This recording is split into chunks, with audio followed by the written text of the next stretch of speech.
Hello everybody and welcome back to another Toonkind D&D game! It's a special game, it's a paper Toonkind D&D game. And I am your host, your DM for the evening, and your, scam artist for the evening, I guess. That's a theme. Yay! Yippee! Hooray! Welcome to A Knave's Welcome! Would my lovely players please introduce yourselves from top to bottom and introduce who you're playing? Hi, hello, it's me. The one, the only, pasta or noodle or udon or whichever variation thereof y'all are feeling like today. And once again, I am bringing a bird boy, one Jubilee Yukon, who is totally normal about going to a new place that is, you know, a criminal haven. He's so normal, guys. Yep. Don't mind his outfit. Yeah, don't mind his outfit. It's hot girl summer. Come on. Yeah, let me just put his horrendous little outfit here. Yeah. Look, nobody else is gonna mansplain, manipulate, man-whore their way through this. It's gotta be him. It's okay, Moria's got manslaughter handled. Yeah. Let's try to keep this a minimal on the manslaughter because, hi, hello, I'm Fletch, also known as Fletcher, and today I'm going to be playing everyone's favorite little baby boy detective, Camille, who is also dressed up for the occasion. He's looking so innocent and so scamful. Don't mind the fact that he is very much a detective going into a city of criminals. But do mind the fact that he's wearing 2 different glasses and 2 different short sleeve button up shirts. Not 2 different shorts, shaking my entire head. Well, I didn't have time to edit in a second pair of shorts. Hello, I'm Oatmeal. I'll be playing the professor. I'm recovering from a cold, so if my voice gets a little funny, that's why. Professor is wearing a blue polo shirt, high-waisted yellow shorts with vertical green and orange stripes, and a nice pair of black loafers with high white socks. Yeah. Awful. You gotta have the high socks. That's a vacation dad right there. For real. Yeah! God.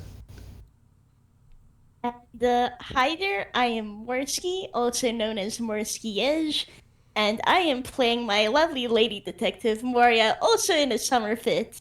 Don't mind the fact that she definitely stole that Hawaiian shirt from Prof. Don't worry about that. So big. Fucking huge on her. She's only 2 feet tall. Swimming in it. Yeah. She's 5'1". She's Marian. God, she is Marian sized. What the? Anyways. And hi, my name is Marzi, and I'll be playing Leonardo Layton, everyone's favorite normal boy. And while everyone else on this trip is dressed to get robbed, Leo is not here for the City of Thieves, which is surprising if you know about his nightlife. He's here for the history. He was led to believe there was history here, and that's all he cares about. And also buying awful touristy knickknacks, but that's it. Don't worry, we will get you guys some knickknacks. Yippee! Alright, That's all he wants. Alright, okie doke.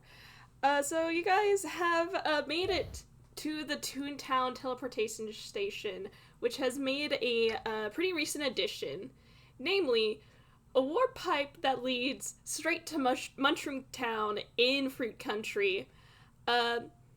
Today, the desk is being worked by a tired-looking Kappa, who is wearing their uniform under a shell.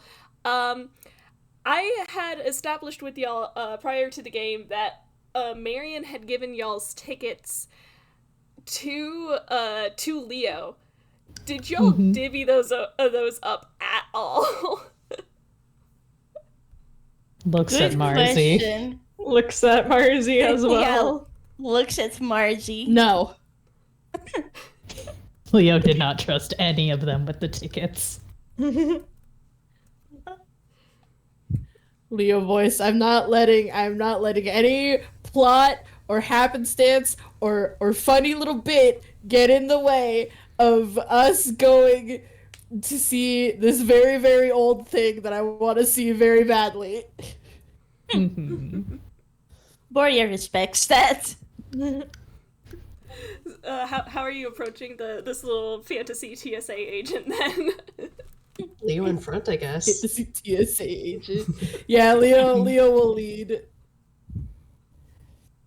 He's so responsible. He's so responsible.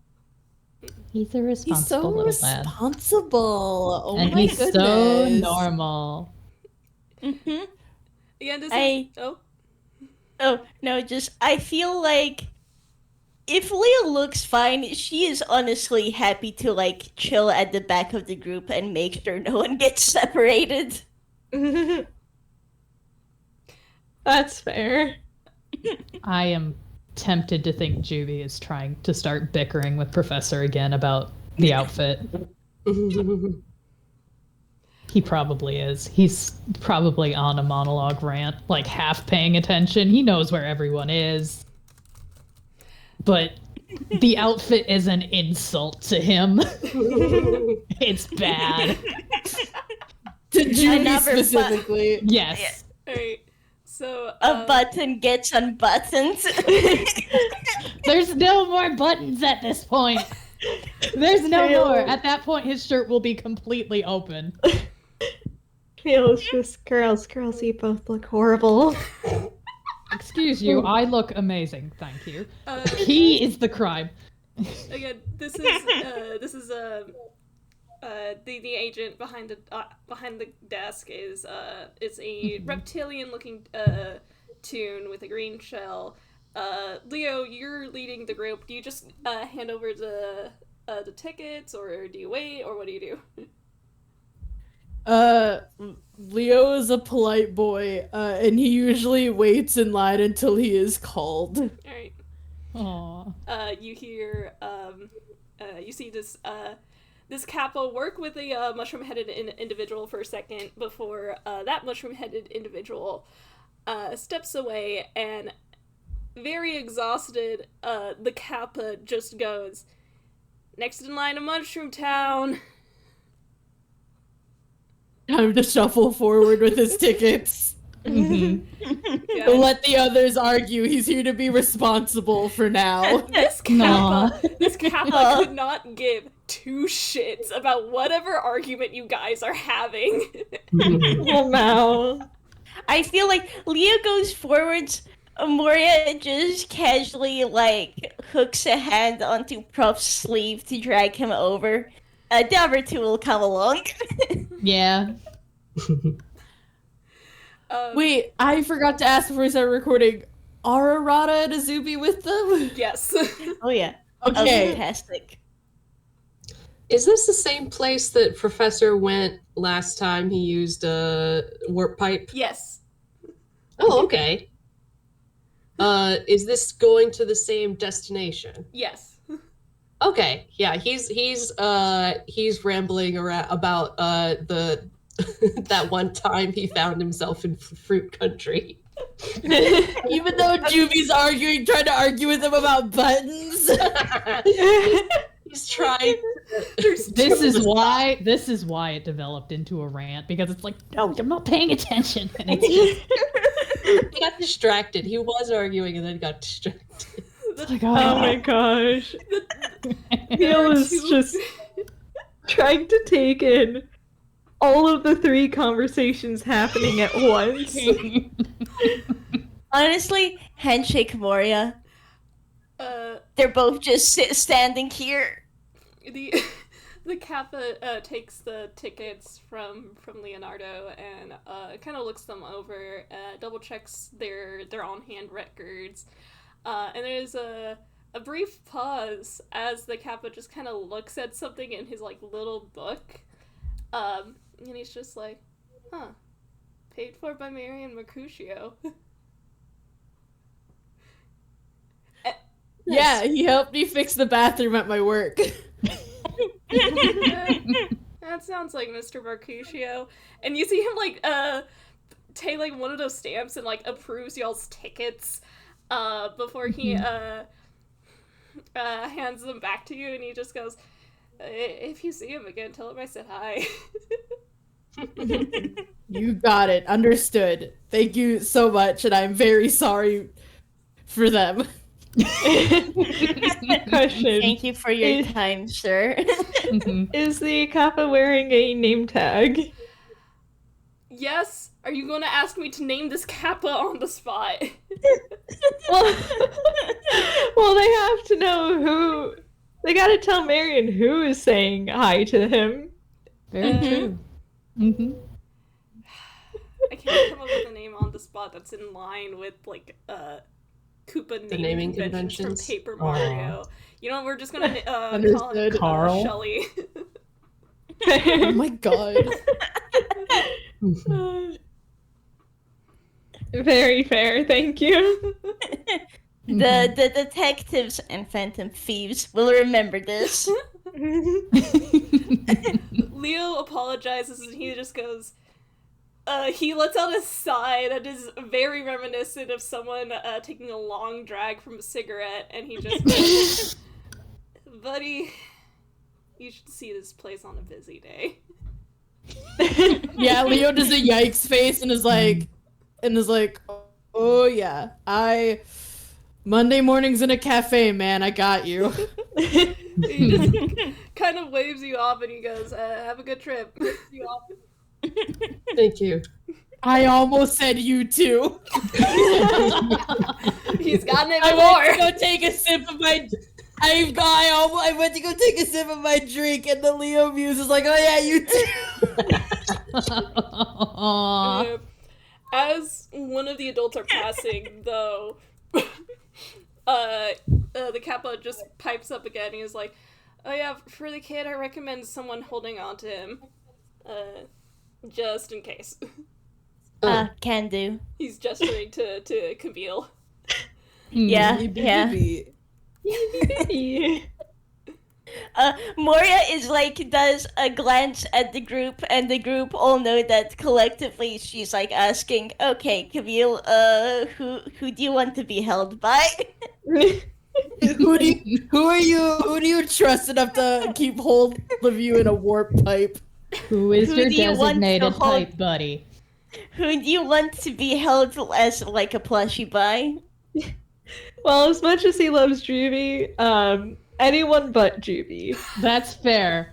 Judy is easily distracted right now, as well. And also almost mostly shirtless. Yeah. Yeah. Well, how about Leo? Leo can hold him rubber. Yeah. That makes sense. Pick him up like teddy bear. Yeah, he'll shove the stamped tickets into his hammer space and pick up him rubber. Those are good for your return trip. Don't lose them. Nice. Yes. Yeah. Got it. It's not like we're going to the place where people pickpocket other people. Uh-huh. Yeah. That's fine. That's why it's in hammer space. You can pickpocket hammer space. Yeah. Fuck. You do need like over a 30 though on the die. Well, you know. I think it depends on the the die. ruling, but like, Yeah. Yeah, there's no hard like written rule on it. Yeah, there's no hard written rule on like what you need to roll to pickpocket a hammer space. It's kind of Oh, understood fair. to be harder, but that's Yeah. about it. yeah. Yeah, because you're pickpocketing a larger space than It's like if you it know, was a bag of pocket. holding. Yeah. but it's not immune to pickpocketing because there's no rules saying that it is. Oh, yeah. I see what must be done. Got it. Yeah. Well, if hammer spaces were immune to being pickpocketed, how would thieves like Juby make a living? Yeah, and I never said they're immune. Just simply that it's noted to be hard. All right, we go in the warp pipe. Okay. Yes, there is a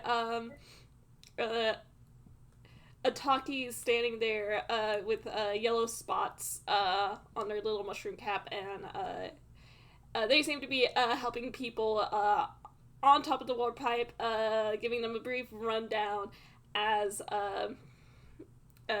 they go in, what to expect, what not to do. Whoever goes in first.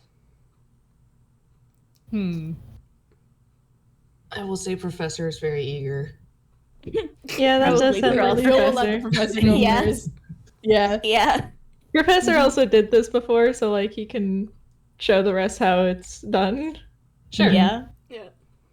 You are so much taller than this talkie. So like they cannot actually help you onto the pipe.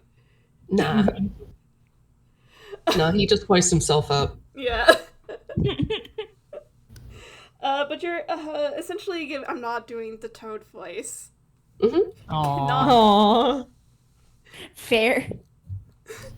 You're not baby enough to do the toad voice.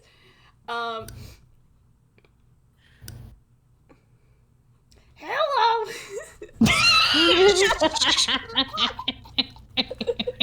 Great work. Keep going. You're doing amazing, sweetie. Prof, you're given you've essentially being told stuff you already know because you've already gone through this once. He just nods along. Basically, keep your feet pointed down. Once you make it to the other side, make sure you step off as soon as you can so the next person can come through, etc., etc. And you're free to jump on down. Yes. Professor jumps down the pipe. To everyone else. Sorry, I just saw everybody laughing in the gallery. To everyone else, y'all just hear this warping, warbling noise as Professor basically just fucking disappears into this cartoonishly green pipe. And Professor, you've been through the pipe before, so you're already familiar with the experience. I'm still going to describe it anyway. Oh, yeah, of course. The transportation itself, while very similar to the regular teleportation circle, is not one-to-one. There's a long moment as you are suspended in darkness, feeling rushing air as you move, and you can see little spots of light that shift and shimmer and move enough to give the indication that you are still in the pipe itself. And then, with a similar but slightly differently pitched warping noise, you pop out the other end of the warp pipe. There's a little talkie waiting at the other end, trying to help you get down before the next person comes through, and he goes, "Hey there, make sure you come down." Yep, he's gonna hop off right away and get out of the way. Oh, yeah. Nice. All right. Hey. And one by one, you're coming to Mushroom Town. How's the warp pipe experience for y'all?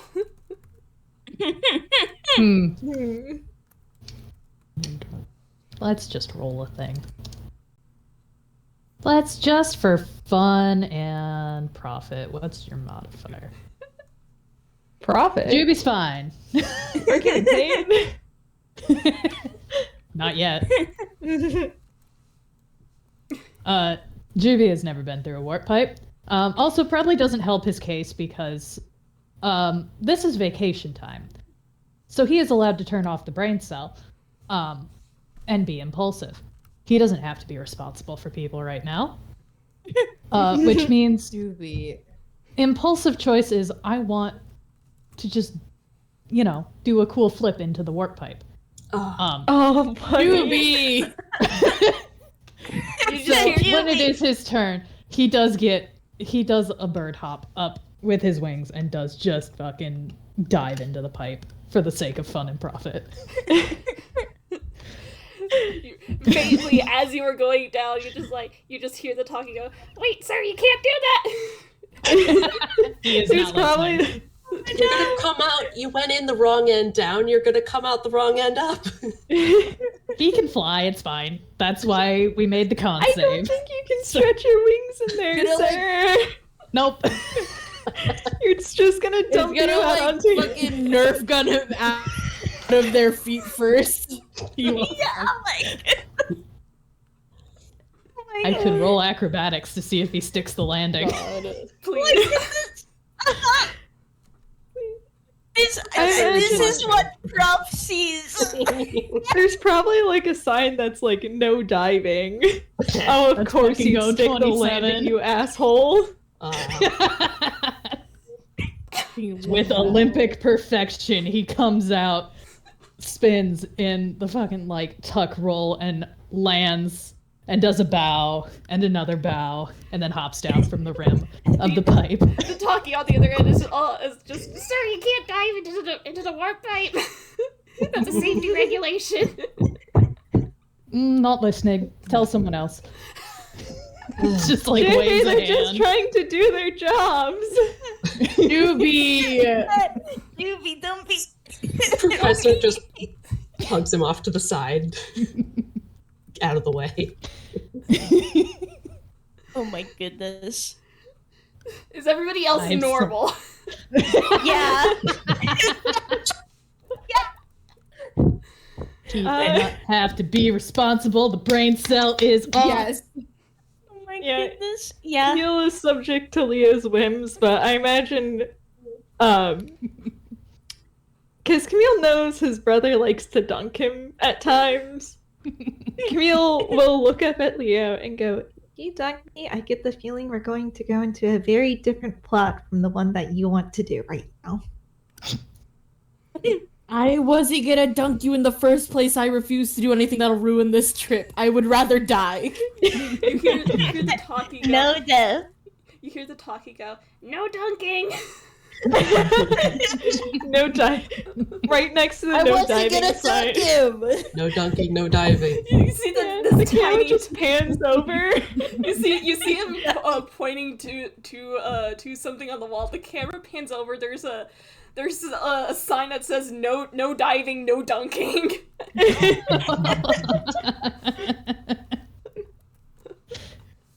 But is it Leo no just donut? throws a hand in the air. It's like, I wasn't gonna dunk him! Well, I just have to check.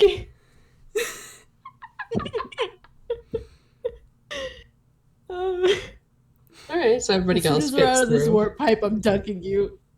No dunking. Okay, I got it! All right. Alright. Everybody makes it to out of the warp Yes, pipe. Leo. Yeah. Yes, Yeah, Leo was I- holding on very tight to him, rubber. There was no dunking. And with that, you are now in Mushroom Town's international warp zone.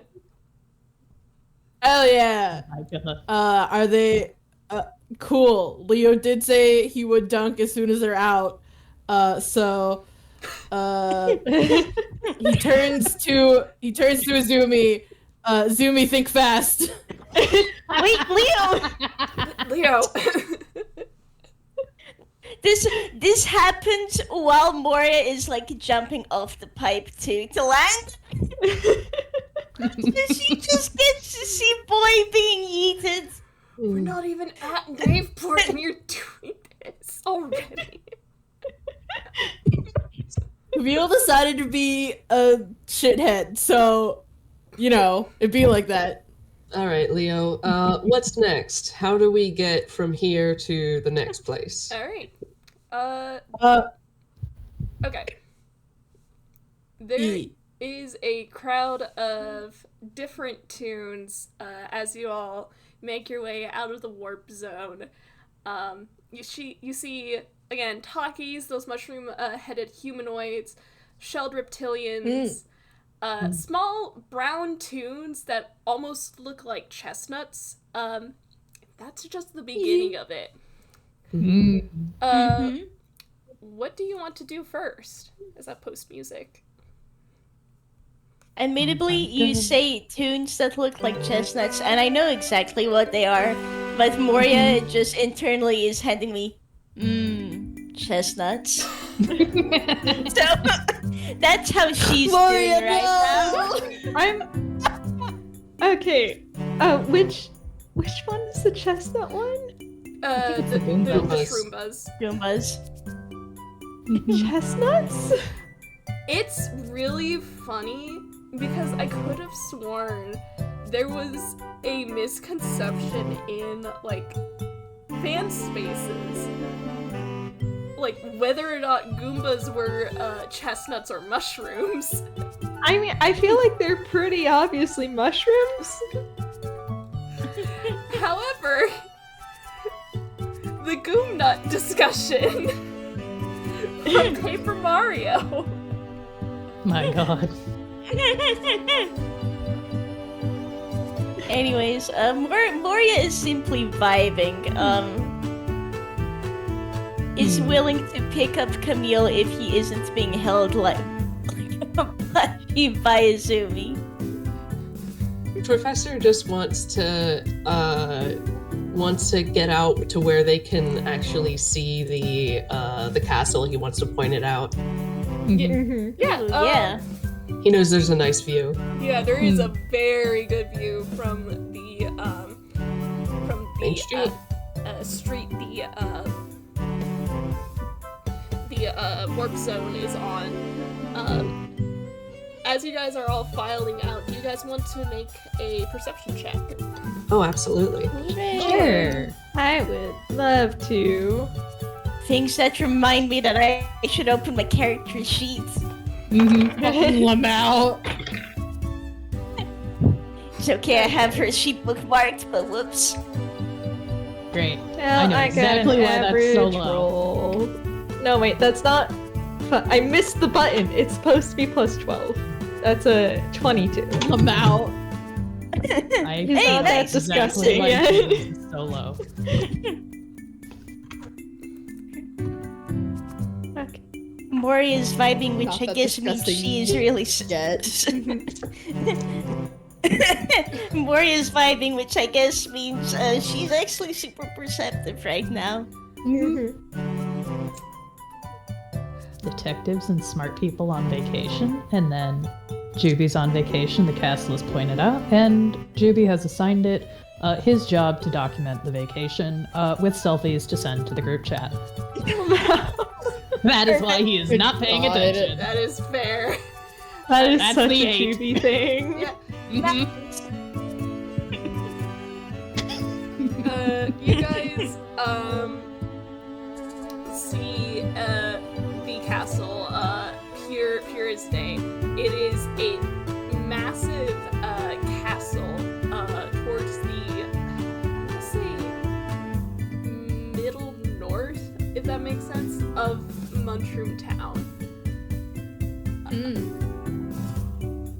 It's pretty central, but it is higher up in elevation and towards the northern side of town.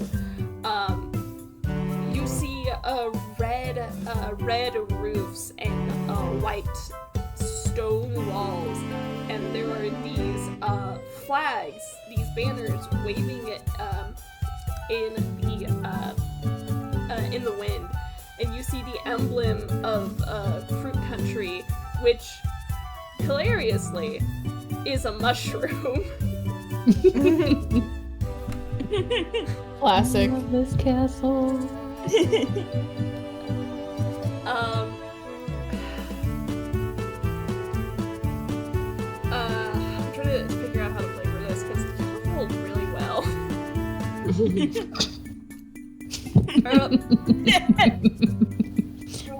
Professor, as far as you can tell, the town has not changed much since the last time you saw it. You still see the standard shopping district you were in last time. You can still make out the path you took there. But there are also lots of other things. Leo, Camille, and I have to keep reminding myself that's a 12, not a 22. And Moria. There are a lot of establishments here. This is the capital of Fruit Country, and even if it's not as densely populated as say Toontown or Happiest Place or something like that, there is still a lot. You're not sure which way to go to get to the dock to find your ship. Does it help that Leo was probably yeah, there's a boat, and then he got very distracted by the castle and all the architecture. Man. Yeah, honestly, I think he just trails off yeah, there's a. So he's just talking. There's a boat, and then that's what he does. I'm not gonna lie, I feel like as well Moria is thinking about what Ruff's probably mentioned his previous trip, right? At this point, yes, he mentioned that he, at least he said that he went to visit Fruit Country, specifically Mushroom Town. He did not say who he met there. Okay, cool. I think Moria is so did you get to see this kind of view last time you were here? Yes, I did. I wandered around this area a bit before I actually ended up going back through to Toontown. Fair. Did you by chance come across the duck in your wanderings? I think Leo's a little bit distracted. I did not. Well. Excuse me. Hello. You guys are interrupted by a voice. Do you look? Do you look? Look down. Yes. Yeah. Yes. Oh! Him! Oh my goodness. Lucius! Points. Sorry, I hope I wasn't interrupting. Did I hear you were looking for the dock? That's right. You want to know Leo's reaction? Yes. You know that one meme of fucking Tom Holland? The fucking, oh my god, it's Robert Downey Jr. That's Leo.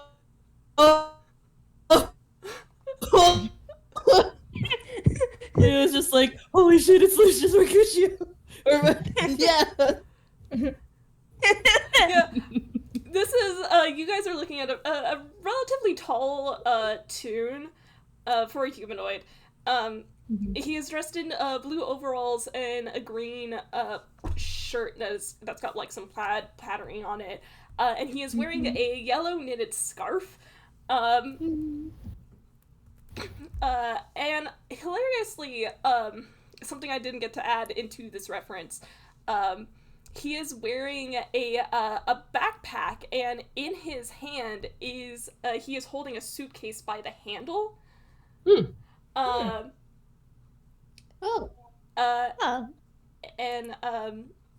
he says, again, sorry for interrupting, but there was a boat over in the dock that's south of from here. They were looking for a party going to a Knaveport. Would that be you all? Oh, yes, that would be us. Yep. Sounds about right. Are you Yeah. traveling too? Oh, yes, I'm actually going to be heading to an Anquil to meet with my brother. Oh, how nice. Ah. Hmm. We just about came from that direction. Yes, you don't look like you're from here, but I do hope you enjoy your visit. Oh, thank you. Thank you. Thank you. Same in turn. Are you doing any adventuring? Yep, if things go all well, my brother and I are going to be exploring Anquil together. Oh, very Well, I nice. hope you have fun. Safe travels. You as well. And he's gonna give you all a wave. Moria will wave back. Camille will do the little wave that Camille kids will do. Leo will give kind of a small wave, and then once he's done, he's like, "Holy shit, those wishes were Crucio." Do you want to ask him for an autograph? Yeah, honestly, Moria like asks on a side to Leo. He was "Do you on his want way. to Leo ask doesn't for-" want to stop him. Oh, I got this.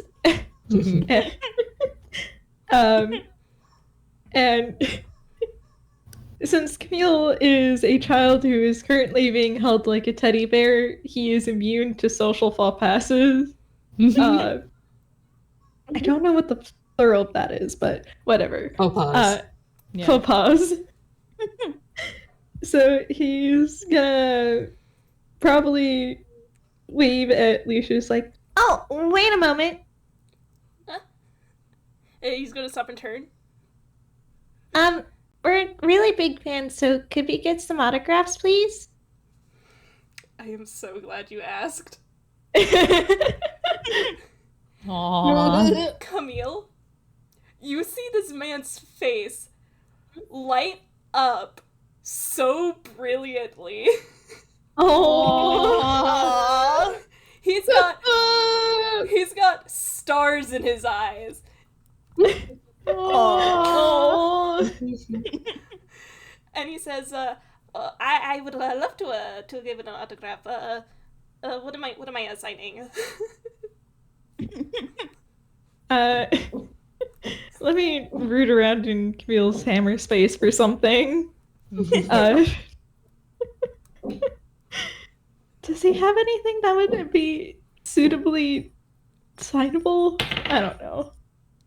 If it comes to it, Moria does have some paper on her, so she's willing to hand that over. Okay, I rolled.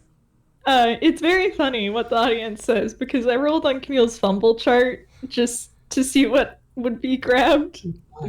It was the Phantom No Elk fucking way. card. Oh my god. God damn it. Good. Yes. That's really fucking funny. That's perfect, actually.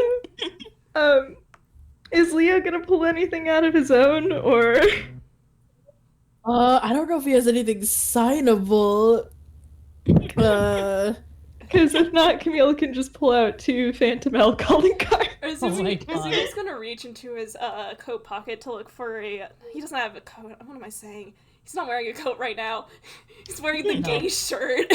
Yes. The gay phone. In his back pocket. Yeah, he pulls out a notepad and like takes out a paper and hands it to Leo if he wants something signed. Leo's like vibrating. Moria will like gently nudge him over if he isn't already there. God. Another funny option for Camille would be a soccer ball. Oh my god. Oh my goodness. That is true. I think you should have a soccer ball signed. All right. In that case, Camille pulls out a Phantom L calling card, thinks for a moment, and then puts that back in and pulls out a soccer ball instead to be signed. He'll take the soccer ball. I'm gonna roll his hammer space really quick. Okay, yeah, he pulls out a little black marker, and he goes, who am I signing this up for? Hi, Camille, if you please. Alright, and he's gonna scribble something down, and he's gonna hand it back to you. And Camille gives Lucius a big old baby smile, like, thank you, Mr. Lucius. Oh, you're welcome. Camille, written on the soccer ball, it says, to Camille, you're a superstar. Oh my god! Really cute. Aww. That is really cute. I love him, Your Honor. Mm-hmm. He got asked by It a was little like baby! He can't turn that down, that's his weakness! Aww. Leo is like vibrating as he nervously holds out the piece of paper that Azumi handed him. Yeah, you pretty much get, like, a similar, like, little note. Amazing. When it's handed back, Leo's just like holding it like reverently in like both hands, and it's just, oh, thank you so much. Aww. Aww. When you, tell him your name, do you say just Leo or Leo Layton?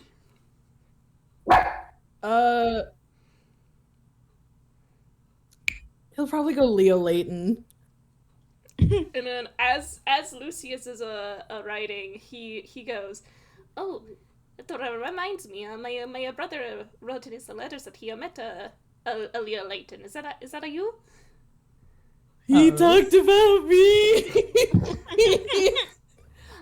Oh yes. He loves to talk about the people he meets, all the friends he makes.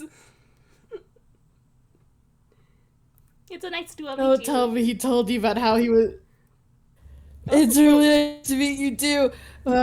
Don't tell me he told you about the lunch schedule. Well, he did tell me that he made you food. Yeah. It's okay. Marian's I can't help that my design makes me very skinny. It's okay. I know Marian's spaghetti and the meatballs are the best. They're really good. Juby nodding in the background. Moria, handing me internally, wondering if she should ask Lucius if he wants to join in on the lunch scheduling. Oh my god! No, they already got Marian involved. He's going to get involved only if Stop it! Lol. She is thinking about it. Everyone else can tell on her face. You all know her well enough. I'm just handing you that. Leo's just Miss Moria. No, there are already almost 20 people on that list. We can't keep doing this. Well, but why not? I think it's good if people trade out. It lets everyone rest. 20 people. So It's probably alright, boss. So, you all, whoever asks for an autograph gets an autograph. Lucius gives you another wave.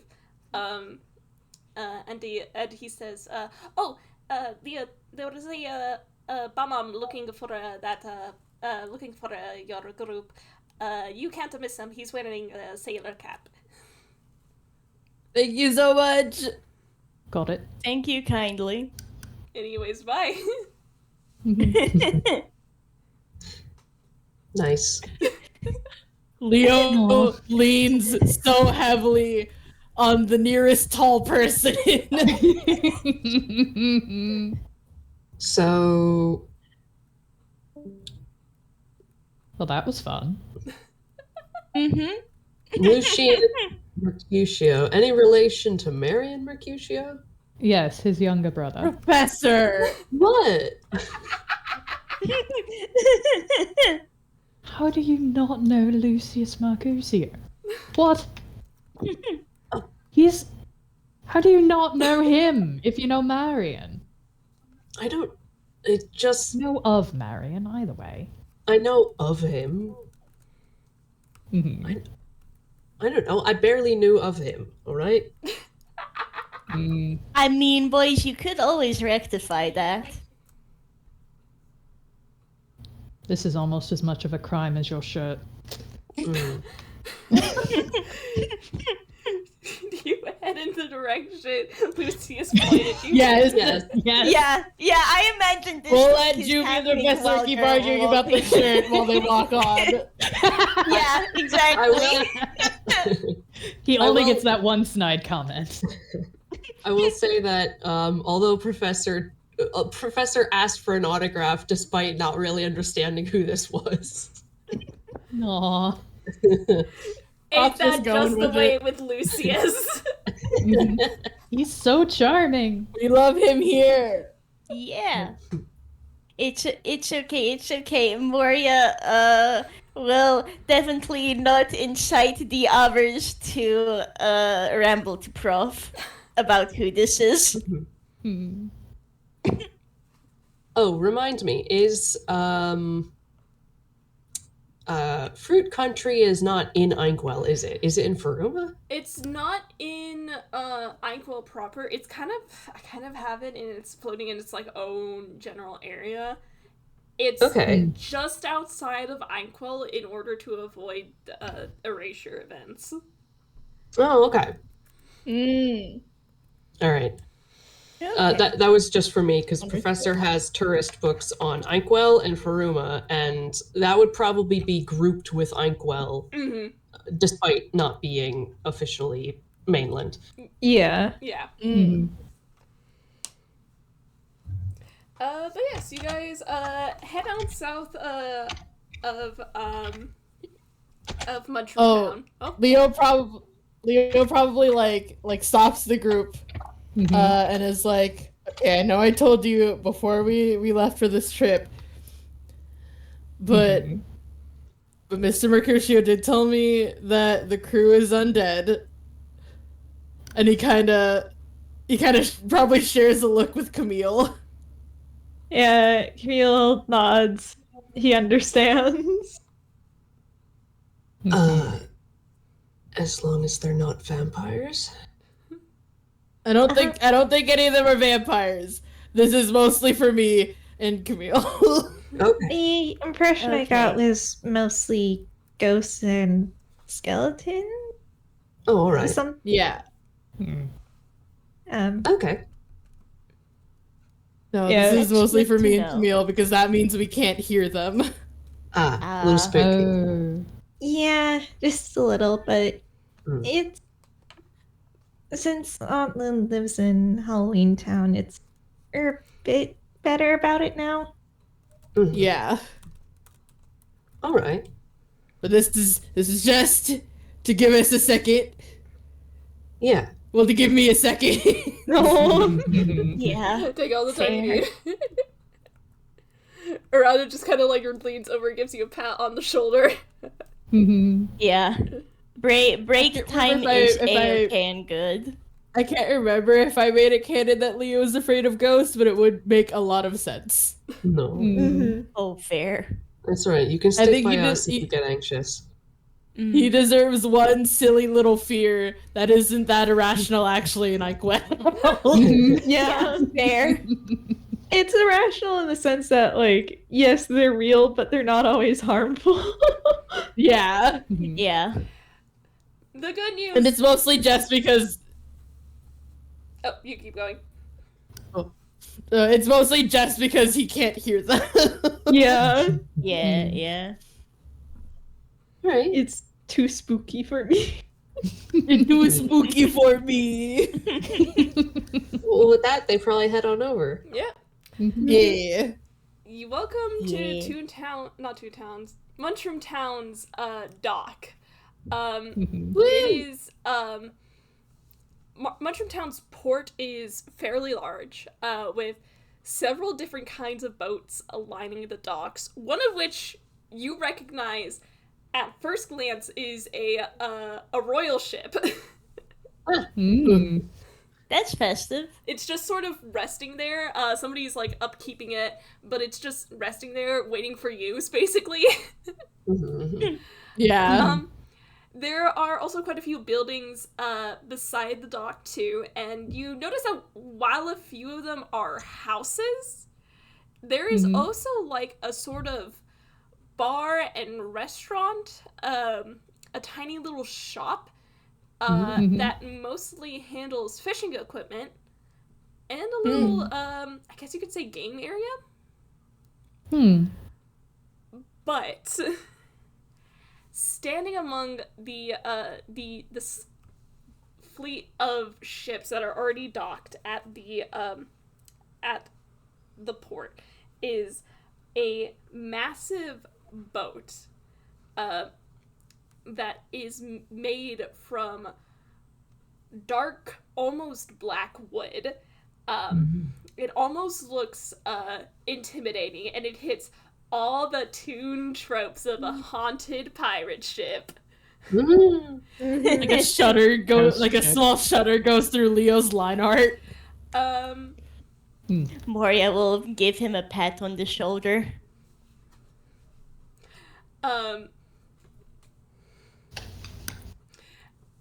Does anybody want to roll history? Ooh, yes. Not History. good, but yes. Sure. Don't expect anything. Oh my goodness! My That was God. a 20 from Moria. It's an 11. Above average. Kind of brain. I guess Moria, for fun in her free time, likes just reading about, like, whatever spooky or wacky things are out there. I feel like Okay. okay, didn't do too bad, at least. that's good. I feel like if you're in the business of detective work, you would at least try to read up on a little bit of history when it comes to like smuggling and importation and stuff like that. Never seen all that joke. Because I'm so sorry, Juby. Yeah. Alas. This is a well-known pirate ship. And once belonged to a now dead pirate named Captain Don Pedro. Ooh. And I could not come up with an XP name for the actual ship itself because I cannot come up with anything more badass than what it's already called. It's named the Black Skull. Hell yeah. You are face to face with a pirate ship that was supposedly sunk for several years before it resurfaced again. Oh.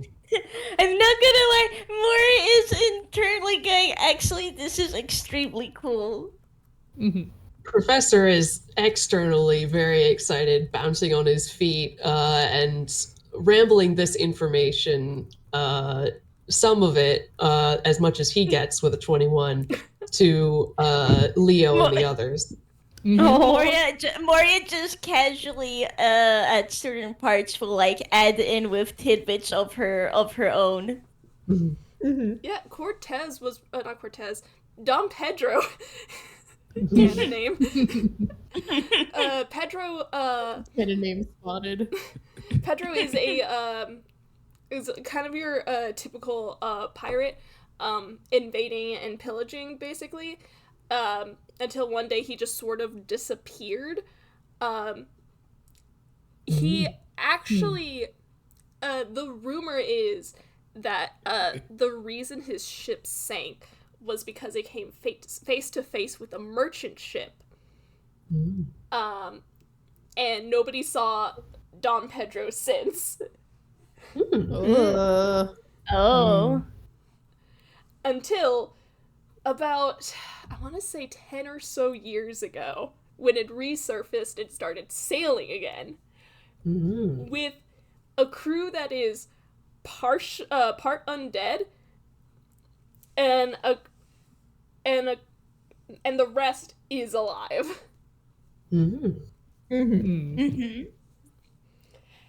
And with that information, I give you one more observation. There is someone marching up and down the docks beside the sailing ships, giving orders to a crew. This crew seems to be made up of bombs and talkies, and you see like one kappa there. And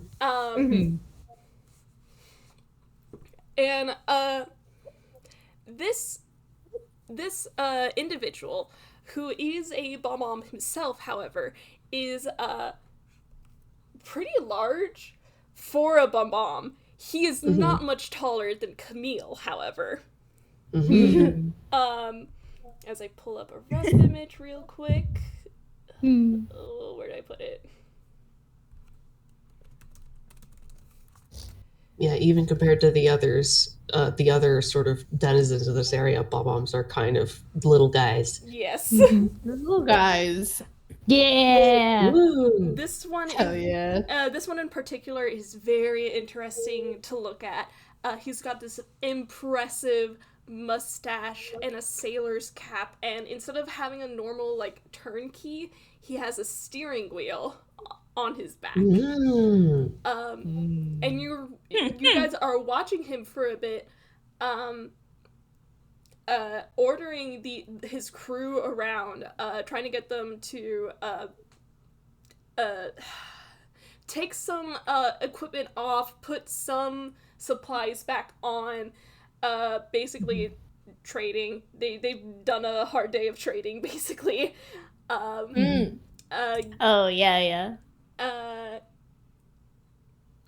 fact, I think you hear him say, give me the words.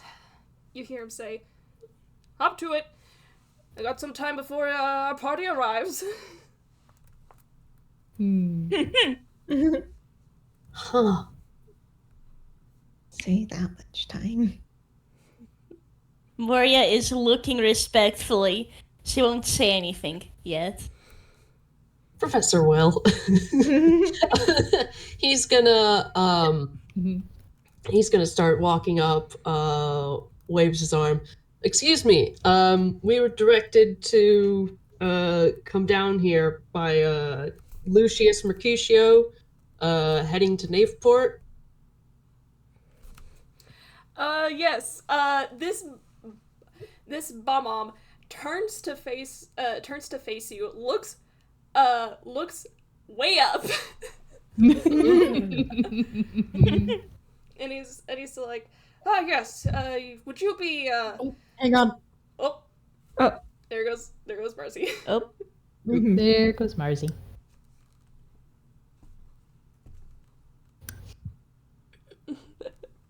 I've had to run my bird the entire time. You're good. Me personally, I am vibrating here because points. Love this guy. He's one of my favorite characters. He's so fun. Same. Cool. Like, of all the party members across Paper Mario and Paper Mario Thousand Year Door, he is like the only one who is visibly a lot older than Mario. Yeah. Actual like grandpa aged. Yeah. Nice. If Mario is dad coded, this guy is grandpa coded. Exactly. Wonderful.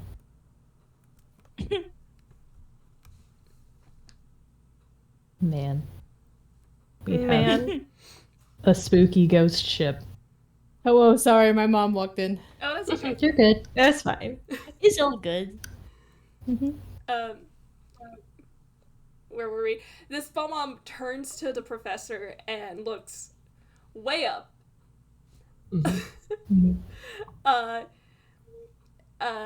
Interestingly enough, here's a very fun bit of information in terms of his design. A lot of the tunes here look like how ordinary tunes normally look like. You know, like ink in a 3D space.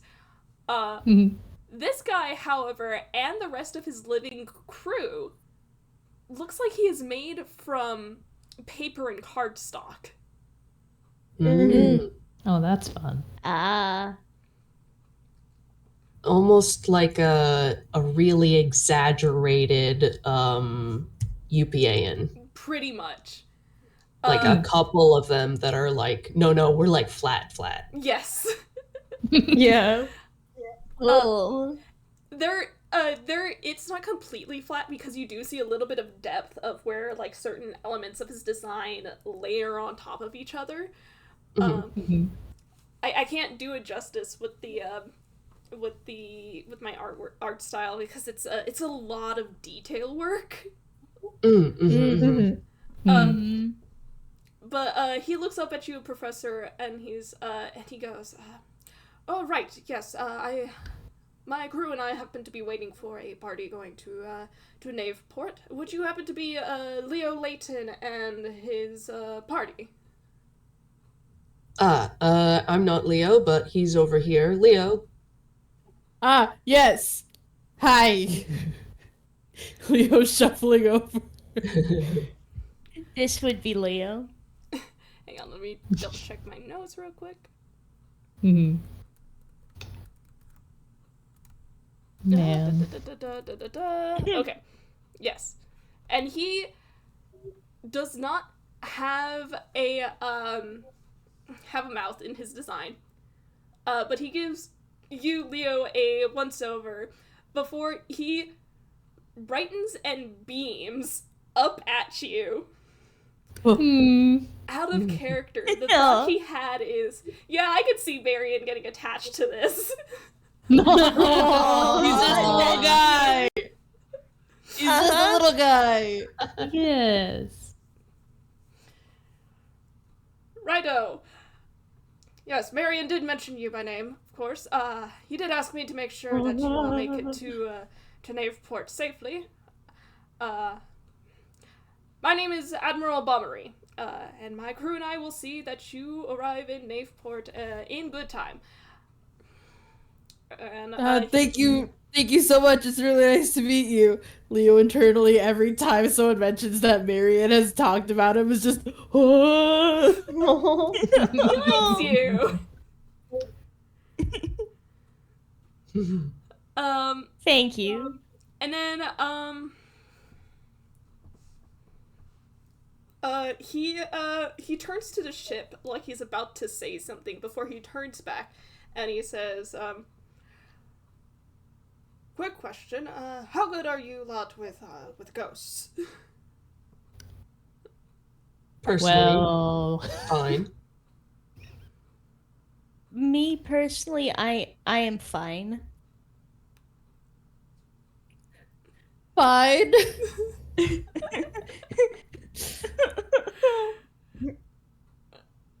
oh, okay. Well, I didn't finish typing. That was to not make a joke. Juby does hold back. Probably he has the little fan from his picture out and is like, you know, that thing where if someone's holding like one of the hand fans just like over their mouth to not say something. He is trying very hard to not make a joke. Can we out of character ask what the joke is though? It was basically him just gonna say like, well, I'm basically one, so I'll fit right in. Juby. No. Juby, no! He needs to stop joking about his deaths. He's normal. He can't just go saying that outside the group chat. Yeah.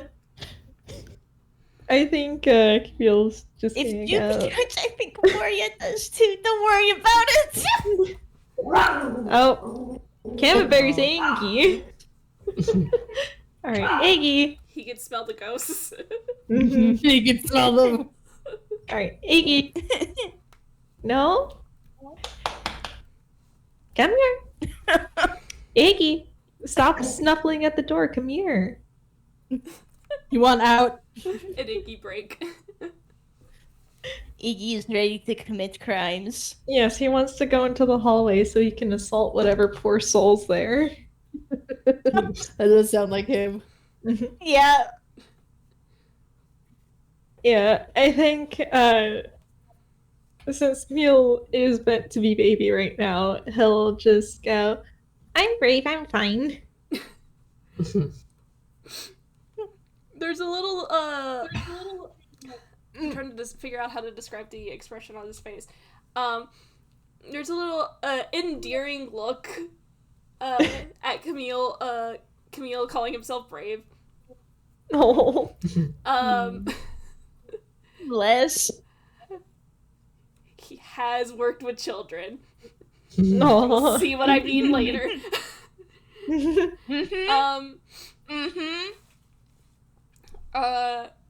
But he goes, right, then, if you do not mind, then the rest of our crew does happen to be ghost. Don Pedro included. I cannot do his Okay, good to voice. know. I cannot do his voice.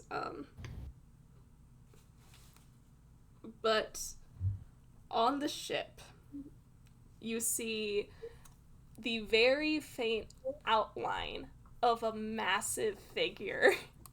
Oh. Oh. We're going on a haunted pirate ship with ghost crew Oh. and the former captain. Oh, well, no, he Don't is still forget the to captain. take a selfie with him. Oh, delightful! Juby, don't forget to take a selfie with him. Well, I don't to tell know the rest how of the group. ghosts are going to affect the camera. It might not work. Does he even know what around a voice true. out loud? Does he even know what a selfie is? Are you asking me? The person who's been taking pictures this entire bloody time. I don't know, maybe you've just been really convincingly faking it. Oh, buzz off. I'm Alright. sure you could always ask him nicely. Bombery just gives you all a quick nod, and he says, if you'd like to join us on board, we'll be off shortly. Of Alright. course, thank you. Thank He's you. going to head up the wharf. That's the word. Mm-hmm. The wharf. Yeah. And get on board. And you see him turn to Don Pedro. They have a quick exchange, and then you see flickering into existence these two blue, ghostly, fiery wisps. And they head with Bombery under the deck. Leo is so normal and not at all scared. He's so normal and not scared. You got this, Leo. Just think of the history. Think of the history. Yeah. One of Leo, the would it help if someone held your hand? He's They're 19 better years now. old. He doesn't need someone to hold his hand. Fair. one of the talkie crew members who looks really dirty as he's working passes right by you, and he goes, "Oh, don't worry, you get used to it." What do you all do? Professor's gonna get on the ship. Yep. Yeah, same Oh, for yeah. Moria. We're going on a boat. Oh, delightful. We're going on a trip in our favorite pirate ship. I don't have art for this. I didn't plan for this. But Juby's a dramatic theater kid. And he also has glamoured studded leather armor, which is technically his outfit. Because it can, change into pretty much anything. So, he's totally normal about going on a pirate ship. Because he's super normal and totally not a dramatic theater nerd who totally changes his outfit as he walks up the wharf into a very dramatic pirate outfit. Maybe? Loser. Yeah. Is the shirt still open? Of course it is. Yeah. I don't just had have- to ask. I don't have a picture of my character in Sea of Thieves, but if I did on hand. Oh, wait. I'm quickly putting down another link to a song. Hey. You all board the ship. And you guys, I'm just gonna say it outright, y'all are traveling by travel montage. Hell yeah. Hey. I will say though, you guys are not expected to work with the crew on the ship. You guys are guests. But if you really want to, I do have like some roles y'all can do to see if you can help out. I feel like Moria would at least offer to shift some of the heavier things. Alright, give me a strength roll. Okay, like flat strength? Yeah, just flat strength. Oh, okay. Dice, be kind to her. Thank you. At some point during your trip, you notice, another sea bomb, and a Taki crew member struggling with one of the, boxes, and you come over, like, do you need a hand with that? And probably without waiting for much of an answer, you just heft it up. Casually, yeah. While still in the sun hat and everything, too.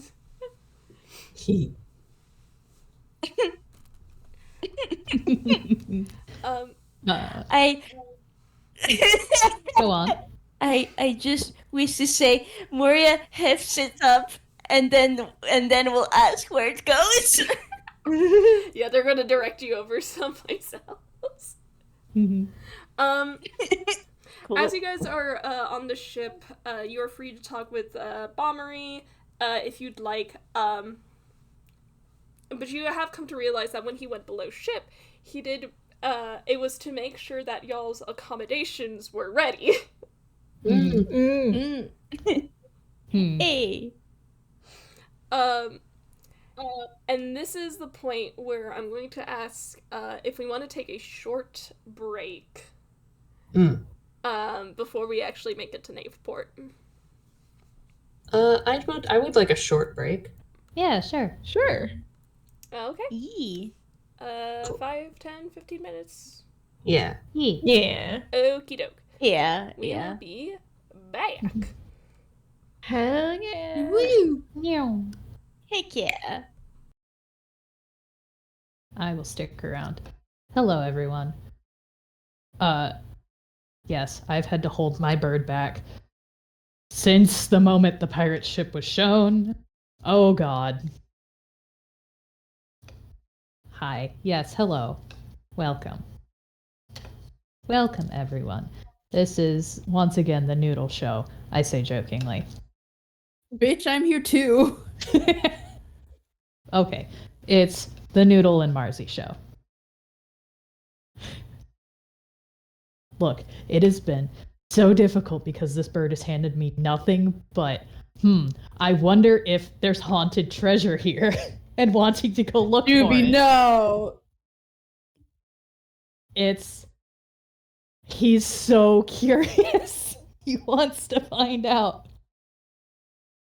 It's between that and spending time up on the God, what are they called? I think The it's crow's nest, or not the crow's nest. It's like the spats of the rigging. I think it is. I'm probably wrong. Up in the sails, the long planks across the way. Planks. Damn, it's too bad we don't have Kraken here. Resident boat expert. I was about to be like, where's Kraken when we need them? Kraken, please, I need the ship terminology. But yeah, because him bird, and he wants to fly, and it's fun, and they're out at sea, and there are, the sea winds that he can try and keep up with the boat. And yeah. Fucking dramatic ass hoe. Yeah, he is. And thank God for Pirate AU art. It's like, where is it? I know the pirate outfit exists. Of course he does an outfit change. It'll go right back to the tourist outfit as soon as he's off the boat. But while he is on there, it's pirate time, baby. He must.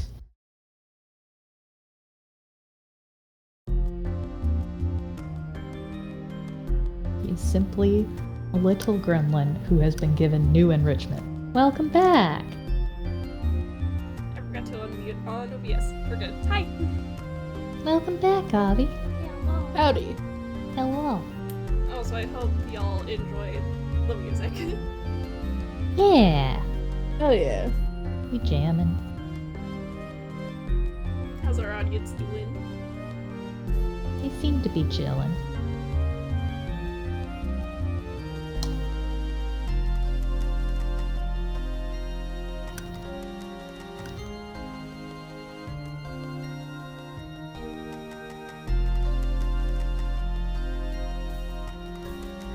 I'm trying so hard not to be sleepy. Oh, felt that.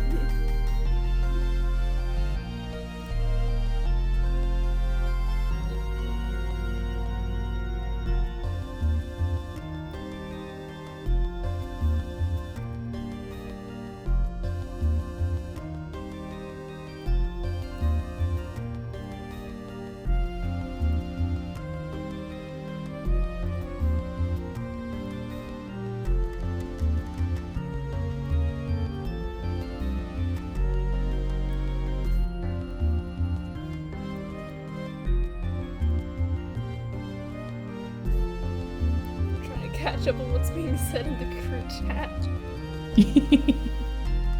It's fine. There's not much.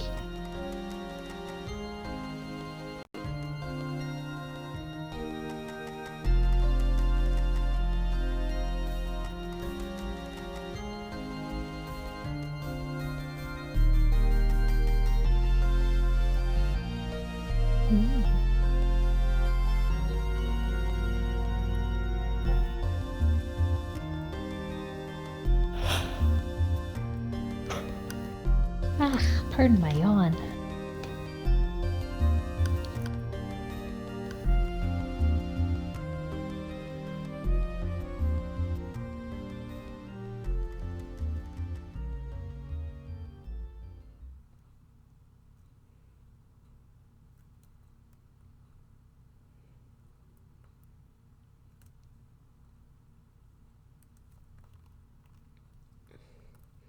I'm glad y'all are enjoying this so far.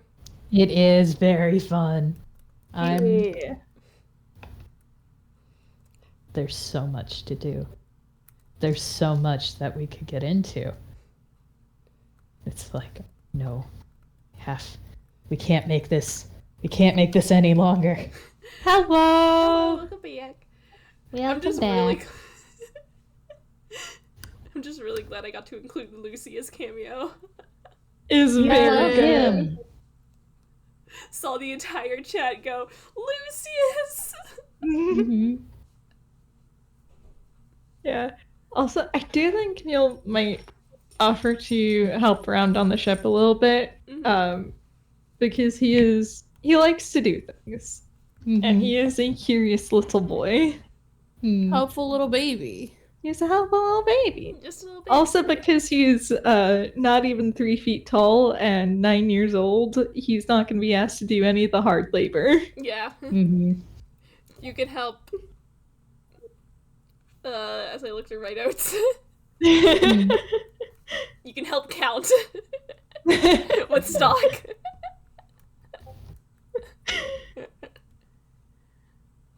I think counting and cleaning are really the only things he's suitable for.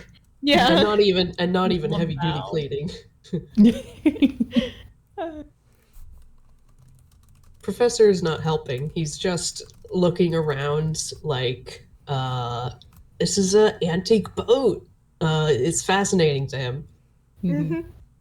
He probably has a Leo with him because Leo, as kind of scared as he is also extremely fascinated by this boat. Fair. That's fine. Like, the boat is extremely cool, and Camille does like it. However, when you interact with the crew, you can also get the drama. You get the tea. And he is a nosy little bastard. So, his two main goals are kind of like learning how everything works and also being a nosy little bastard. Mm-hmm.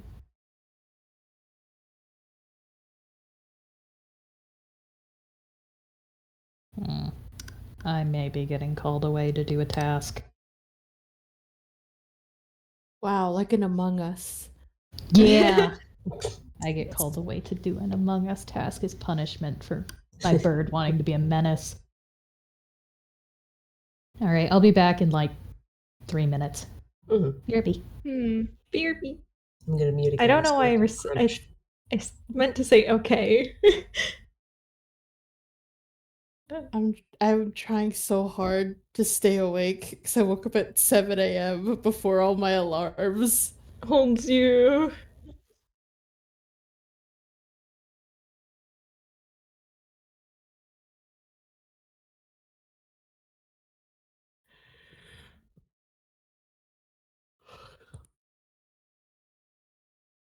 Do you hate that? I'll actually also be right back. You go. Huh? I was just mumbling to myself. You go be free. I'll be right back. Okay. I'm back. Welcome back. Hi.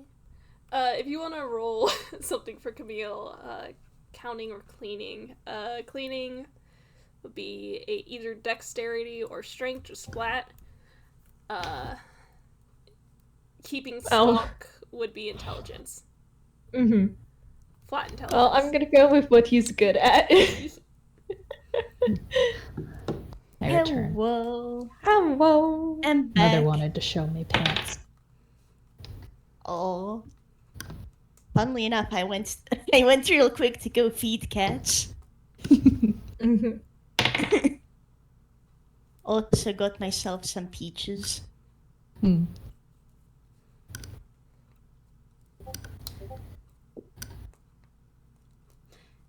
He's helping! He's helping. Yeah.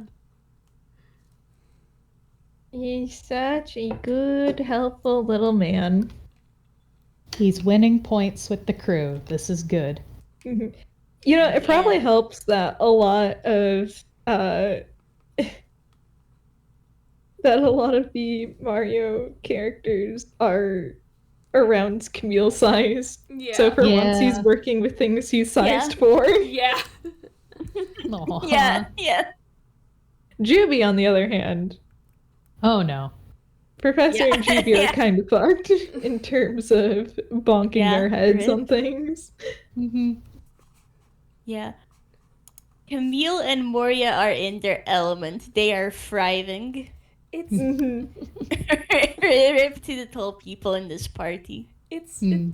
it's so funny because if we're talking about heights for Mario characters, technically speaking, the only one who is tall, like really tall, and frequents the area enough for people to have accommodations for them is Dowser. Yeah. Mm-hmm. Do you know how tall Dowser is? I don't know if he has a canon height. I can double check. He very much does not have a canon height. His height is whatever makes sense for the game he appears in. Mhm. Whether that is True. 15 feet tall or like Oh yeah, that's 8 true. or He was yeah. stupid tall in Mario Galaxy. Yeah, no, like they just change the size depending on like what game he's in. Yeah. Like even if you compare the Paper Mario series to Inside Story, like Inside Story Bowser is a lot more people-sized usually, except for the times where he isn't. Mm-hmm. While I accidentally in Paper Mario, he is very large still. Also, welcome back. Yeah. I accidentally brought my phone downstairs. Oops. There. Whoops. Fair. I feel like Dowser's accommodations would just be building the door frame based off of how much he broke when he walked through it. Yeah. Felt Yeah. that. Yeah. It's funny because people have tried to like extrapolate his height based off of Mario's canon height 5'1". Mhm. And I'm just like, that's a tiny man. No matter what you're gonna get, Dowser is tall. Yeah. And hey, Marian is Moria's height. So she is A-okay here. And like, another fascinating thing about it is that in almost every game he appears in, he is still like, okay, Peach is a lot taller than Mario. That's like pretty common across games, but Bowser is still taller than her. Yeah. I'm back. Like, oh, welcome back. Welcome back. Welcome back. Like Mario Shorty's is blood. short human, sometimes extremely short human. Mm-hmm. Peach has like regular human size vibes to me, Mm-hmm. but boy, Regular, maybe leaning tallish. Yeah. Yeah. Most, if I'm not mistaken, most interpretations pin her like around 5'7". That sounds right to me. Yeah. That's Yeah. a little taller than the average woman. Mm-hmm. Mm-hmm. Mm-hmm.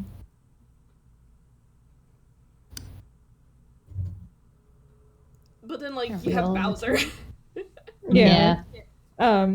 Simply speaking, I don't think they care about heights in the Mario series. No, they don't. Oh no. Yeah.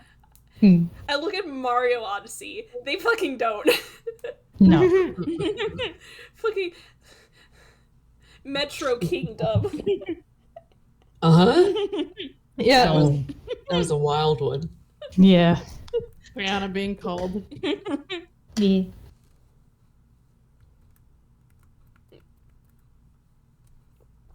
I have a question for things around the ship. Yes.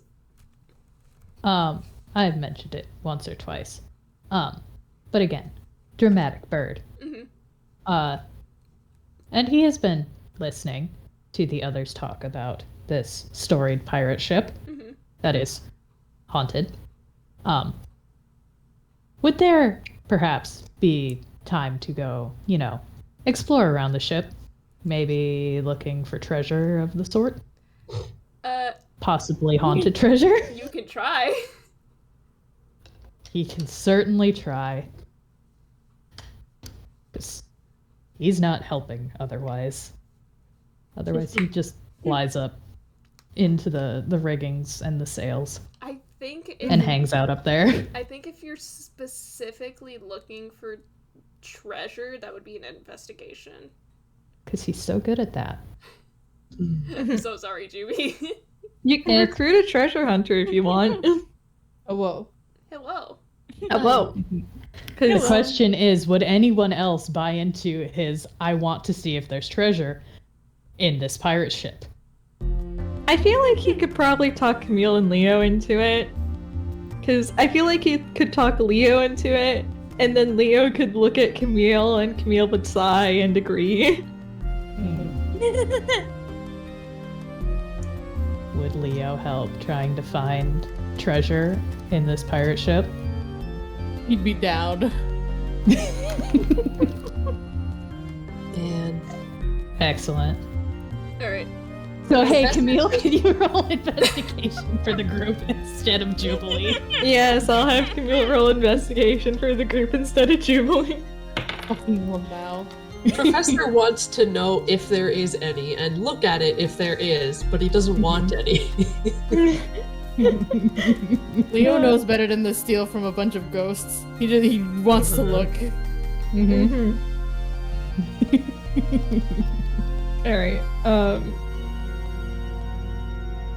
do I want to make this more disgusting? You know what, he has guidance, sure, why not? Do it. We want to find Live your treasure. best life. Consider. 24. Okay, not bad. Consider if we want to make it more disgusting. Help Yeah. action for advantage because we have a group here trying to find treasure together. Maybe if the DM Alright. rolls. Yeah, we can do that. For the shenanigans. Okay, so that is 8. Plus 2. That's a 29. Okay. So, I'm trying to figure out how to put this into words. Because I had an idea in my head as soon as you brought this up.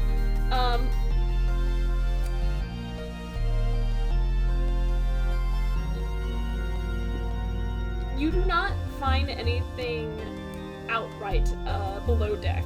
I'm assuming that's your first place to look. Yeah. One of the living crew members, the Taki who had passed by you all when you first stepped up the wharf, asks you all what you're doing, and Camille, with your baby face, baby act, you ask him about treasure. And he says that, he can't resist, that look you're giving him. You are too baby for him. He goes, This is just a little guy. It's just a little guy. he goes, well, I can't let you, see the older treasure because a lot of it is super cursed and not even Don Pedro will let anybody get close to it. Oh. But we do have some treasure that we've found, and he will guide you lot over and open up a one of the crates. There is a collection of gold and platinum pieces, as well as old antique artifacts. Ooh, nice. And he says, I know it's tempting, but you can't take any of it. Trust me, I've tried. The ghosts have burned me for it. Like literally, or There's he like lifts up an arm, and you see there's like a tiny scorch mark on it. Fucking Lamau. Understood. Yeah, that makes sense. Juby. Juby. don't mind this. Don't mind that roll. Juby. Is this a sleight Don't of mind hand? that roll. That is not sleight of hand. Oh, That is deception. Oh. GB. I'm not What rolling you anything doing? else. He just takes a look, snaps a picture of it, and sends it to the group chat. Aw. Is very pointedly keeping a poker face. He's totally not debating and weighing the consequences of how badly he wants to just try and take the treasure because he's a much better thief than probably any of this crew, at least in his Right. opinion. Buddy.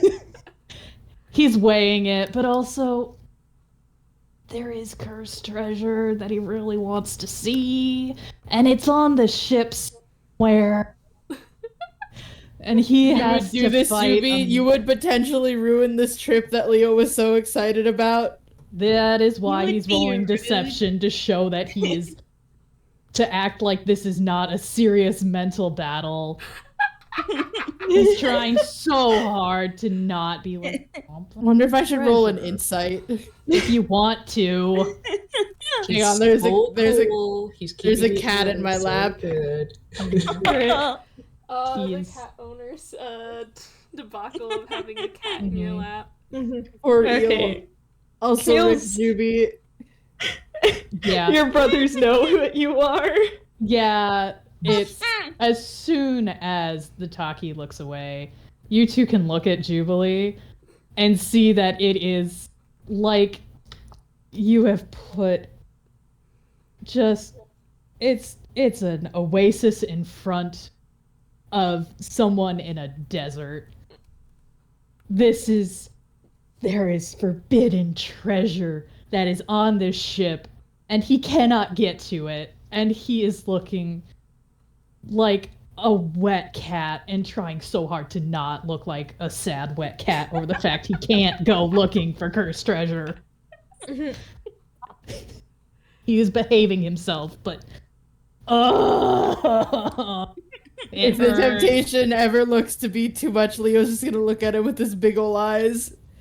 Because everyone knows he was so looking forward to this trip. Yeah. It doesn't look to be too much. He has to walk away from the thing that it's like, really, the side quest. Oh, I'm not gonna get the chance, okay. Don't worry, GB. You can steal cursed pirate treasure another day. Yeah, that's pretty much the thing he has to think to console himself. It's another time. I Yeah. probably don't have any restoration spells in case he does get cursed. Nobody prepared them today. Fine. Yeah, Camille's just Heal him gonna now. pat Plus, him. these guys and- are being. Plus, these ghost pirates have been really nice, like driving you all to Knaveport. Yeah. Mhm. Steal from a different ghost pirate crew. Yeah. Yeah. Camille will pat GB like, you'll be able to steal cursed ghost treasure from worse ghost pirates. It's not like there's a shortage of them in Anquell. Yeah.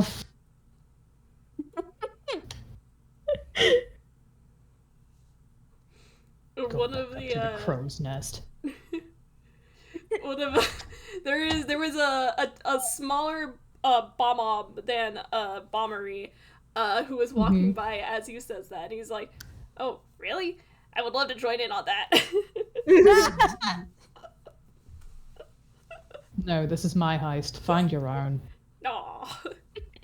They walks off. Wow. You didn't have to be rude. I'm allowed to be rude. Juby, they're taking us to Knaveport. Yeah.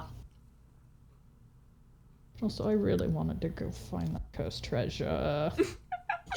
Can you imagine the kind of haul that would be? I'd be famous. Ugh. All right, Anybody- come on. We need to get away from this before I actually try and steal it. Do you guys want to do anything else while you are still on the ship?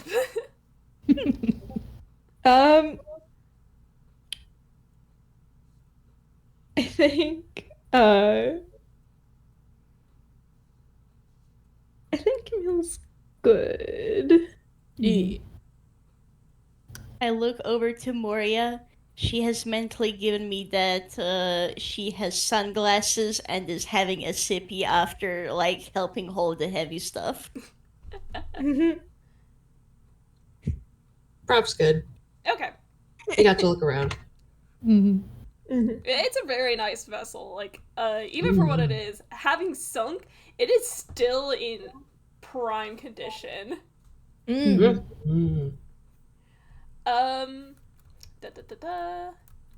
But eventually you guys make it through the rest of the travel montage. And you make it to Knaveport. Hooray! Hang on, I have to see if this is the right image. What? It is. Angel is on my lap and digging his claws into my leg. Little Aw, man. baby. No. Baby, no. Like, yes, he loves me so much, but also, oof, ouchie, my thigh.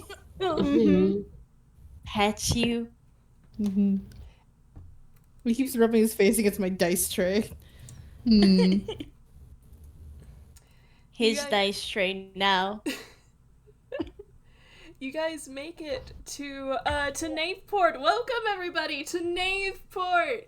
Hooray! Worm. As I post some more music as you guys arrive. Ba-ba-ba-bum. There's this one. And this.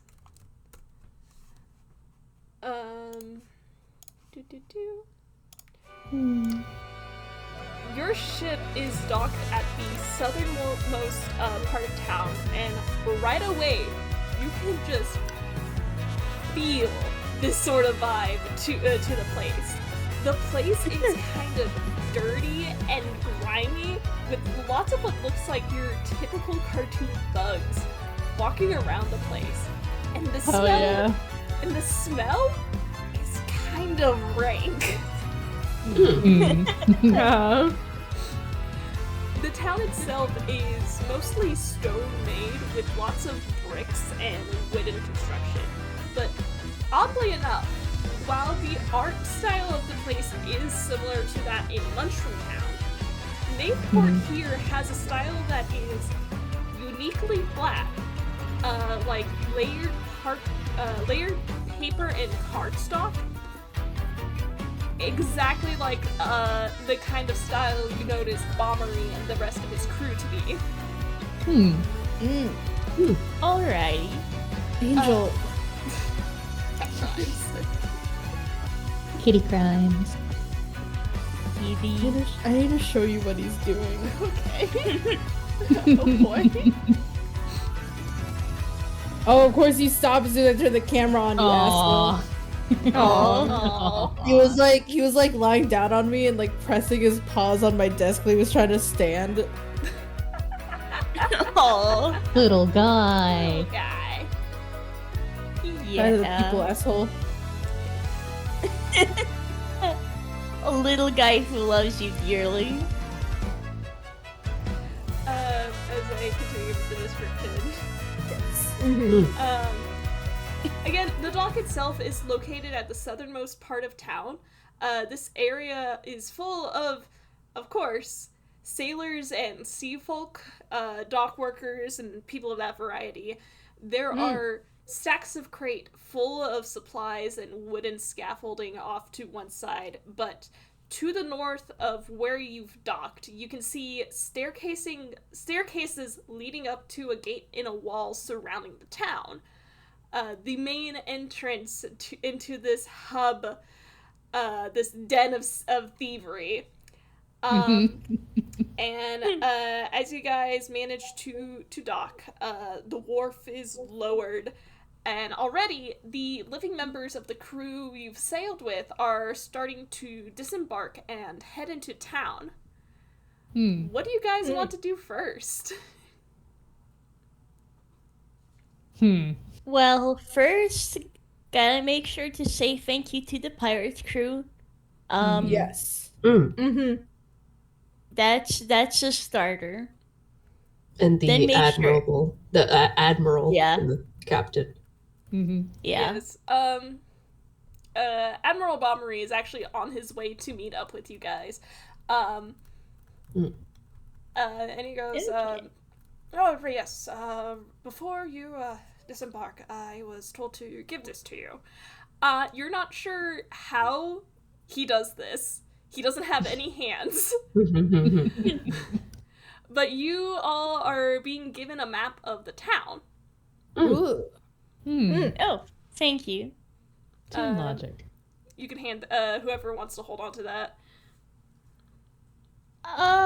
Moria can take it. And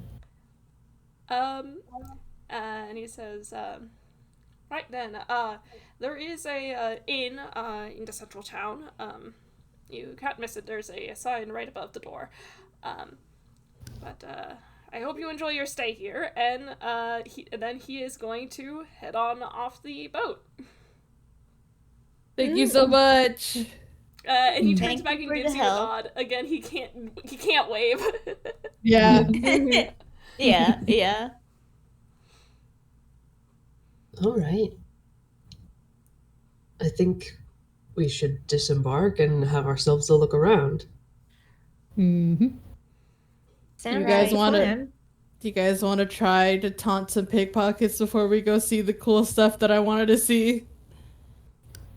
Camille gives Leo a very, very big, very mischievous grin. Yeah, that's what I Oh, thought you'd say. Wanting to torment the local criminals. We could never. Do we want to I maybe- think that sounds like a wonderful idea. Before we indulge this line of thought any further, do we at least want to find a place to settle down before we explore? Yes. Right. It wouldn't hurt as well to have a place to return to if any of us get split up.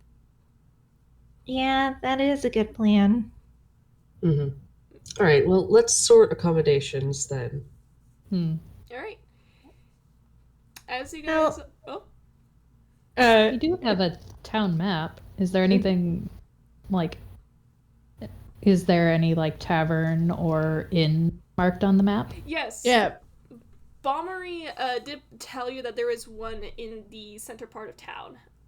Got it. And it is in fact marked for you, with a little drawing of a bed over the Nice. the exact building. Hey. It is directly north of here. Mhm. Well, I guess we'll just have to make sure it's not too shady. Guess so. Can't be any place worse than I've stayed. Well, we all know what your standards are like. I'm sorry. What a burn! There's just a beat of silence, and it's like, you know, fuck you two. Okay. Errata snorts. Juby, you were just contemplating trying to steal cursed treasure from a haunted pirate ship. Because it would be fun. That says nothing of my standards for where I stay.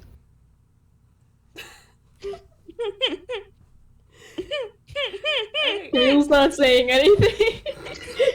Moria's just doing her best to muffle her laughter in the background. Alright.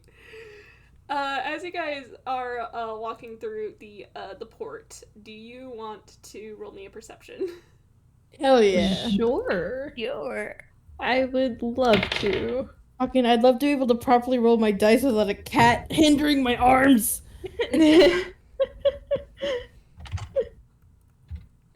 What was it? What the kitty doing? Percepi? Yeah, You Persepi. Persepi. He's like digging his claws into my chest, and like whenever I lift a hand to roll my dice, he starts swatting at it. Little man. Aww. Oh, buddy.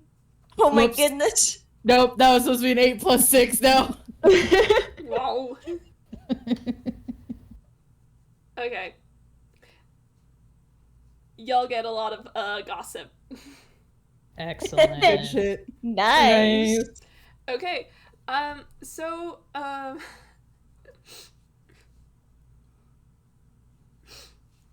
gosh, where do I start? First thing you noticed is that you guys had pointed out where the inn is going to be. Excuse me. You already noticed that a lot of the living crew members that you saw disembark the ship are heading in that direction. Mm-hmm. But the ones that aren't, and the ones that are just like people who work at the dock, not specifically your ship, Mm-hmm. are talking amongst themselves. You hear a mention between two crew members making fun of a man named Amarillo. Amarillo. Mm-hmm. Oh. In fact, I think what you hear exactly is, "Oh, Amarillo's back in the pub again. Gotta make sure Patches doesn't see him." Uh-oh. Uh-oh. Uh-oh. Actually, as you guys are walking through, one of the talkies that work here notice you all are new, and literally word for word says, "Keep an eye on your pockets, folks." As soon as you hear a different tune calling out about taking a picture with no, it's not that phrasing. It's get a picture with the Great Gonzalez. Oh my god. The Great Gonzalez. Can't be so great if we've never heard of them. Well, aren't you at least a little bit curious? Oh, absolutely. That is one of the most obvious scams I have ever seen. It's practically cliche. Of course I'm curious. And also, I probably want to pick their pockets and take any of their ill-gotten gains. Alright, Of course. dweeb. Oh, what were you saying? Something I saw your icon light up. Oh, nah. Nah. Okay. Yeah. Camille is not one to ignore a plot hook normally, but he's trying to not do the thing of constantly wandering off to the next plot hook while people are looking away. He can at least make it to the end first. He can at least do that. Fair enough. He's trying so hard. He's so brave. Do we need a We baby leash for this appreciate him. Oh child? my god.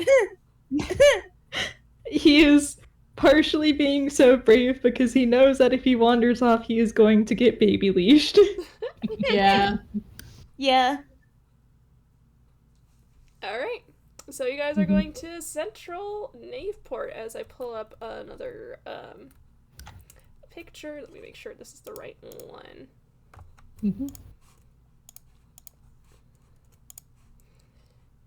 I feel like the current plan is make sure they have a place booked that's all sorted, and then they are zooming off.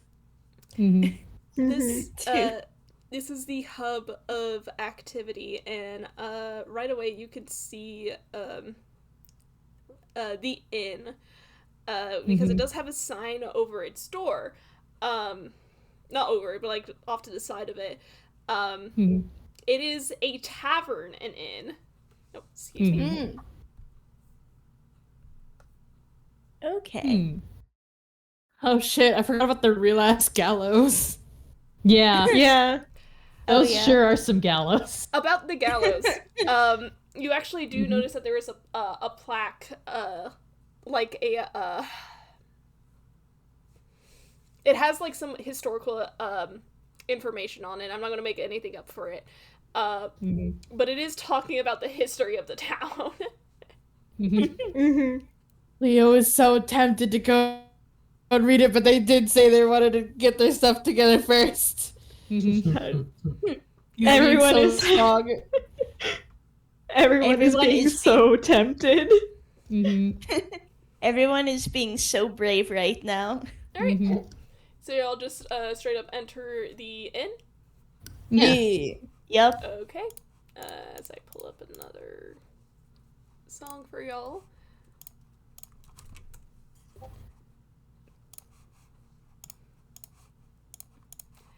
And I look at my notes. There, even as you approach, you already hear that there is a ruckus going inside the bar. Uh-oh. That sounds festive. Jubilee already cracking his knuckles. Let's fucking go. Moria will just put a hand on his shoulder, like, not yet, Juby, in the same tone of not yet firm. Let's first find out and then throw a punch. Let me get a move first. The sign that's next to the door is a, how you say, it says Beanery's Soda Bar and Inn. Oh shit. The good stuff. The high quality stuff too. Yeah. Are you all just entering? Yeah. Okay. Juby is entering and ready to duck if anything is being thrown around in there. Oh, it's Honestly, not. headache, Moria. It's not a full-on fight. It is a loud, heated argument between a bomb that you had sailed with and this. Hang on, I have to find his image. Understood. Uh-huh.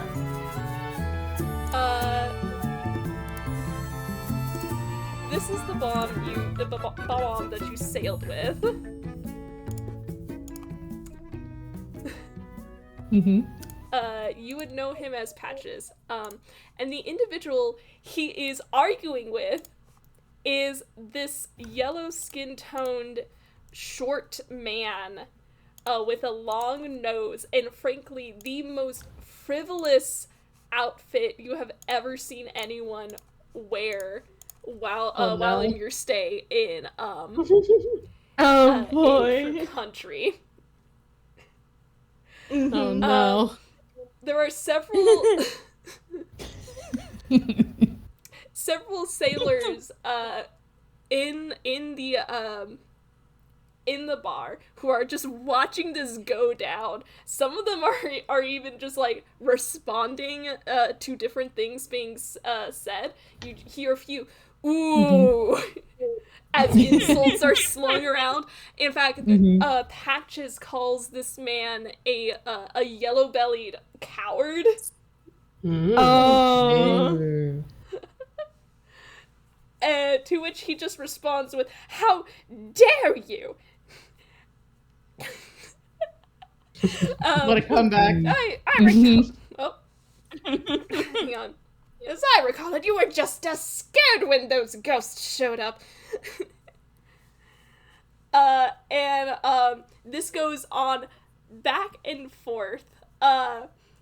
And those of you with the high passive perceptions notice that the bartender, who is this sort of humanoid, but his head is shaped like a bean. Kind of just give a beleaguered sigh as he cleans off a glass pint.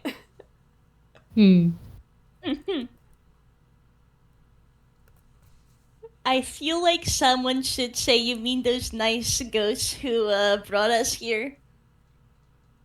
I feel like someone should say that. Moria could. Just for Moria could.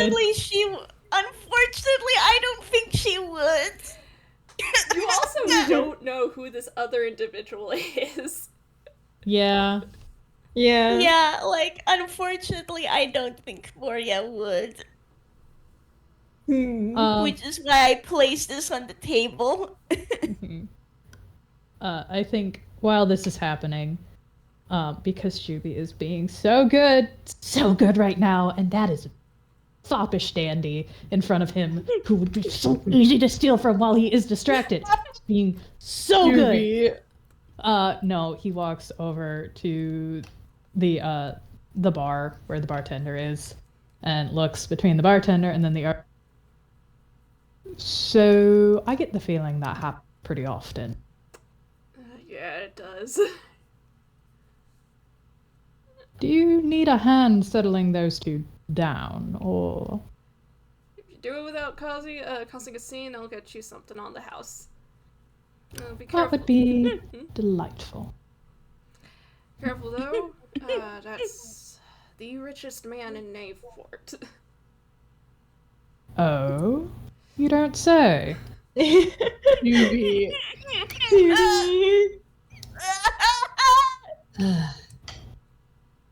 The richest man in Knaveport. Now what would someone like that be doing starting fights around?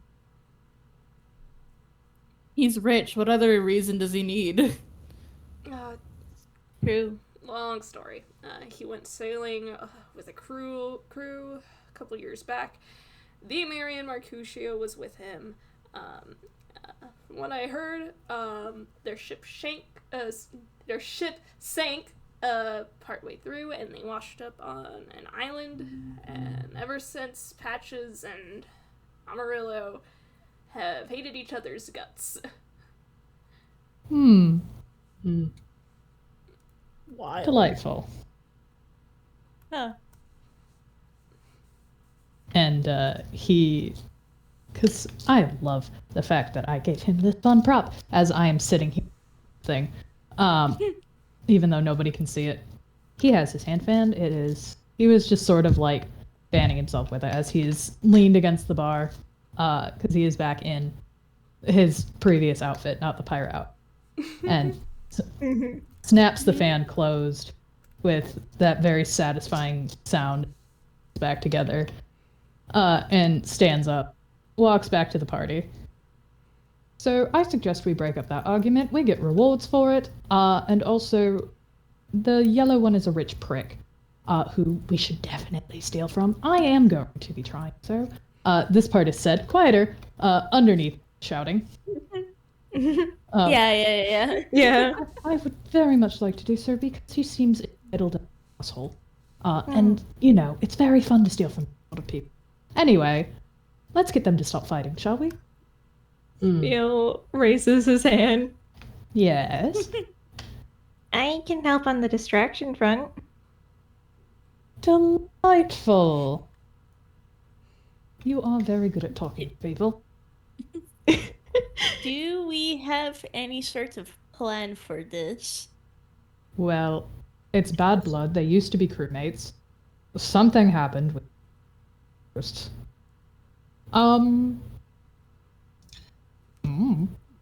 We could just talk. Let's say I'll talk to the dandy, one of you talk to the pirate. Yep. Sounds delightful. Juby, would you like to go with Prof so you can handle that part of your business? You know me so well. Of course, dear. Yeah. Leo, do you want to talk to the other one with Camille, maybe? Yeah, alright. Leo was gonna just sit and watch, but you know what? Yeah. Camille looks over at Moria. Anything you want to do? Looks... I can join you boys. Be there for moral support.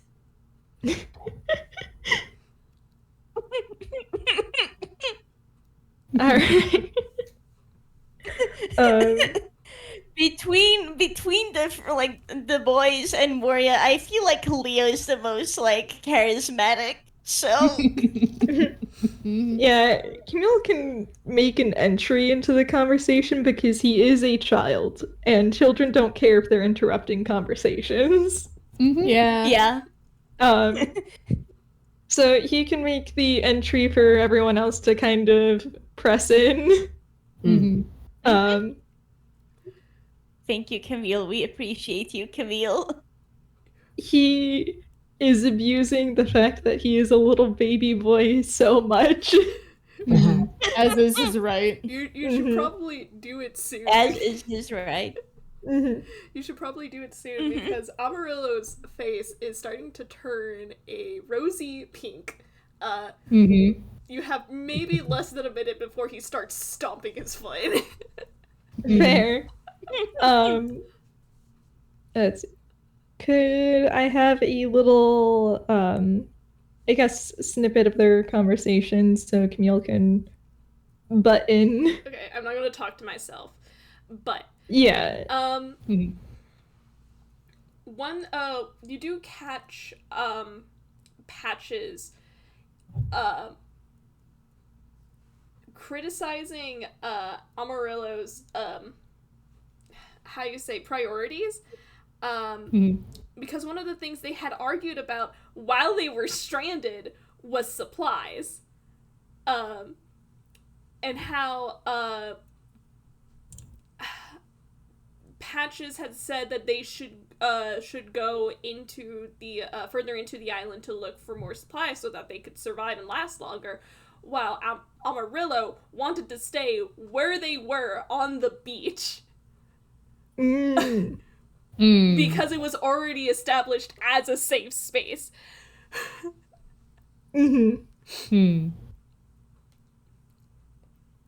Yeah. I think on that note, Camille is going to... He's probably just gonna, hop up in between them if possible. There's probably a few stools between them. Yeah, so he'll hop up on the stool closest to the pirate and just go, "Wow, you got stranded? That must have been so scary. But I hear that there's a lot of things like ruins and temples on them. Did you find anything?" Are you who specifically are you saying this to? Are you saying this to Amarillo or the pirate? He is saying this to the pirate because he's not going to derail from the plan on step 1. Okay. Okay. Patches looks to you, immediately recognizes you as part of that group. And Camille, it is a very good thing you decided to help out on that ship, because you have already endeared yourself to that crew. Yeah. Leo probably also takes this moment to come over and play the apologetic big brother. And is just, really sorry that he came over your badges. Oh, that's alright. Don't mind talking about that little adventure. As I recall it, Marian did end up finding an old cavern, and he's going to ramble about a basically a secondhand account of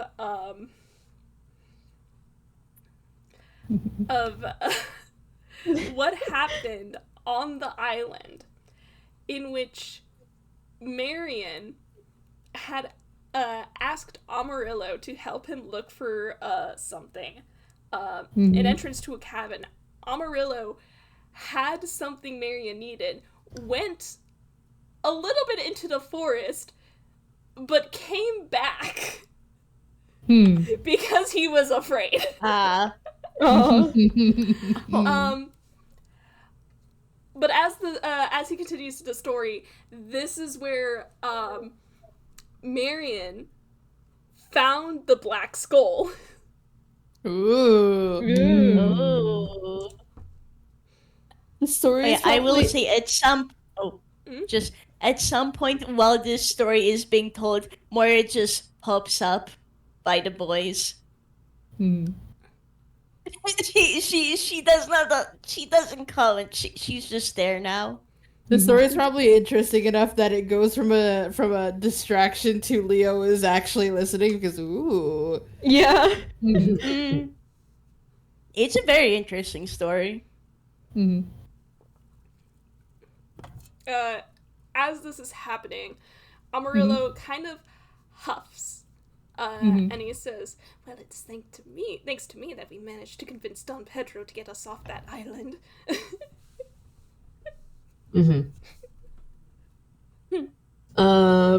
Professor cuts in with a, hello, fine sir. I happen to notice that you're having a bit of an argument there. What exactly seems to be the trouble between you two? Oh, nothing too serious. You ought not to worry about it. It's just an old feud between two colleagues. Oh, yes? He, in the meantime, is going to ramble. Mhm. Good luck, Prof. Uh-huh. He is going to ramble a bit about himself. Again, he is Amarillo. Amarillo, one of those. And he is, again, the richest man in Knaveport because his family owns a merchant fleet. Oh, God. Yeah. Yeah. Yeah. In fact, earlier you made a history roll on the Black Skull. Professor. As Amarillo's describing his history and his history with Patches, you quickly put together that the reason the Black Skull sank all those years ago was because of Amarillo's ancestors. Wow. They had stolen something off the Black Skull, and as a result, the Black Skull was magically tied to this item, and without it, they weren't able to sail. It was only until after Amarillo and Marian and his crew got stranded on the island, and they found the Black Skull, that they managed to convince Don Pedro to get them off the island because he still had that old artifact with him and could use that as a bargaining chip.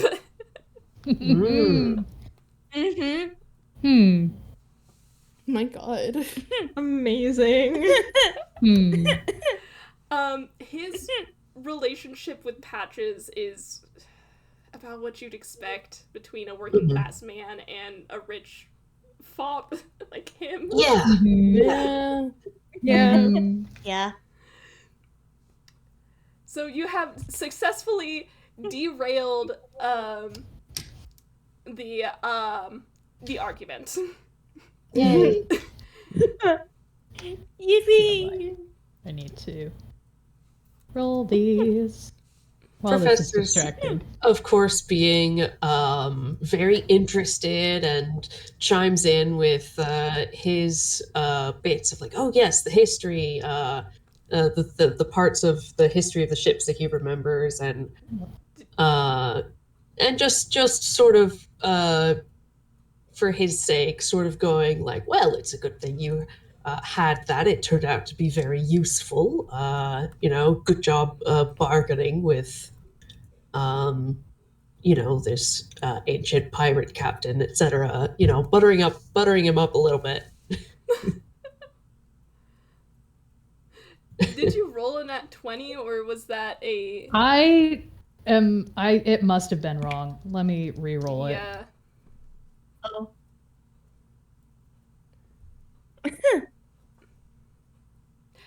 There we go. Okay. Mm-hmm.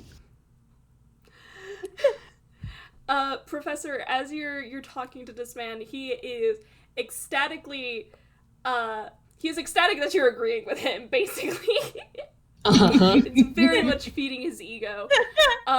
So much so that he doesn't notice when Jubilee pickpockets him.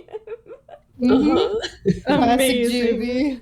Yeah, it's just a moment of, totally just, unobtrusive, sidles up to the bar for a moment, takes a look around, empties as much as he can out of the pockets. I'll give you one thing. Mm-hmm. Not anything special or magical. It is a fancy jewelry. It is a golden necklace. The amulet of which is a bright red ruby, about the size of a nickel.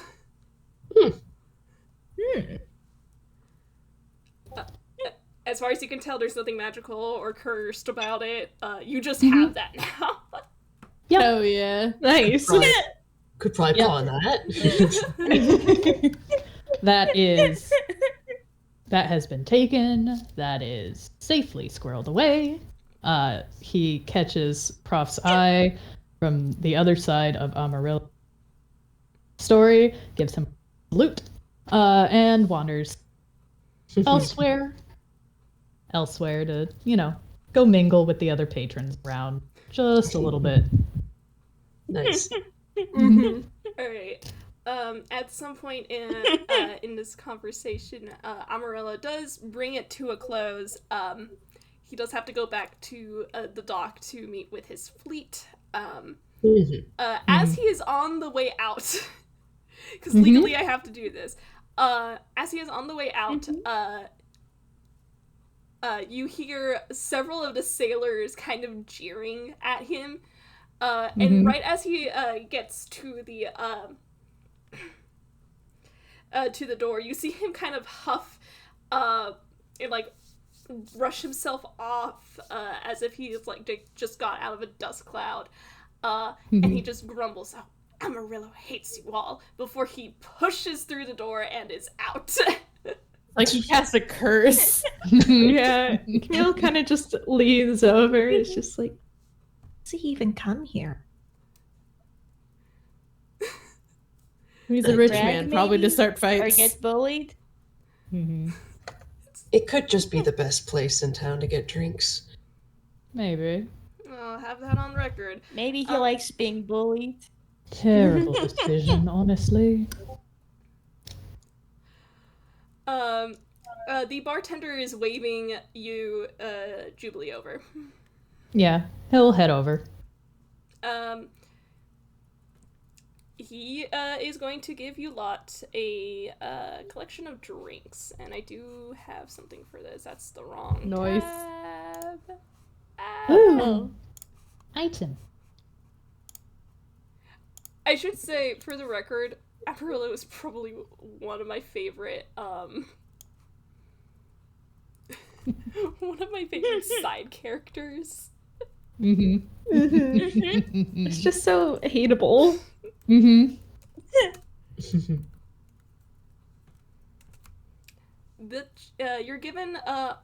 each given a bottle of what's called Chocola Cola. It is a special brew made in Knaveport, favored among sailors. When you drink it, it can remove one of the following conditions: blinded, deafened, paralyzed, or poisoned. Hell yeah. Ooh, okay.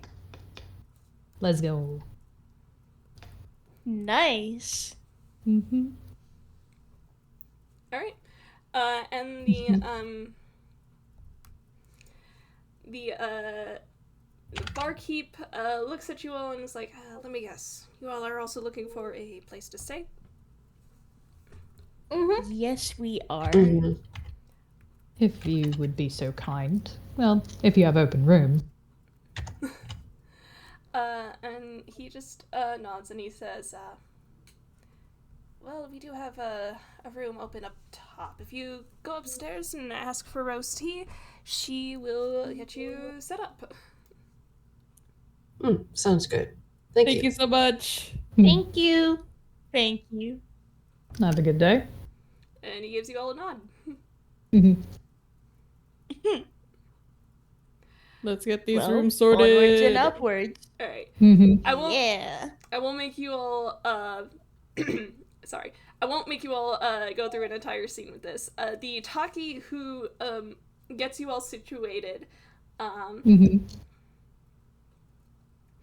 is a young lady with pink spots on her mushroom cap and has her hair in pigtails. And she quickly gets you all situated. She greets you all and is super chatty with you all. Hell yeah. Hey. Nice.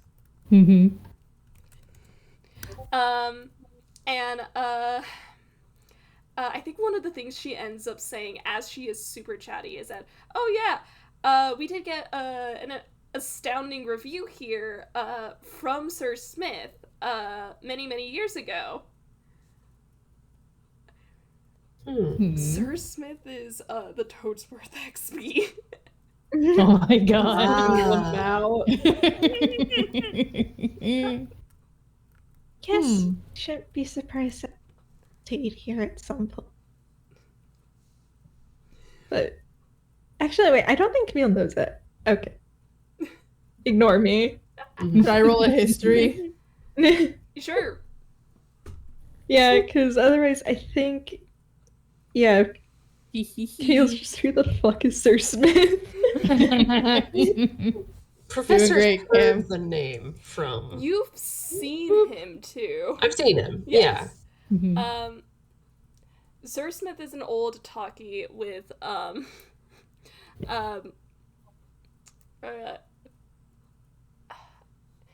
he definitely looks like he works with the royal castle.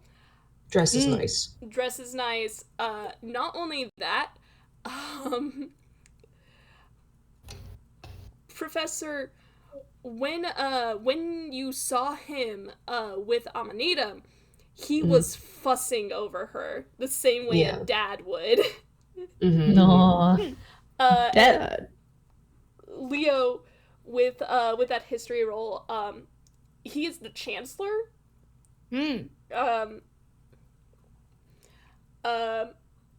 But every time Princess Amanita goes anywhere outside of Munchroom Town, she is almost always accompanied by him. He may not be her dad, but he is definitely her dad. The dad who stepped up. For real. For real. Yeah, Leo's just nodding like, oh, the Chancellor, nice.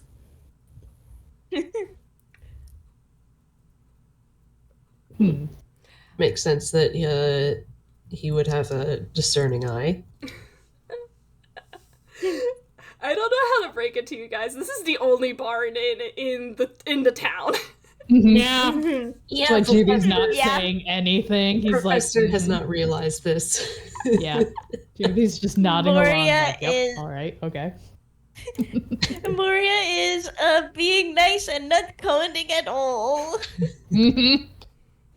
But yeah, the beds are comfy enough. The room is nice enough. She's made sure that it's all nice and neat. As you guys pass in the hallway, you do notice that there's like a little exit that you see leads onto a walkway that crosses over to the next building over. But as you guys are getting situated, I am essentially giving you free reign to do whatever you want from this point. Hooray! Alrighty. Let's get some targets on our backs. Let's go. There's the Gonzalez thread. There is also the check out history thread at the Gurney. Mm-hmm. If I'm saying that right. It's Yeah, the gallows. the gallows. Gallows, yeah. Also on your map, I will say there is a lot of things in the central part of Knaveport. There is a shop. There's actually 2 shops, if we want to be technical, and a restaurant. There is also a more, I guess you could say, cleaner, quote unquote, part of town over to the west. It does look like there is a little, I want to say casino. Oh. Sort of. It's a game area, basically, over on that side. And to the east, as far as the map can tell, it is kind of grungier. Okay.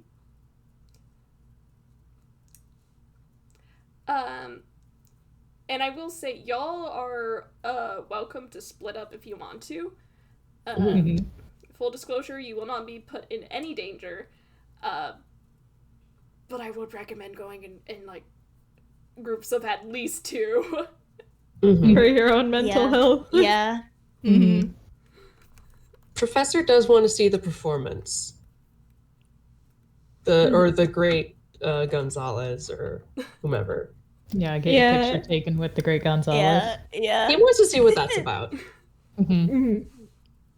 Yeah, I we will. get you. Moria is also curious. There's a casino. I have the bird whose whole shtick is casinos. He hears that word and is like, I need to go cheat at cards and rob people. Let's go. Yeah, I think Camille's also interested in the Great Gonzalez. We'll go in order of what we heard about then, I guess. Okay, so are we going in groups then? Or are we just going all together? I think all together. I think we're going all together, yeah. Yeah. Alright, so back to Southern Knaveport. That little toon guy is there, and I should do probably a better description of him. I guess the best way I could describe him is kind of like a shy guy, but a little bit more detailed.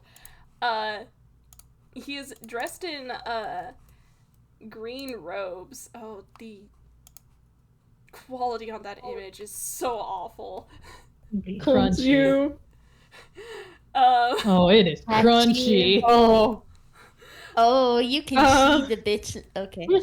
He's got these green robes with like little white stripes, and he has a mask, kind of like a shy guy would, but instead of it just being very like plain, his does actually seem to have a grin, as he's trying to get people's attention, like, come get a picture with the great Gonzalez. 20 gold pieces. Oh boy. 20 gold pieces. This is a That scam sounds artist. about right. Yeah. That sounds about right. Is there like a crowd or like a setup or anything, or is this just some random guy in the street saying?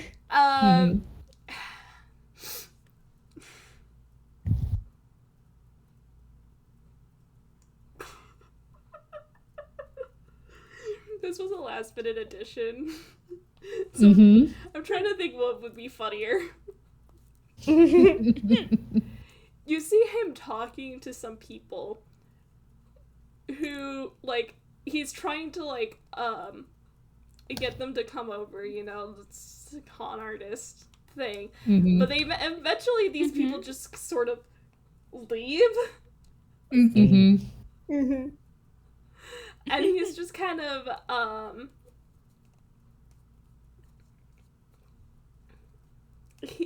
but he's still kind of like standing there. Mm-hmm. So what is so great about this great Gonzalez? Oh, you haven't heard? Great Gonzalez? Champion of the Blitz Pits! Gesundheit.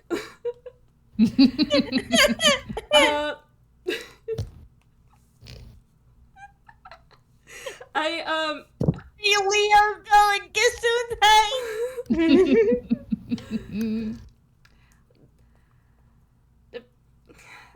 the best fighter that ring has ever seen. Uh-huh. Now, would that be you or somebody else? Oh, no, definitely not me. Mm-hmm.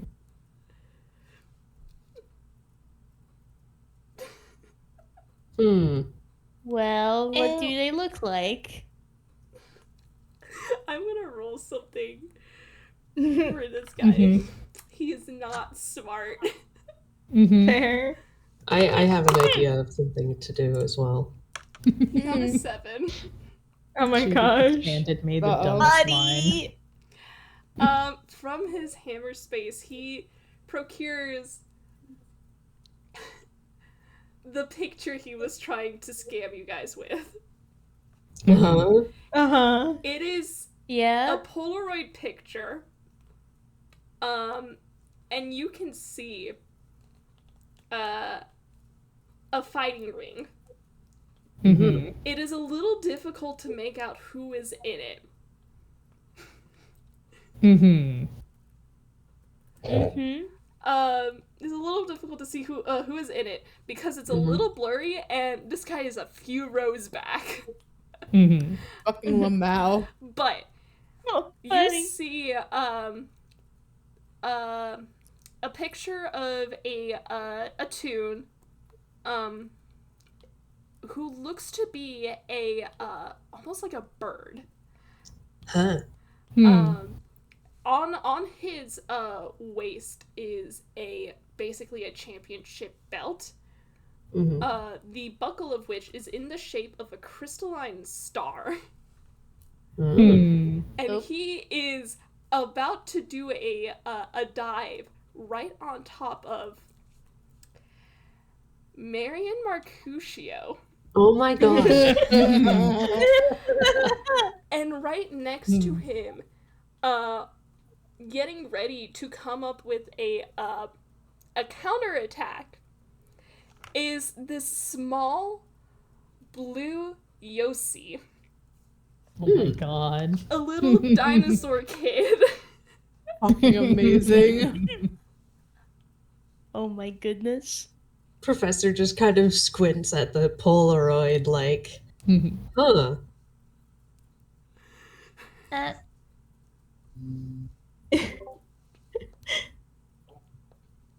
I think. Are you sure that's really worth 20? That's copper. I got this. You know how hard it was to get this kind of picture. Sounds like a skill issue to me. Skill issue!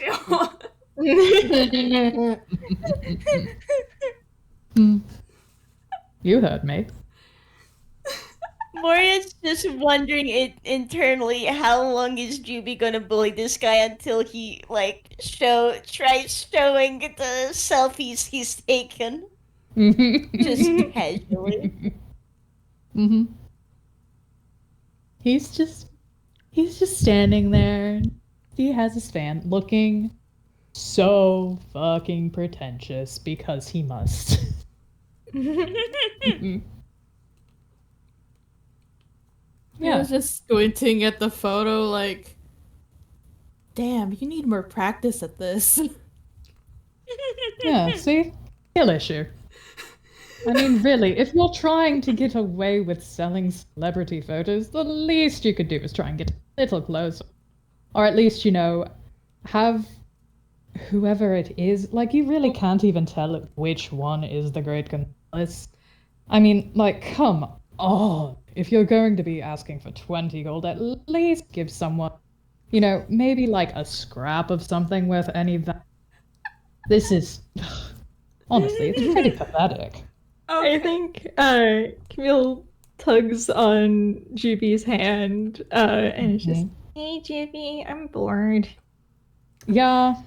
The bandit, because this is what this enemy type is called. Mhm. The bandit gets so frustrated with you, Jimmy. He starts to yell at you to get away from him, to like get out of here.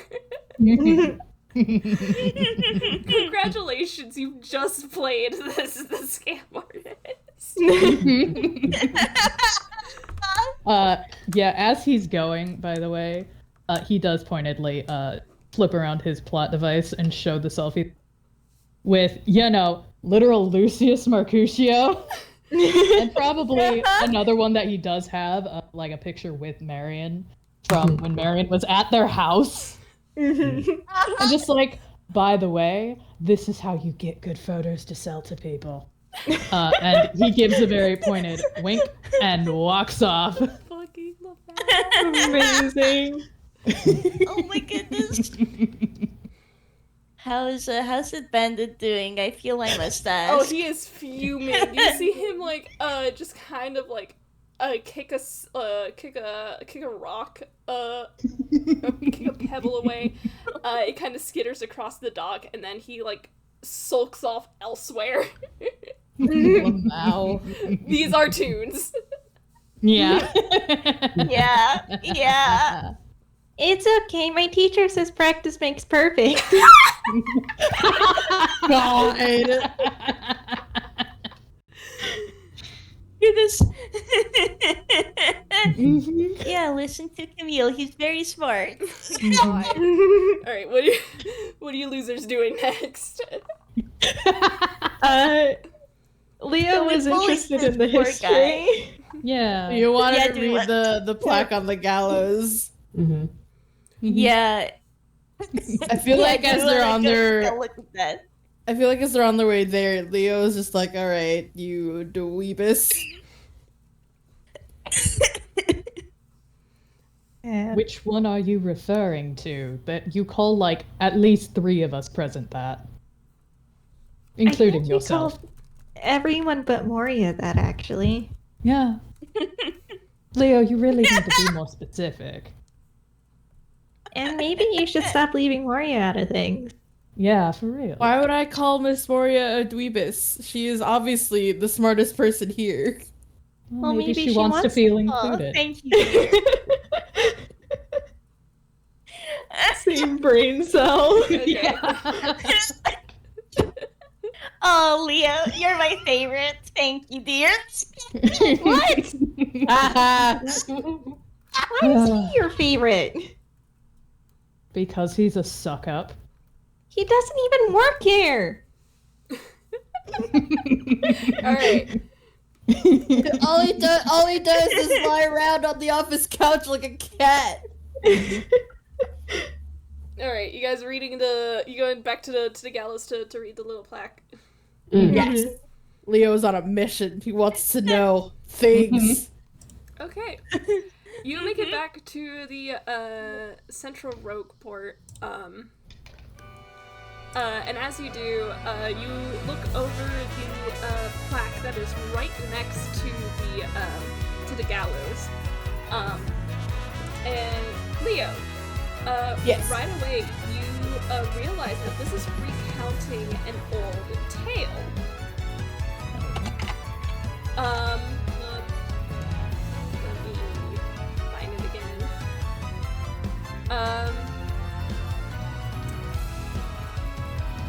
And I'm going to read it out loud. An awfully long time ago, in a strange and far-off land, a big, bustling town thrived. It was a town where all people lived very happy lives, and it was said that the town was very prosperous, but until that one day, tragedy befell this blessed place. A great cataclysm struck the town and its people. Darkness filled the skies, and the earth roared and shook. It was as if the very world had come to a violent end. And in but a single night, the town sank into the depths of the earth. Many moons rose and set. Stories of the town passed into the pages of fairy tales. And when the town site no longer held relics of its past, people gathered at that spot and built a new town. Word soon spread amongst the people who moved in that an ancient city lay deep underground, and that magnificent treasure rested there.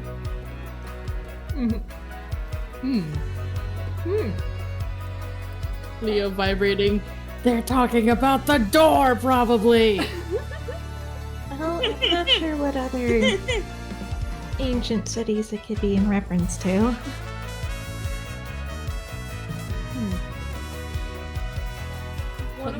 Let me have this, Cam.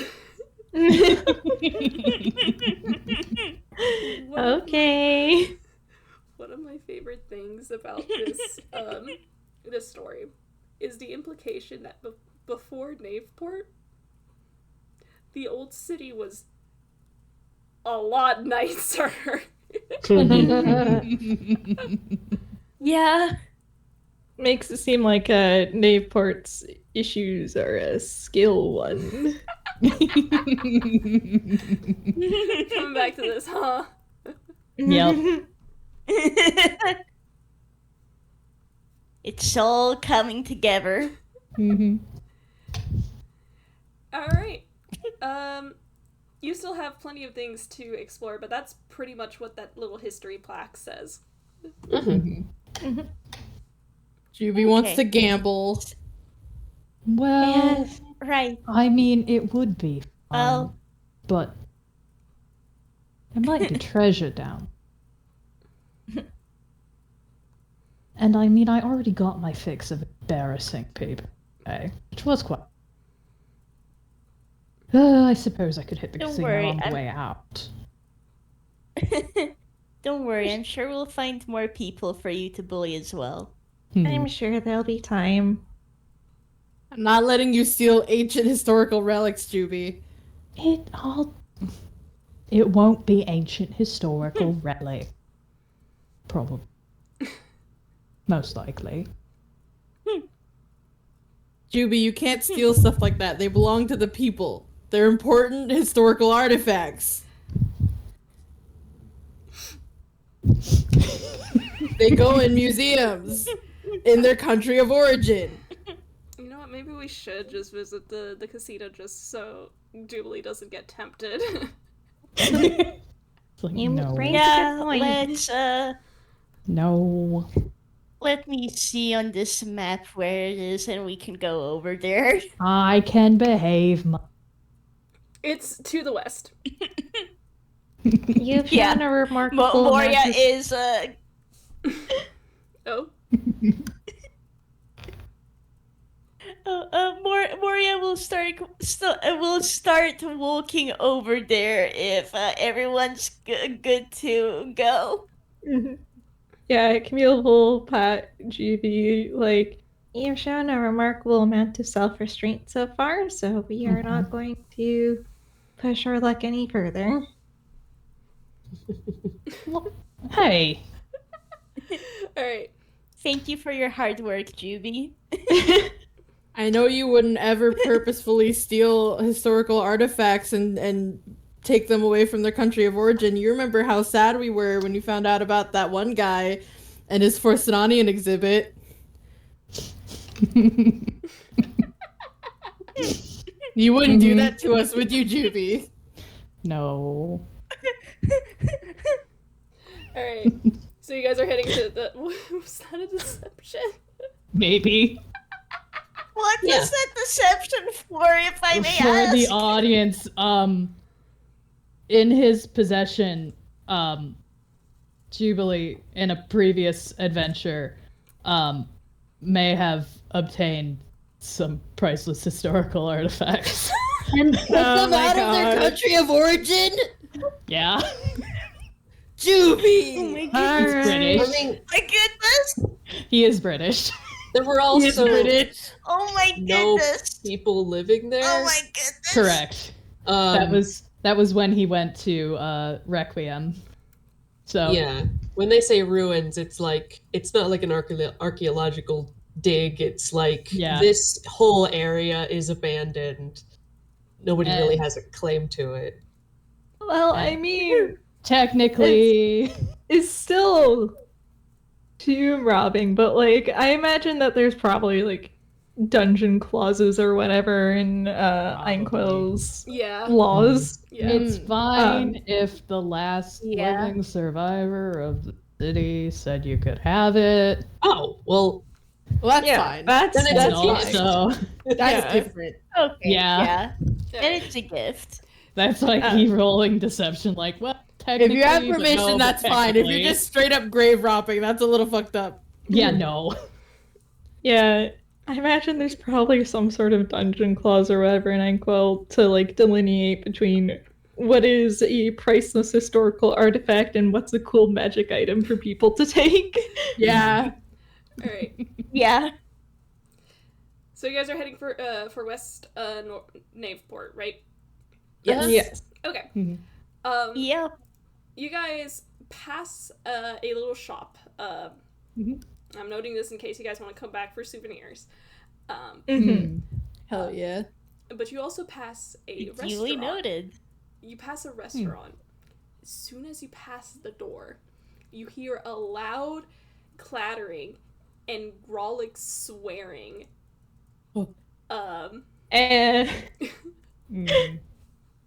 And Camille spins on his heel and goes into the restaurant. Yeah, that's Leo was expecting this outcome. Yeah. Listen, he is a detective. Mm-hmm. He's still running on the logic of, oh, screaming, murder happened. I go there. Thankfully, Buddy. thankfully, it is not a murder. Not yet, at least.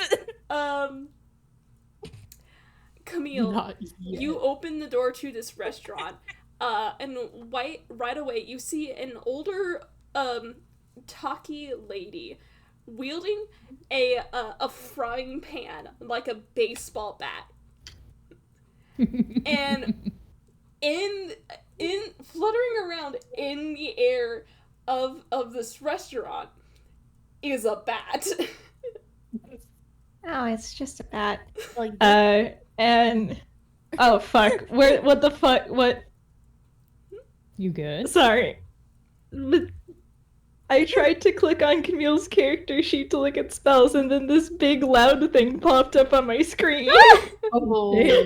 I don't know what it is. I can't believe you just got hit with a pop-up ad. My god. Lamau? I think it's Steam. Oh. Okay. Oh. I don't know what happened. I wasn't even in Steam. Okay. Catch The you. games they call. Okay. Yeah, I'm gonna look through Camille's spells to see if he has anything that can help. That's what I was gonna say. Yes. Okay. Yeah. As- Worst case, I was gonna volunteer and say, worst case, if Camille doesn't have speak with animals, he knows Jubilee. Mhm. As this is going on, as Fletch is looking, you see the Taki is like waving her pan back and forth and just screaming, "Get out of here! Get on!" at the bat, which keeps fluttering back and forth. Lamau. Oh. Okay. Camille. He does have speak with animals, and if that doesn't work, he does have a backup plan. Okay. So he is going to cast speak with animals and then kind of cup his hands around his mouth and just go, "Excuse me, could you come here for a moment?" Are you Very obviously talking to the bat. And this little lady chef blinks and looks to you, and the bat, seeing an opportunity, just flutters right over to you. He'll hold out his hands to help act as a perch if needed. Yeah, he'll take it. Aw. Thank you. What was going on here? He looks between the bat and the Taki. The bat goes, I got stuck last night. Aw. Oh. Oh, buddy. I think I spooked the old lady there. And this lady, this chef, looks absolutely bewildered. Sorry, there's a hair in my mouth? God. Hate when that happens. Yeah. Yeah. Yes. But she looks like she is just coming down from the fright of her life. Aw. Fair. Oh. Oh. And she just goes, oh, that little thing just scared the absolute... Spores. I can't say she wouldn't swear. Oh, okay, Nintendo got it. characters. The living daylights or something. The living Yeah. daylights out of me. Yeah. Well, I just Sorry, got a little my bit brain deaf. had... Oh. No, sorry, just my brain had the, she could see the spores out of her. I nearly True. dropped my spores. God. I think there's a moment where he was just, they have spores before. Before he's, he just got a little bit stuck. We'll, take care of it if you don't mind. Oh, thank you very much, kiddo.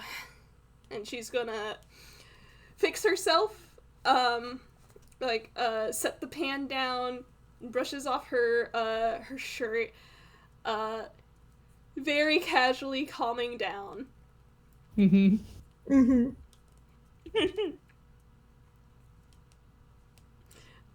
Yeah. Oh. Oh.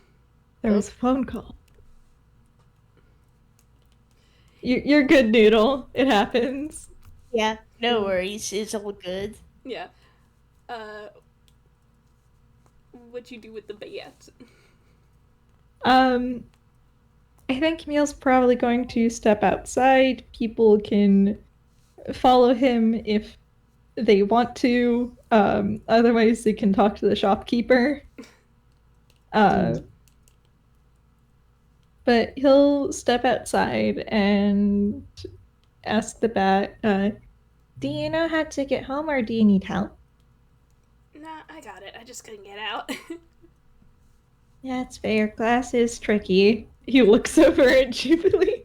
I'm standing right here. I can't believe this slander. I can see glass just fine, thank you. Right. I can. The bat is kind of laughing. And they just go, thanks for the help, kid. Before it flaps its wings and takes off. Nice.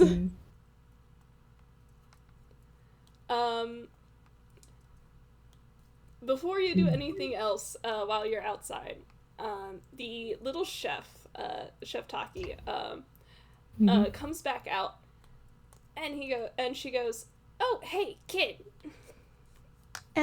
Yeah?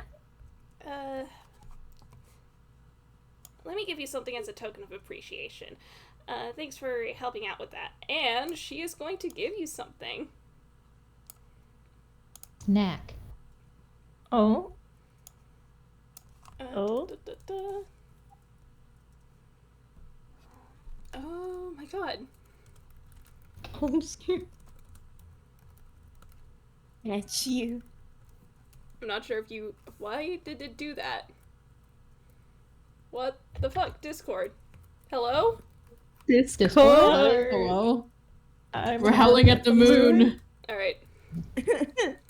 We have a few jokes here. Whoa. Hey, yo. Oh. Oh wow.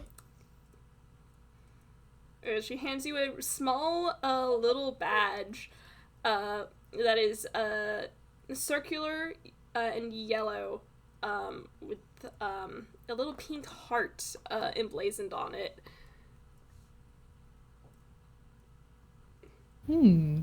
That's cool. Oh, that is Yeah. very cool. So, Uh, full disclosure. I did in fact turn a few badges from the Thousand Year Door into items. Hell Nice. nice. And if you help out some other people, you might pick up more badges. Ooh. Maybe so. Perhaps. Mayhaps. Mayhaps. Yeah, I think Camille is just gonna go. Oh, thank you. It was really no trouble at all. Actually, it means a lot. I mean, I'm deathly scared of those things. That's fair. And she's going to give you a little wave before my voice cracked. Oh. She gives you a little wave before she goes back into the restaurant. Mhm. Hell yeah. Okay. I think, unfortunately, Camille is the type to say this. As he waves to her, he's just Remember to get a rabies booster. I mean, he's not wrong. yeah. Yeah. Camille. Yeah. What? No, he's right. I mean, better safe than sorry. Bat bites are small. You don't know whether or not it's bitter. We could have asked the bat. Well, the bat's already gone. It's too late. Well, you should have thought of it sooner. Well, then you should have asked the bat. I was busy being offended by the fact that you made a snarky comment about glass, so there. Are you guys keep going to the western part of town? Yeah. Yeah. Yeah, probably. Okay. Yeah. As I look back at my notes, I had to scroll all the way down to find that item. I'm sorry. It's all good. Okay, so this yes. Okay, this is the best image I could find of West Knaveport. Ooh. Right as you guys step into it, this does feel like a much nicer, more high-end residential area. You see, like, as soon as you enter there, to your left, there is a little garden with a fountain in it. And to your right, you see a few apartments. I keep switching to the wrong window. Trying to get back to my notes. That's you. That's just the name. In the distance, you do see the casino. It is labeled with a bright, colorful neon sign as Palma Parlor. But also around here, you see another store and a little pathway that leads towards the more like backside of this area. You see a little sign on the wall that is indicating a train line. Oh my goodness. Oh no. Oh no. Oh no. Avi. Abby, what have you put in here for my boy? There is also a another sign that's indicating a some sort of blimp service. Ooh. But yeah, whatever you guys want to do first. So we have a blimp train. Is the casino here yet, or Yeah, the somewhere casino's else? here. Yes, it is. It's a bright, colorful neon sign labeled as Papa Parlor. Got it. Blimp train casino. Anything I'm missing? Store. Store. Leo Okay. sees the sort of train stuff and is like, well, we know what we can't do. Yeah. Sorry, Juby. If you guys want to go. You know what happens anytime you get on a train. I know! It doesn't happen ever. Well, we don't know when or why. Well, If it helps, I can take a look at it and see what's going on over there. And yeah, that may be for the best. I don't know if he can contain himself if he gets closer. I am going to go take pictures of the garden. Fuck you, people. I thought you wanted to go to the casino. He is just grumbling, and he is taking pictures. But yes, he does want to go to the casino train. He is easily. There are so many things he wants to do here, and it is like, oh. But then one was noted as forbidden, so now it's like, oh, but I can't do. Alright. But why can't I? Arada's gonna walk over in that direction. Do you guys want to do anything while you wait for him to come back? Professor wanted to check out the train. Okay. He was willing to go on the train with Juby. I mean, the train would probably go to an entirely different part of the country. They don't have to get on it. They can look at it first and see where it goes. I do have some stuff written. Don't worry about it. Okay. Professor, as you come up to this backside of the western side of town, you do see the station, and right away you notice that there is not really a commotion, but it's basically business as usual as them. Business as usual for them. Excuse me. That you see a group of toons actually doing maintenance on the train itself. So wherever it goes, it doesn't look like it's in service right now. But this train is fancy looking. It is sleek in design. It is a fine black finish with golden decals. And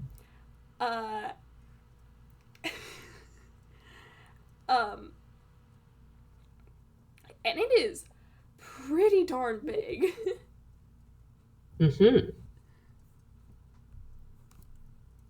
Yeah, he just stands back, admiring it, looking up at the train. Because trains are fucking huge. If you don't interact with like steam trains on a regular basis, Oh yeah, they're large. they're humongous. Oh yeah. Yeah, he's just kind of giving it the look over, like appreciating how cool it is. Do you want to roll a perception check? Yeah. All right. That's a 12. Okay, it wasn't that hard to pick up on. This is another thing that I could not come up with a really good XP name for, because what it's already called is already really good. Ooh. The train is called the Excess Express. Oh my god. You see that on the little train line map. The line leads to a town which you quickly pick up on as a place where you would assume rich people live, because it is very cartoonishly named Sheikly Heights. God. Oh my god. A bit on the nose, but...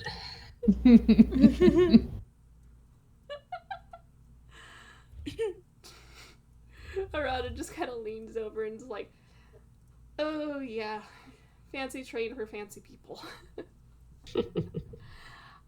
With your 12, you do also see that there is a warp pipe being, I guess you could say fenced off. But by a tune that looks like a fish. And right away you can also tell where exactly it leads, because a little bit in the distance is a platform where a blimp is waiting. Oh. Huh.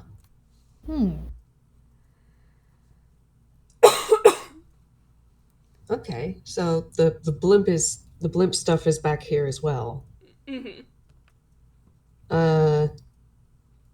I think he's going to go over to the person roping the area off and ask,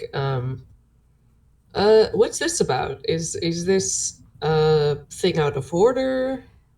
You could say that. Sorry, this blimp runs all the way to Glamourville, where the Blitz Pit is.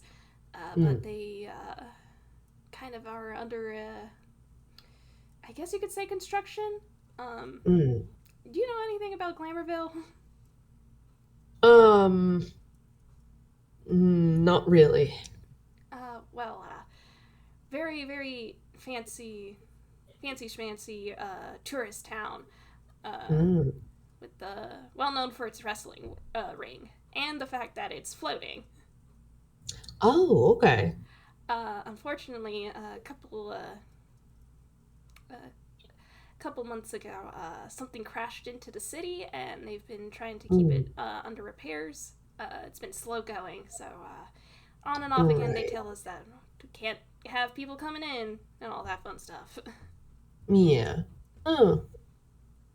Well, I hope they get it fixed up soon, but in the meantime, that makes sense. Yeah. Kind of miss doing my job. Aww. Is it both the warp pipe and the blimp? The warp pipe leads to the platform to board the blimp. Oh, got it. Yeah. Okay. It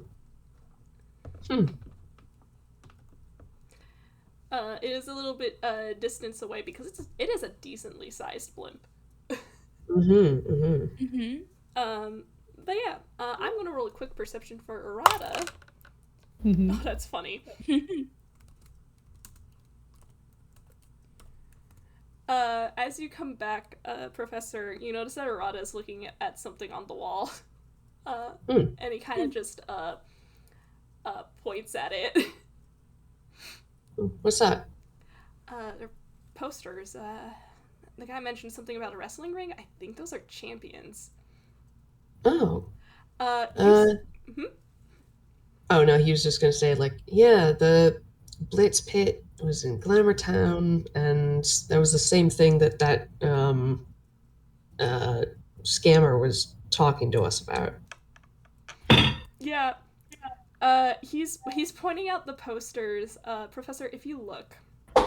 There are 4 different posters of 4 different individuals. The first one is of a Taki with purple spots on his mushroom cap, and Mhm. it's got a little fringe of blonde peeking out from under it. And the poster proclaims him as Prince Mush. Hmm. The second, What a name. The second one is of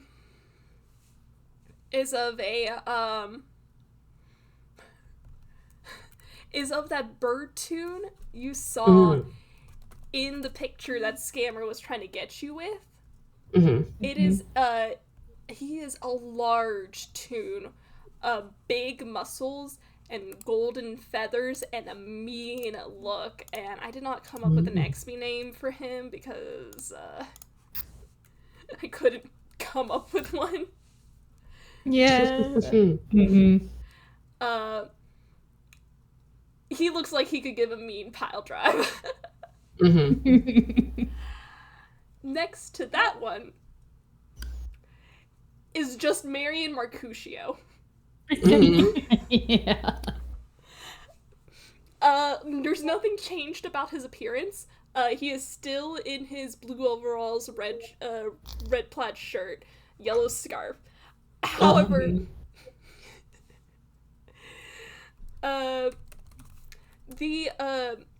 the poster proclaims him as the Great Gonzalez. Of course. He just kind of squints and tilts his head. Stage name, I suppose. That checks out. Next to that poster is a poster of a Yossi. You recognize him as the Yossi that was also in the Polaroid picture right next to Marian. Except in the poster he is much larger and much older. And he is the poster calls him the Great Gonzalez Jr. Oh my god. No. Aww. Also, damn, the scammer's trying to sell an old photo too? Fucked up. Yeah. It was the championship title between Great Gonzalez and the bird tune.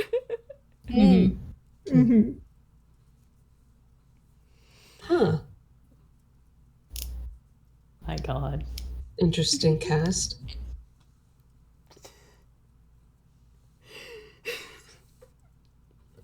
He just makes a note to like have the others come over and take a peek before they leave the area.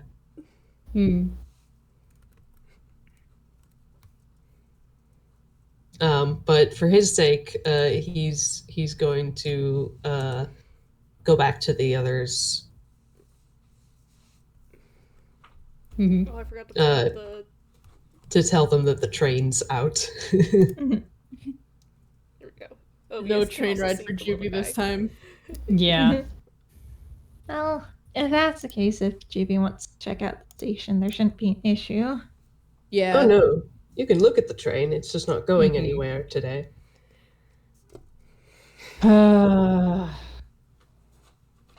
It's very pretty though. Yeah, well, pretty a train. I'm What was that? biased, but he said I've seen a pretty. I'm biased, but So you Not were go. excited to see a train, and now you're not I excited. wanted to ride on the train. I wanted to go somewhere, and now it's apparent it's to a fancy place. So, well, yeah, it probably would have started a plot in a train heist. Would have been fun. Would have been really fun. Well, we can always come back here. You can't train heist on my history trip. Shooting. At least not before the I'm- history. I know. Kicks at the ground, sulking. Hey, Shop in a casino, I think, are the things that we haven't looked at yet. yeah. Yeah. Which one do you want to go to first? Professor will defer to my- the others. Request a quick break because my alarm's about to go off. My mother told me to get my laundry. Okay, yep. Yeah. Yes. Okay. Great time. Mm-hmm. I will be chilling here. Same. I hope y'all are enjoying the little references. Yes. I am. It's very fun.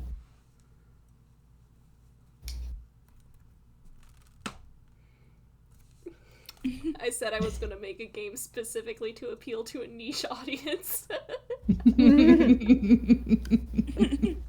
You're doing great. And you're doing amazing. Oh, I should probably clarify. There were 2 shops in central Knaveport. One of them was a regular shop, but the other one, I forgot to say, was a badge shop. Badge shop. Nice. Like the badge that Camille got.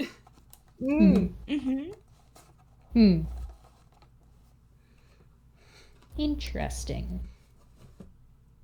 I'll have to look into that.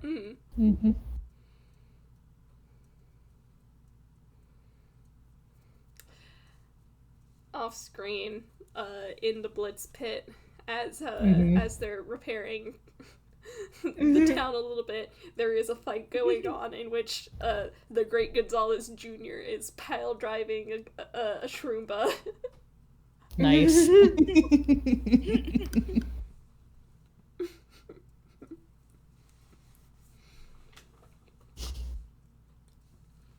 Luna! Hi, Luna. Kitty time. She was going somewhere, and then I started petting her, and she immediately stopped. Aww. Less important wherever she was getting comfort. Aww.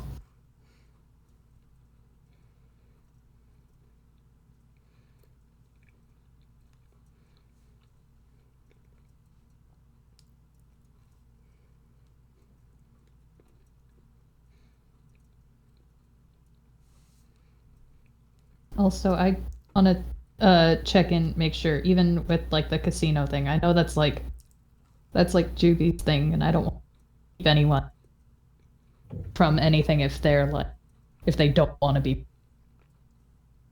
You're cutting out a little bit for me. Could you? I'm sorry. No, it's fine. I noticed it too. I was like, no, wait, no. I was gonna say, with the casino, I know that's Juby's thing. I didn't want to like make everyone tag along if they didn't want. If they did not want to. It's Pick me fine. up. I'm curious. I think Camille's a little bit too baby to go into casino, so he's likely to check out one of the nearby shops while you do so, but you can absolutely go ahead and do it. Yeah.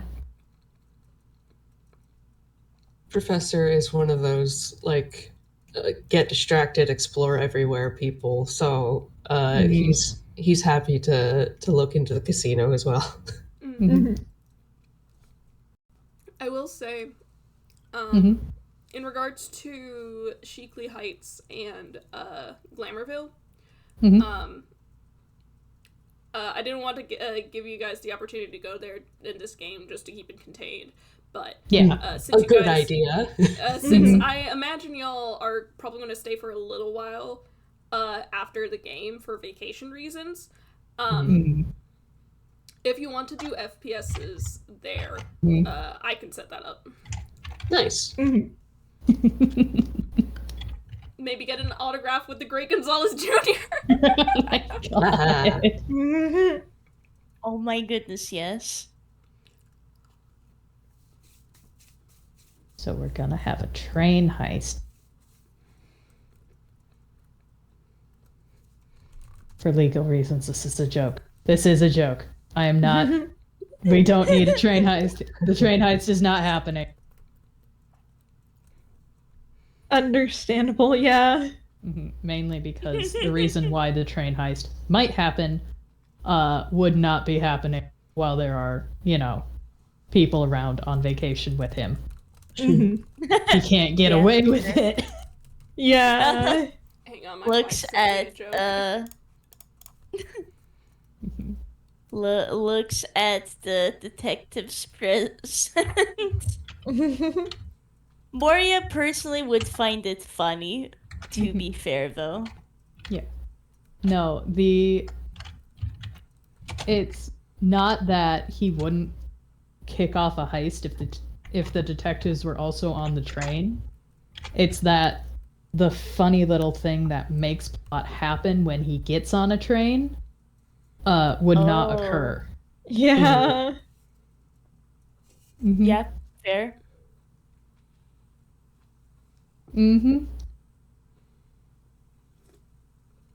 Pigeon joke in the Stargate.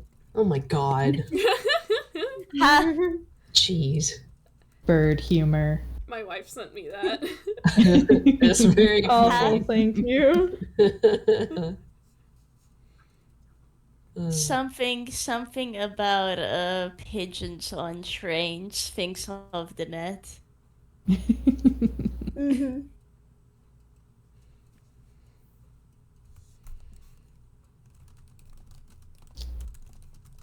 Also, you Yeah. know what? Be right back. I might try and get myself a snack or something.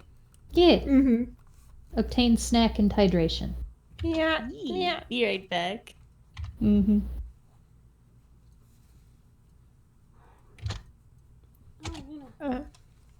Love this funny group on vacation. Kippy. Mm. Yeah,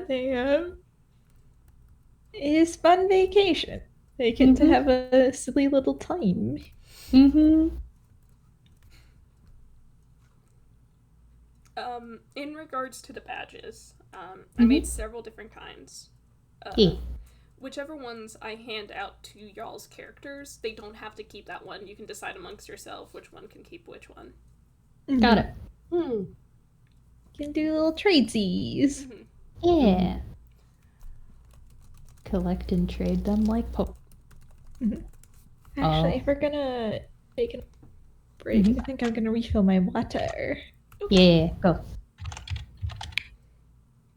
To remember to stay leaned back when apparently the mic does. Oh, or it just keeps. It doesn't like whatever you're doing right now. No, it doesn't. It does not like where I am sitting. But I have to sit over here to reach the plug for my computer.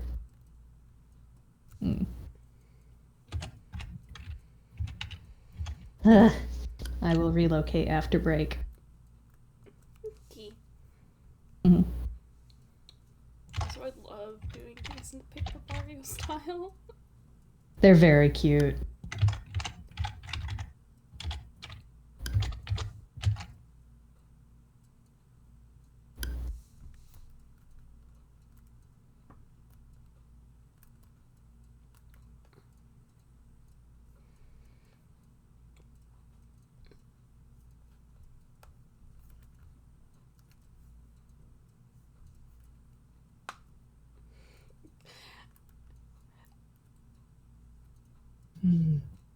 By the way, it was so hard to just find still images of the different places around Rogueport. Mm. Like, a lot of them were just crunchy or tiny as hell. Mm. And, like, I don't know if I can actually find a good picture of... Actually...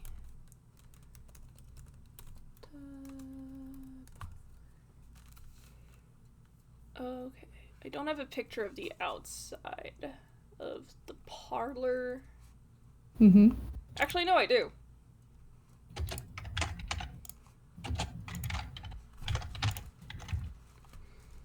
Thank goodness this character is wearing glasses. Actually, hang on a second.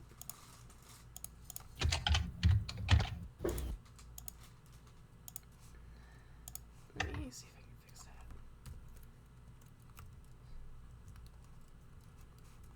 Oh, this is from the updated, the newer game, not the old one. Hmm.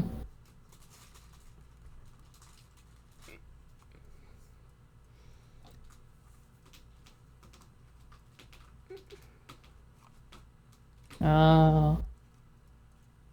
That's right. They have security. Yeah.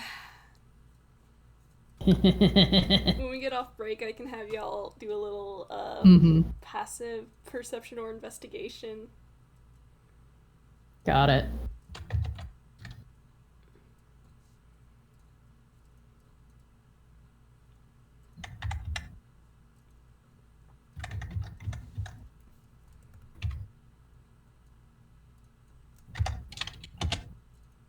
It's just a funny gambling.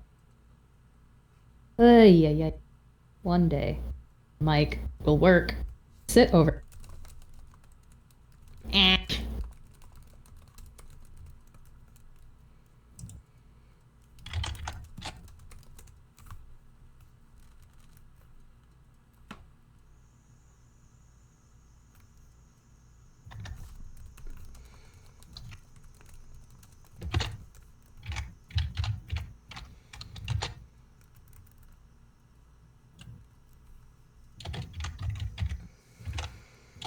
Except instead of being Pianta Parlor, it's Palma, like a beach palm.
I have been, like, on and off again, playing music for the recording. Mm-hmm.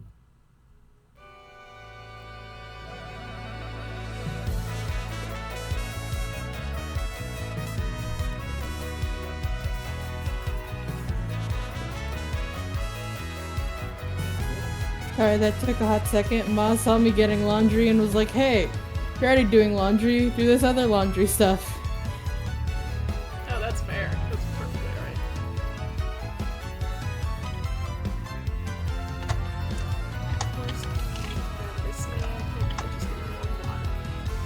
Oh shit, I should refill my cup. Okay. I'm back. We just missed Marzi. Like ships passing in the night.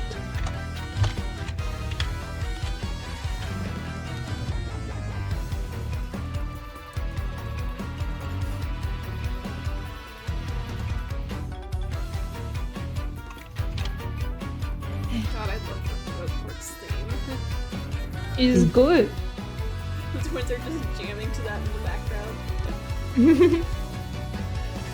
Correct. Okay. Hi. Hello. What's up? I just watched Leo walk over to where I set down the little worm on the screenplay, and she picked up the worm in her mouth and tried to take it back to her little cat tree. Oh. Like, rotted everything, and I'm just like, oh, baby. Hey, girl.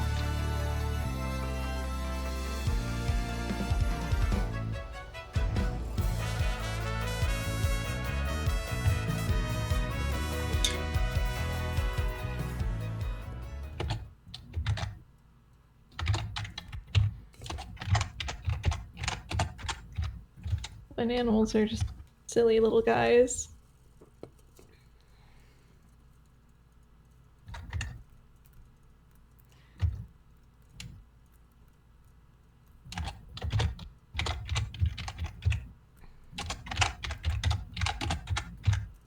He just like to mess around. Mm-hmm. Oh, Hi. Hello. Morski. Mhm. Hello. And Hello. there's Perfect Taylor. timing. Hey. speak of the Morski. Speak. And I shall appear. Oh. Okay, I managed to find myself a sippy at least, so That's good. Mhm. yeah. Alright. Are we ready to Rumble. to rumble in this little funny casino?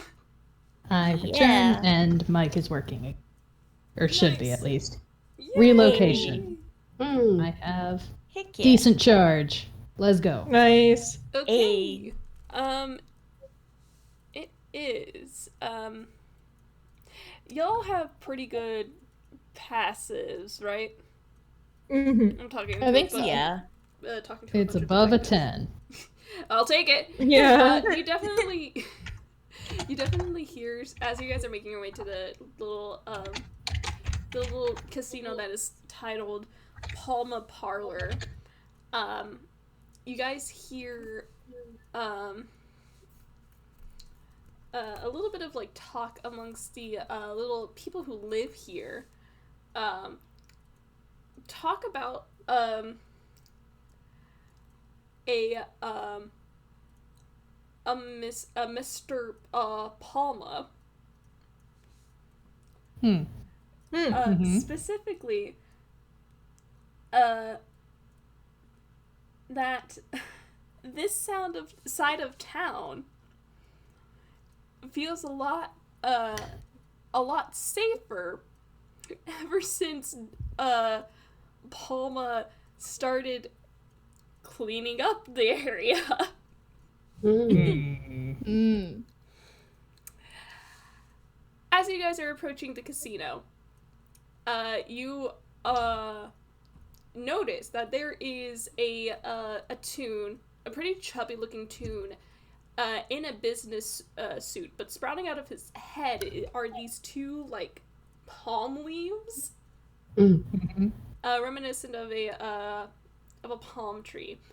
And he is, like I said, he is wearing a business suit and sunglasses. This is a security guard. Yeah. Yeah. I should note that Camille is not going to enter the casino because he is 9 years old, and I don't think any casino should be letting a 9-year-old child in there. Yeah. You, as you guys are approaching, you actually do see the guy kind of like look in your direction, see Camille, and shifts as if he's about to like say something before you can approach. Mhm. Camille. He's ready if we try to get in with him. Yeah. Yeah. Yeah. Camille, what exactly do you want to do? Do you want to just hang outside, or do you want to wait with someone? Leo would probably scoop Camille up and be like, all right. Souvenir time. Yeah, I'm sure there's plenty of other interesting things we can find. Let's get some gaudy keychains. All right. Let's do. I do want to say something because of he hands me. Okay. When the twins walk away, Arata and Azumi are still with them, right? Yes. Juby would look at Azumi and ask, would you just go with those two and keep an eye on them? You don't want me to see your little schemes? No, I want to get... I've one who's in charge of the Noodle. like people up the street. Just Noodle, making I'm really sure. sorry, but you've been cutting out. Fuck. Okay. TLDR. He asked if Ozumi could keep an eye on the twins because he's sus of Palma. Because people who quote unquote clean up the streets and also, you know, happen to run casinos tend to be shady motherfuckers. Yeah. So he's like, Yeah. I don't trust this. I want to be it's no longer like, you can tell there's a definite shift in Jubilee from haha, I'm gonna go have fun and torment people to, oh, I'm sus of this and I need to go into this place and get a vibe check now. Now we need to get the vibe check. Okay. All right. Yeah. Assuming we'll accept No, that. Yeah. That's fair. Honestly, had no one said anything, Moria was thinking like whether she should go with the boys. So Yeah. Mhm. She Azumi, could if she wanted. yeah. Azumi gives Jubilee a nod before he kind of moves in the direction that Leo and Camille are going, and he actually calls out, "Leo, wait up!" And you guys are essentially splitting for a little bit. Who wants to go first? The casino or the shop? You can do I'm your. Oh. Yeah, I'm good with letting the casino go first, because Camille is also kind of a little bit of a snoop. So it's a good thing Leo picked him up. Yeah. Yeah. Listen, Leo saw that guy at the door and was like, yeah, no, there's no way we're getting in with Camille. Listen, Camille smelled the same exact plot hook that Juby did. He They just are can't get into sharing the a brain cell today. They both have the instinct of like, oh, plot hook, I'll follow it. If like never Hook, putting in any line, and second sinker. thought. Alright. Okay. Casino goers, as I pull up another song for you all. Hell yeah.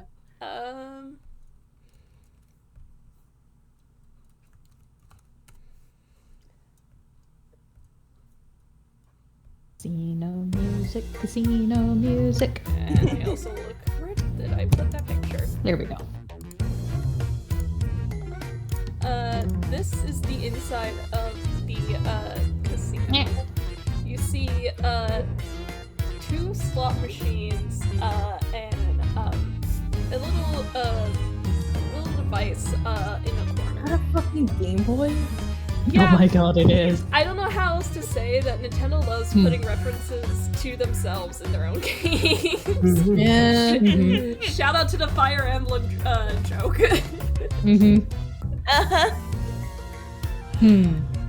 So I guess that's not technically Nintendo, that was Intelligent Systems themselves.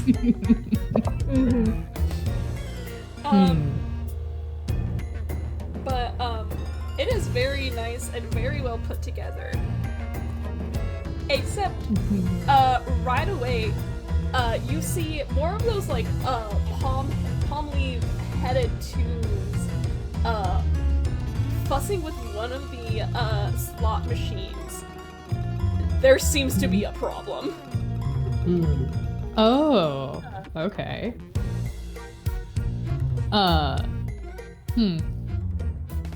Well, that's interesting.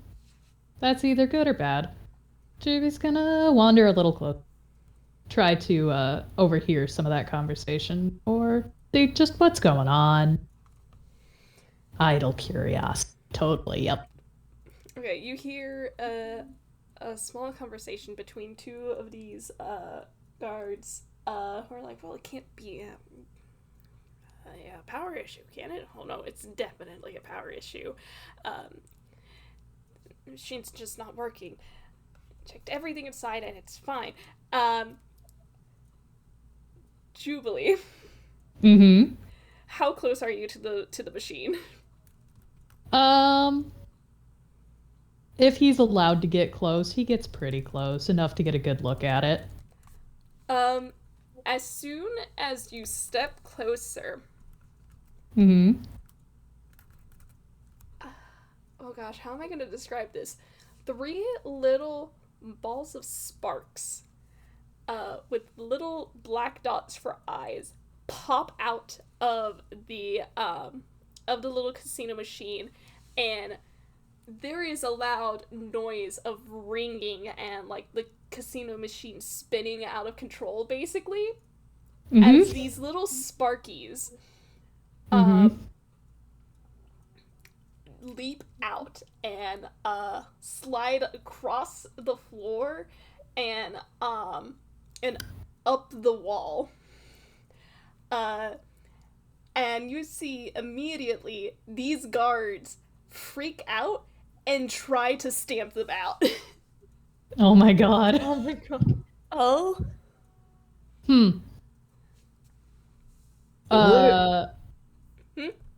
What are those? Hang on, let me... Super Mario... Hothead... Yeah, they're like little flame guys, but they're electric sparks. Yeah, they kind of look like this. Cool. Yeah, Yeah. those little guys. They're just little guys. yeah, okay. And they are zooming across the floor and the walls. What do you do? Can he try and hit one with Eldritch Blast? Sure. Oh, Oh my goodness. That goes for each of all of y'all who are in here. he gets 3. That's delightful. Alright, so here's the first one. 28. First hit on one of them. Yeah, that hits. One damage. And 6. Okay. Does it fizzle out? It does fizzle out. Cool. He has 2 more bolts. Ryan.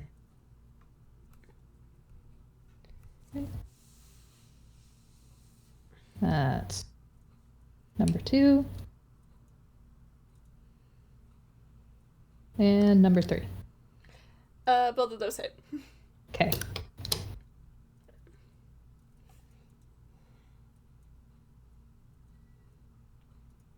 Okay. And that was one on each of the other 2. Okay. Mm-hmm. All 3 of them fizzle out. Yeah, he sees them do this, sees the guards try and chase after, and he watches them and kind of tilts his head a little bit, and then aims a finger gun essentially and shoots it, and out come 3 darts of red magic that just ping, ping, ping hit all 3 of the Sparkies. Yeah, And you of course. take swift care of these little Sparkies as they as I know exactly who these characters, these 2 specific characters are based on. They are not the brightest. Yeah. Oh. So valid. I rolled a wisdom for them. They got a flat 10.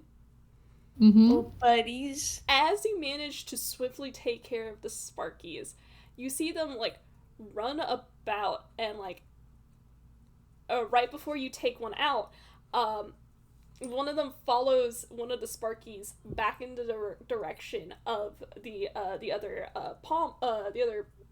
guard, not watching where they're going. Oh my god. They bump into each other. Oh no. And fall to the ground, and you see little cartoonish stars circling around their heads. Right. Well, I can see the employees of this establishment are only of the highest quality. From a back corner of this little room, about where I guess it would be like a teller counter is. You hear a lady's voice go, "Hey there, thanks for the help." And peeking out from that little spot is a little ghost Toon. She is in Super Mario, these are boos.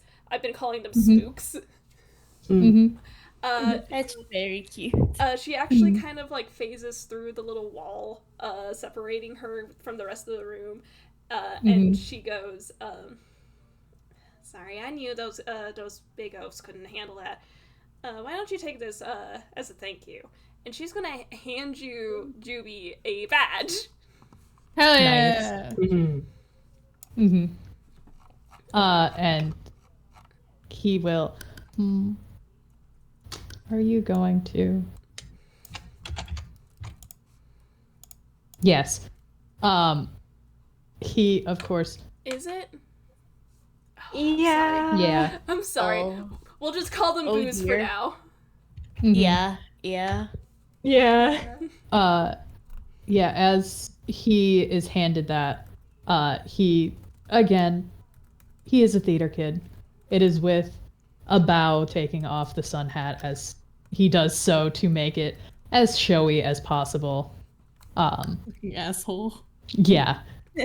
Before he gets that back and just, it was no trouble at all.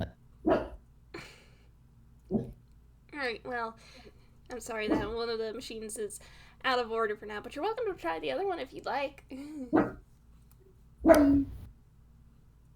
Well, we'll see. She has given you a charge badge. It is a small blue and yellow badge in the shape of a hexagon, with an emblem of the letter C.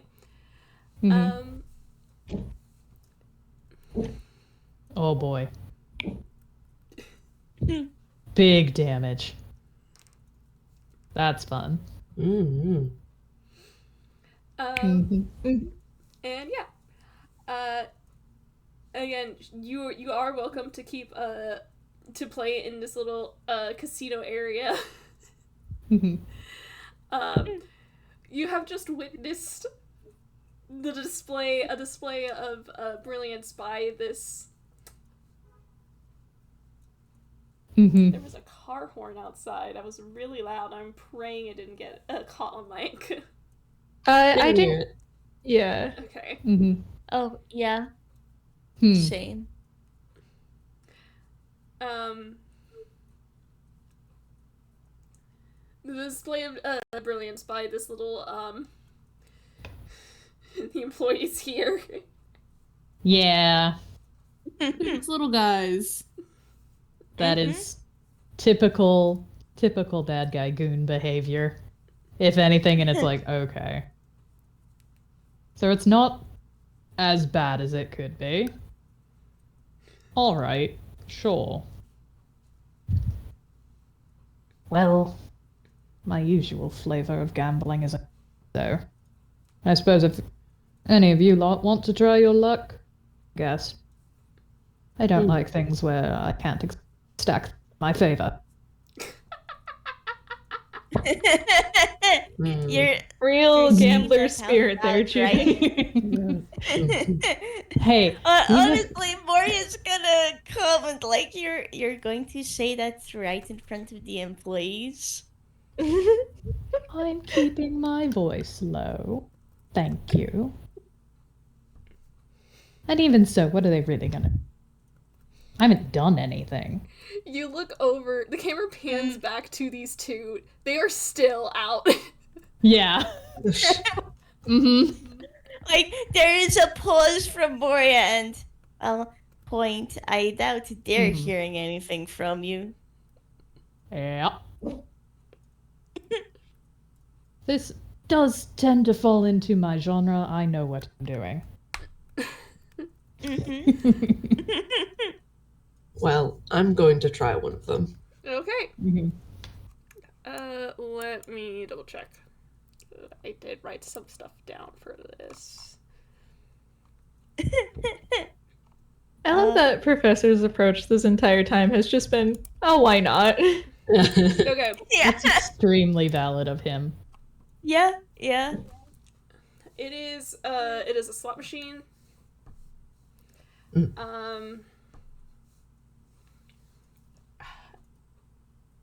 It is 5 GP to play. You roll a 3d8, and if any of them line up, you get some money back. Ooh. Mm-hmm. Okay. Let me grab some more D8s. I know I have at least 3. All right. You are D8. You are D8. And you, where are you? Yes, you are also a D8. Okay.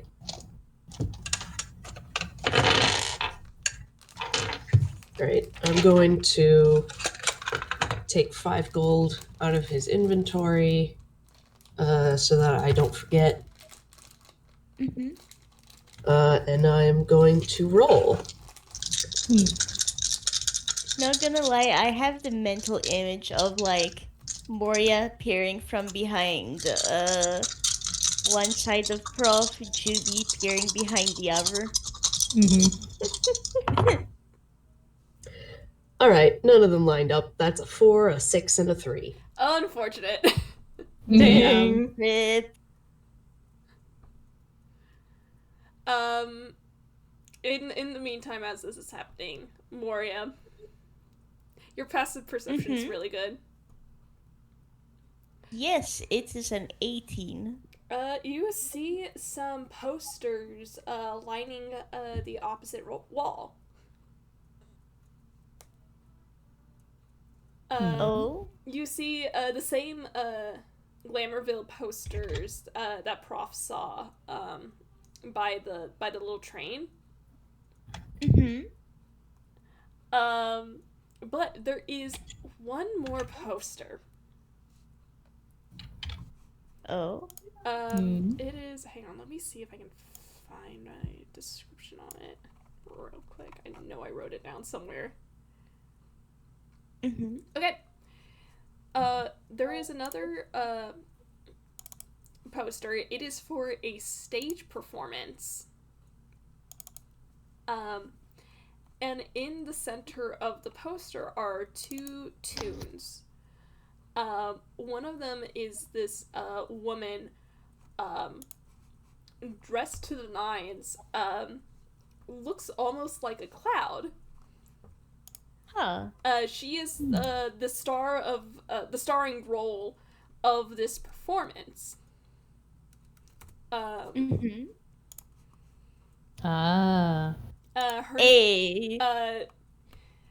the poster says starring Madame Eddie. Specifically the spectacular Madame Eddie. But also sharing that same space is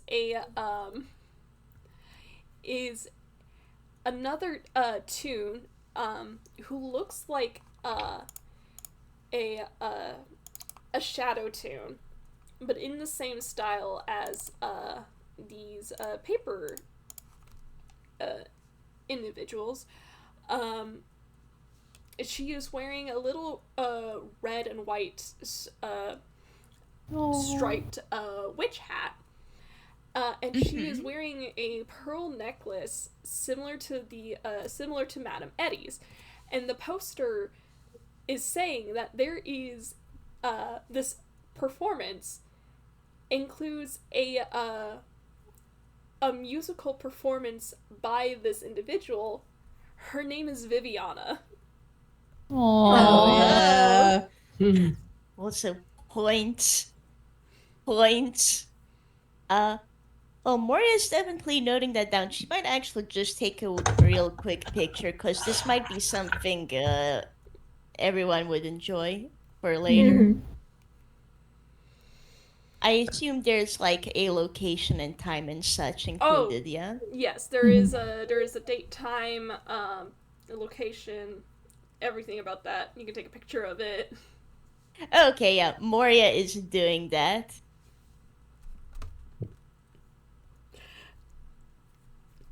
I would like to try the machine once more. I'm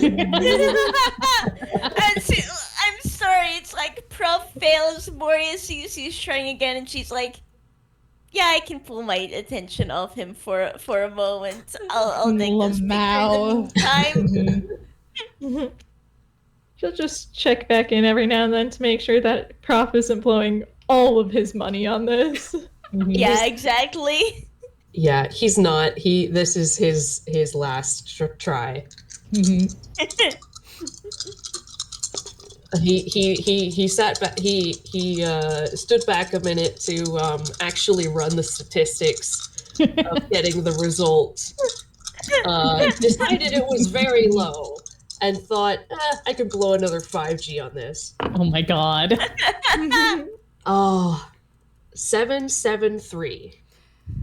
Oh my goodness. Not a thing, no. Oh, I'm sorry. Yeah, we almost got them 7s. Rip. That's right. I'm gonna put my dice away. Yeah, fair. Just piping Before- up.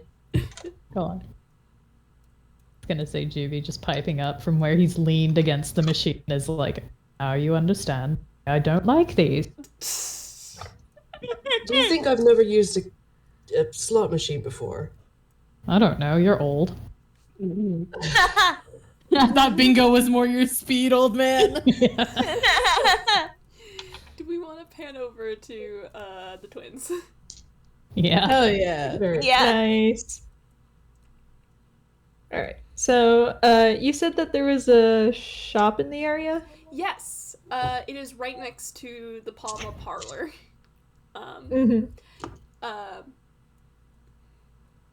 And Zumi catches up with you guys. And he as you guys approach the building, he catches sight of the window, looks in, and he turns back to you two. Did you see something? The shopkeeper is a ghost. Well, Camille pauses, and it's just, you're not gonna go let me question people about Mr. Palmer, are you? You can question people after I get my shot at being very, very brave and buying some keychains. Fine. listen, he knows something is sus, but First, he has to let his brother be very brave. listen, possible mafia might be here tomorrow. It's fine, he can be patient. Okay. What if I just call Leo. them ghosties? Like ghost besties? Go, You could. if I may call you that. Speak to us. I think it would be very funny, and you should. Absolutely. Yeah. Before they go in, Leo very quietly is just, I'm very brave, I'm very brave, I'm very brave, I'm very brave. Okay. You are very brave, yeah. I already shared the shops song, but I'm gonna put it again. You enter the door. You enter the shop, and as the bell above the door rings, you hear a "Hi, welcome to West Side Goods." The ghostie that's manning the counter is a lady, and she's dressed in cat ears. Oh my god. She has a cat ear headband on, a little bow tie, and on her like little like nubbins for her hands, she's got like these cuffs. Not like hand cuffs. Cat like, made like, real. Cat made ghosty even. Yeah, like shirt cuffs. Like shirt Oh cuffs. my god. Yeah. Cat made real. And Christie just goes, "What can I help you guys with?" As I pull up their inventory. Oh boy. Leo, after a split second of being thrown off by the cat ears, is just, Madam, I would like to peruse your collection of keychains. Oh yeah, sure, we got some over here. And she gestures to the to a little stand right on the counter. Nice. Hang on, I'm Oh yeah, you do that first. pulling up their inventory. Hell yeah. Because they're souvenirs, I'm not gonna charge you anything for a keychain.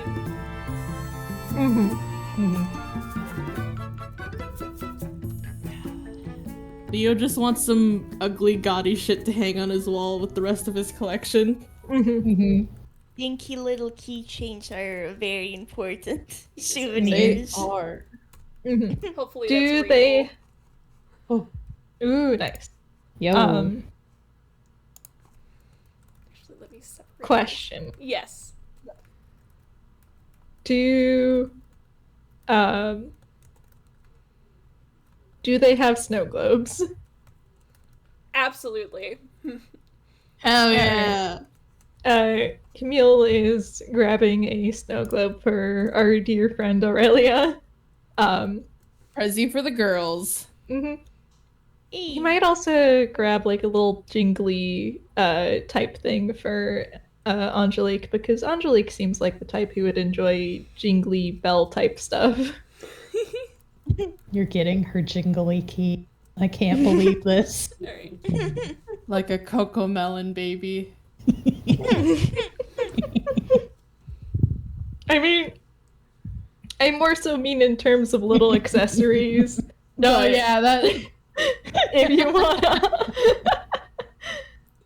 Okay. Is it bad that my brain handed me? Do you think they're selling the cat ear headbands too? Oh my god. Are they? Do you want to ask?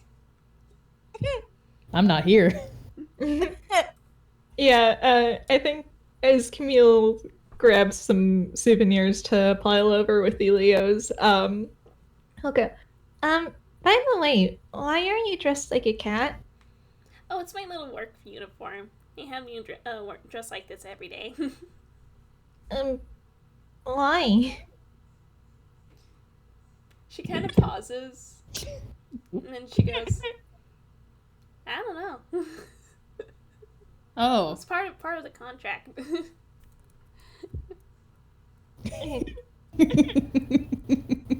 They Really? I mean, I don't mind. It's kind of nice. I think it's cute. Oh. Well, I mean, I guess we don't mind. I guess that's fair. But it is a kind of a weird thing to ask an employee to do. You have to do anything else weird, or is it just the cat outfit? Well, the cat outfit and keeping scumbags out of the shop. Well, I guess that part's normal. Yeah. Do scumbags come by often? It looks like you're in a nicer part of town. Not often, but some of them try to pick fights in the store sometimes. Oh. When I went Well, that's rude. It can't be helped, I guess. Ooh, what was that? You're doing your best. I believe in you. We are in Palma Palma territory, I guess. Palma territory? And Camille is perking up. Leo, I'm so sorry. No, yeah, he expected as much. Yeah. Azumi also listening in. Oh yeah, the detectives can do their funny detective stuff. Leo, that just means Leo gets some more time to absolutely fucking weigh himself down with gaudy keychains. As You he can't deserves. pick just one. And he was invited here by the Marian Mercutio. Needs to make the most of it. And he's got to get some stuff for everyone at home. Exactly. Before this lady launches into a ramble, I will say, Leo, Hey. one set of keychains that catch your eye are these keychains that are very simple in design. They're the charm themselves are made from plastic, but you notice that they are the shape of it is this crystalline star. Ooh. And you count, there are 7 different colors of these. Oh my god. Oh. Hell fucking yeah. That's one type of the keychains that you notice. Nabbing at least 3 of those. Oh, make sure that you grab something really ugly for Tom. You know what? Absolutely, you right. Grab a dried shroom. Oh my God. goodness. It's ugly, but it's good for your health. Yeah, I am looking over the shop inventory as well in the background. But I will say some of these prices are cheaper than the CNC shop. That's fair since they're imports. Yeah. Mm. But yeah, this little ghosty, she just goes, okay, so ever since Don Pianta took over the syndicate, the syndicate's been butting heads with this other mob on the other side of town. But over the years, those that group was kind of scooted over back to the east side as Don Palma started cleaning up the west side. That's why everything's so fancier here than on the east side. But he's just, I see. So you can continue. But I heard that Don Palma has actually retired over in Sheekley Heights, and some other Palma kids taken over the syndicate, and that's why there hasn't been as much criminal activity on their side either.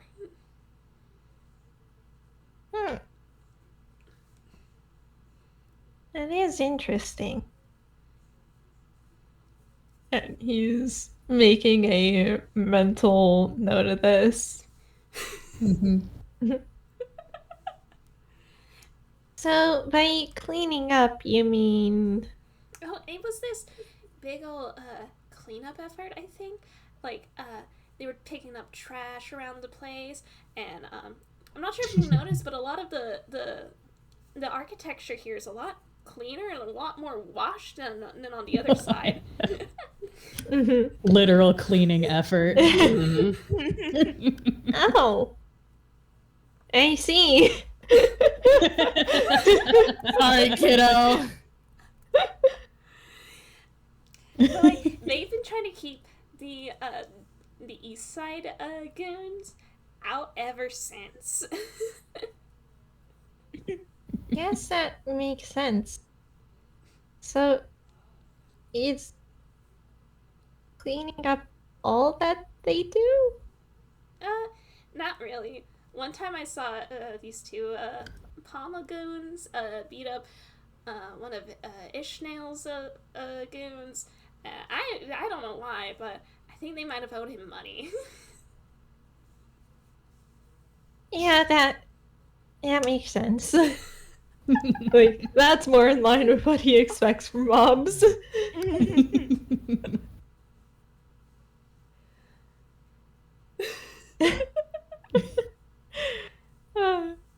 I...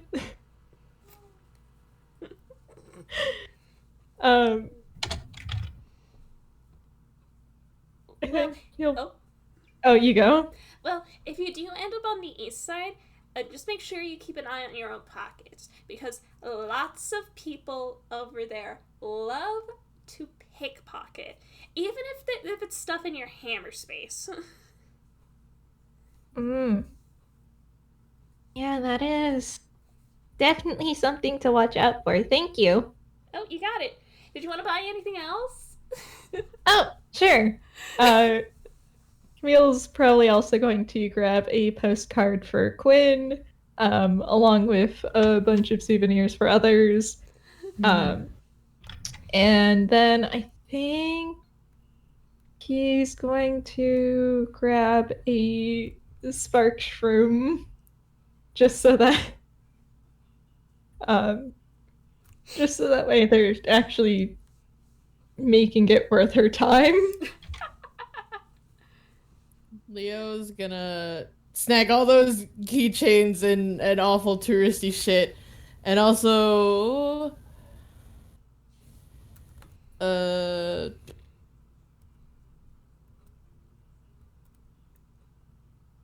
one spinny dial. Nice. Oh, nice. I'm actually really proud of that one. I don't know. It is good. Hell yeah. Yeah. It is one of the better items from the first Paper Mario. But like, yeah. Yeah. Alright. And if that's all, I'm assuming y'all are going to head out to meet up with the rest of the group. Yeah. By the way, if the other members of the party want to purchase anything from this shop, you can do that retroactively.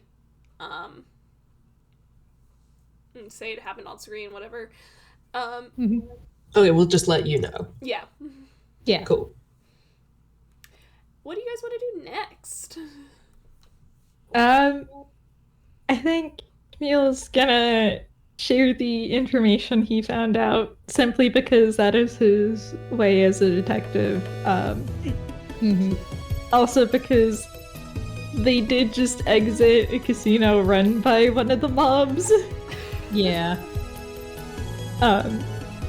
It is very easy to tell that he is still so confused when he says that by cleaning up, they mean literally cleaning up. Tunes. Okay. That is not what I was expecting, but it falls in line with how stupid the goons were. Okay. Yeah. It's very interesting. Yep.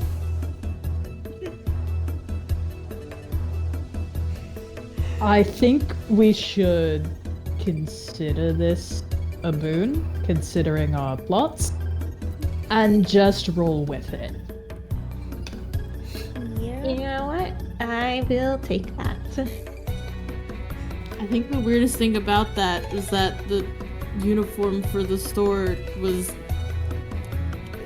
cat ears. Yeah. What is it with places and having swear cat ears?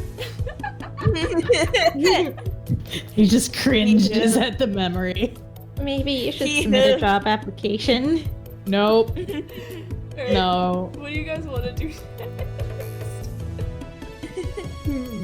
Moria will actually note to everyone the poster she saw, and so like just kind of open the picture and note that like it might be something fun to do later. Ooh, hell yeah. A little stage performance. Looks over at our dancy boy. Mayhap. Alright.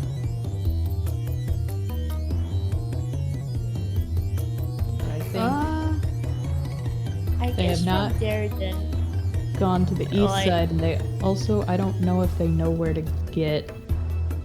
Probably under the city, find the old town.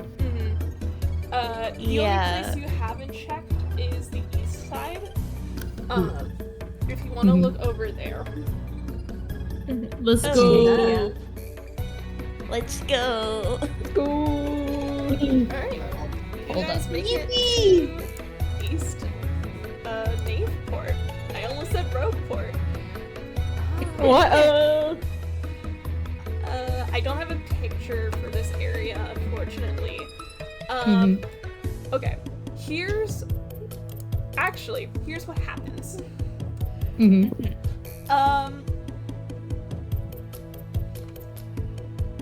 As you guys are making your way, crossing through the center of town, I need you all to make me a dexterity saving throw. Oh boy. Love to see it. Dave. Oh. Sorry, repeat that. Deck save. Dex save, got it. Oh, Leo, you're supposed to be. No, god damn it! I nudged my dice. I don't actually remember what number. An The reroll with you. 19.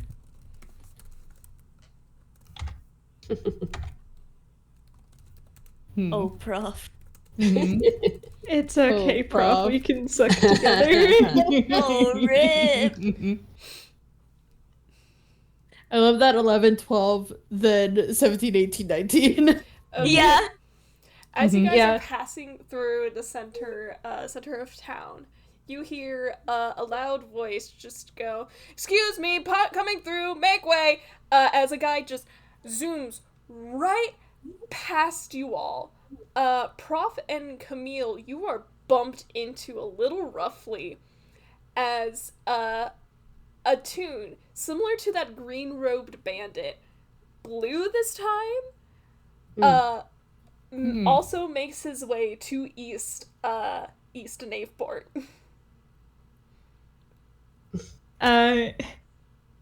Camille is going to check his pockets. Yeah. I want you Yeah, to DM me something random on your inventory. Both Okay. you and you, Camille, and Professor. Alright. Right. Let's I'm- see.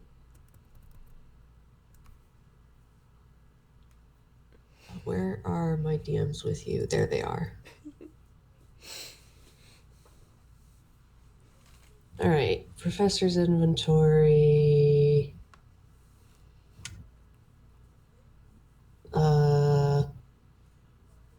Yeah, how about that?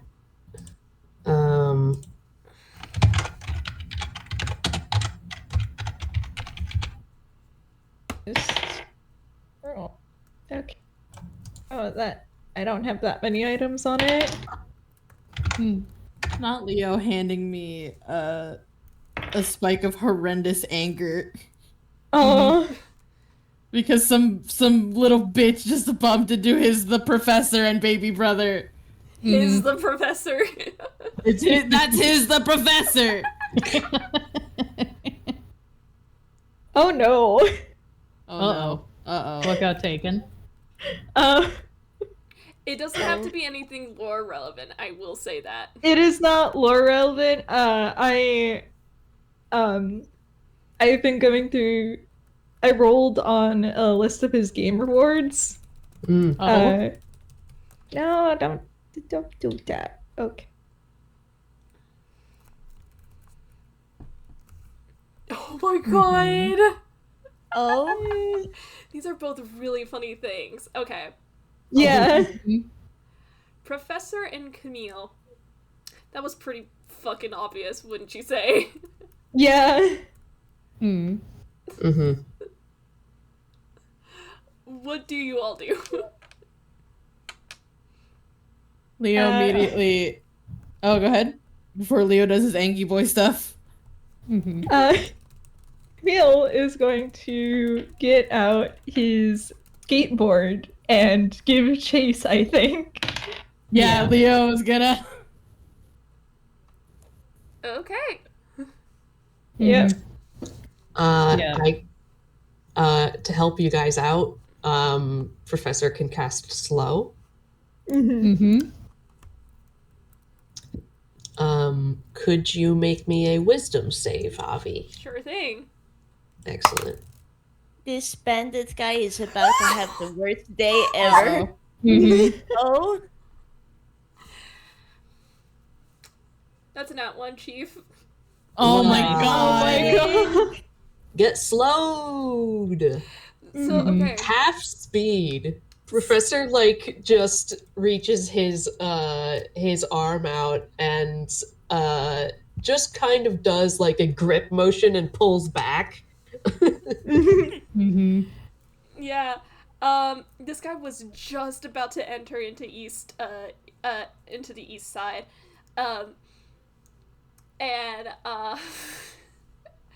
He slows down. This does not stop him. He is still trying to make a run for it. Fair enough. That's okay, because as Professor is slowing this guy down, and Camille is just, hey, wait! Takes out his skateboard, hops on it, and there is a pause in case anyone else wants to hop onto the skateboard as well. It can carry, I think, one more person without losing speed.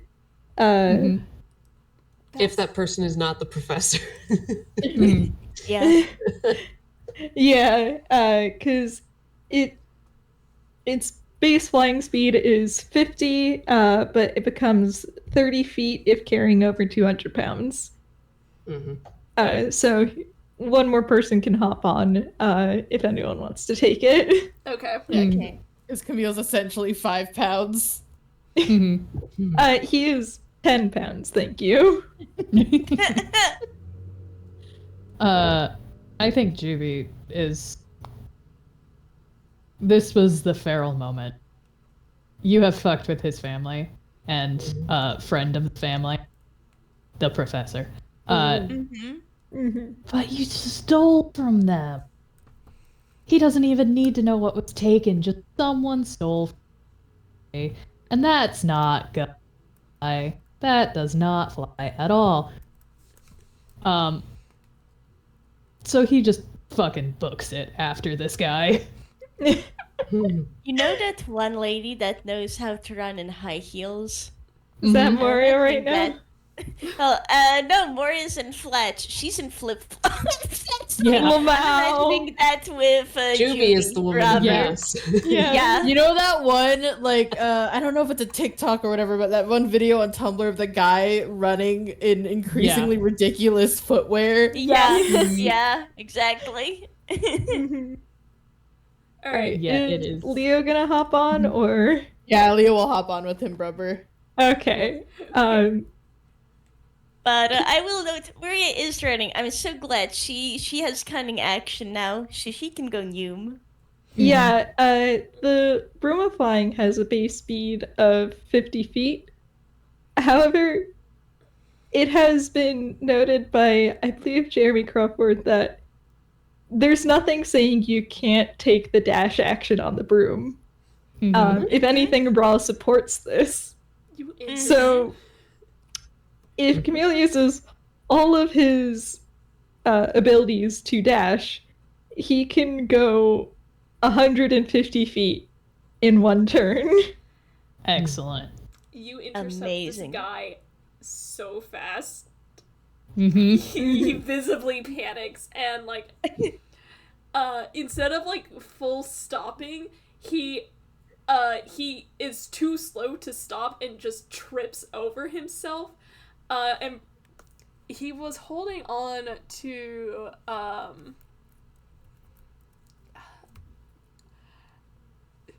onto a spray bottle that's in the shape of an apple.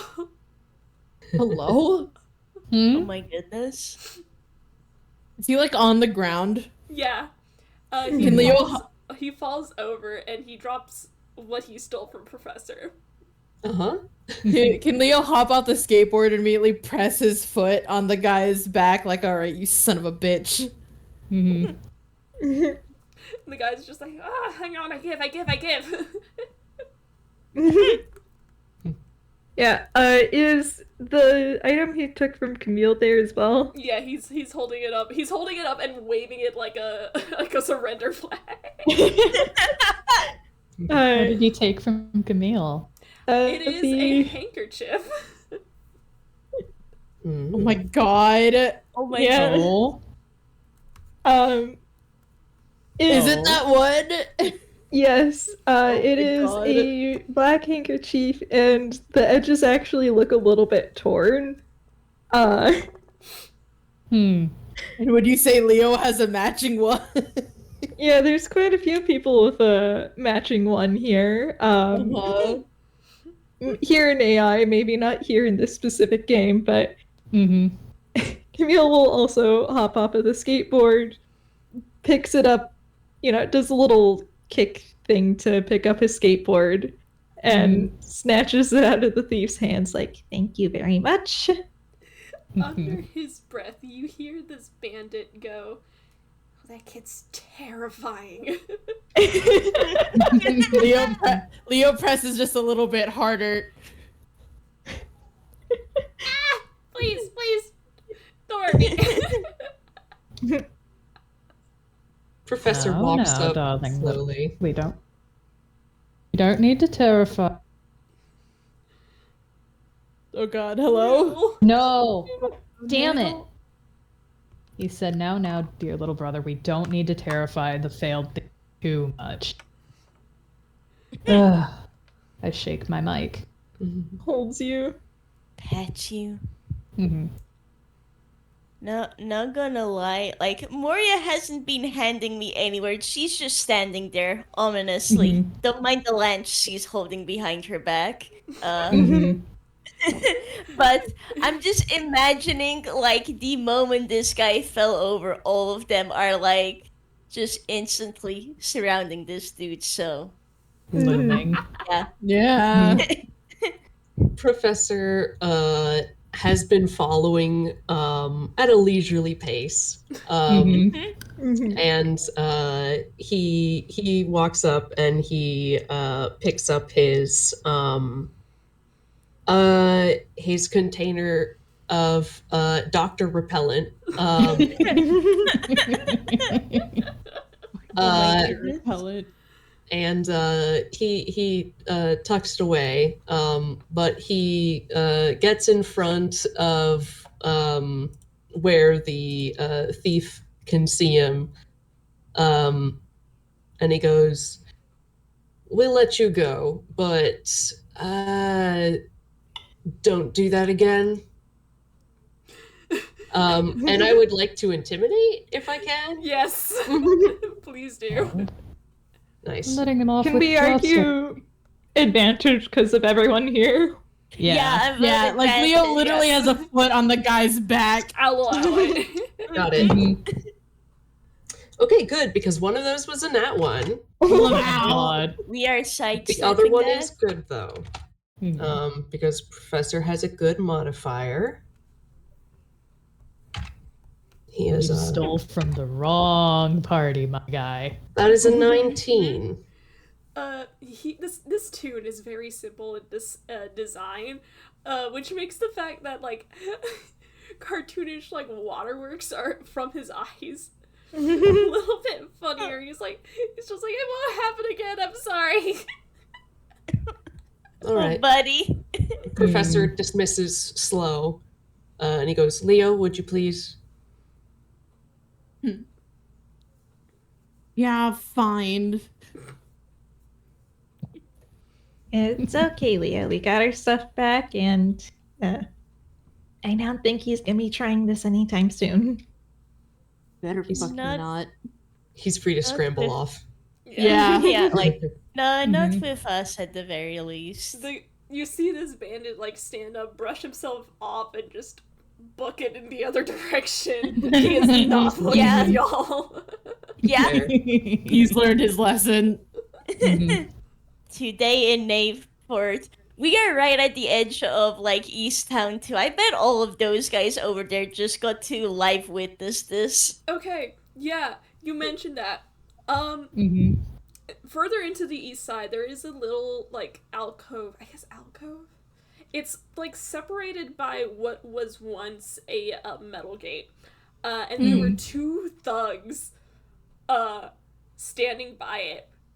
Oh. They saw this happen, and look at each other, and decide they aren't fucking with that either. They kind of just unlock the gate and go into a house. They ain't chancing that shit. Amazing. Pecking the gang's passing by and where it says thank you. Like, then tucks her lance back into her bag. Well, good to know the bait worked. Yeah. Shame there wasn't a. Oh well. Not every run-in with a pickpocket can end with a fight, Juby. Well, maybe I crave enrichment, Leo. You guys went to the casino, Juby. It wasn't even a good casino. I Only tried. slot machines. I tried the slot machine. It's only a 1.5 chance of success. Well, that's a shame.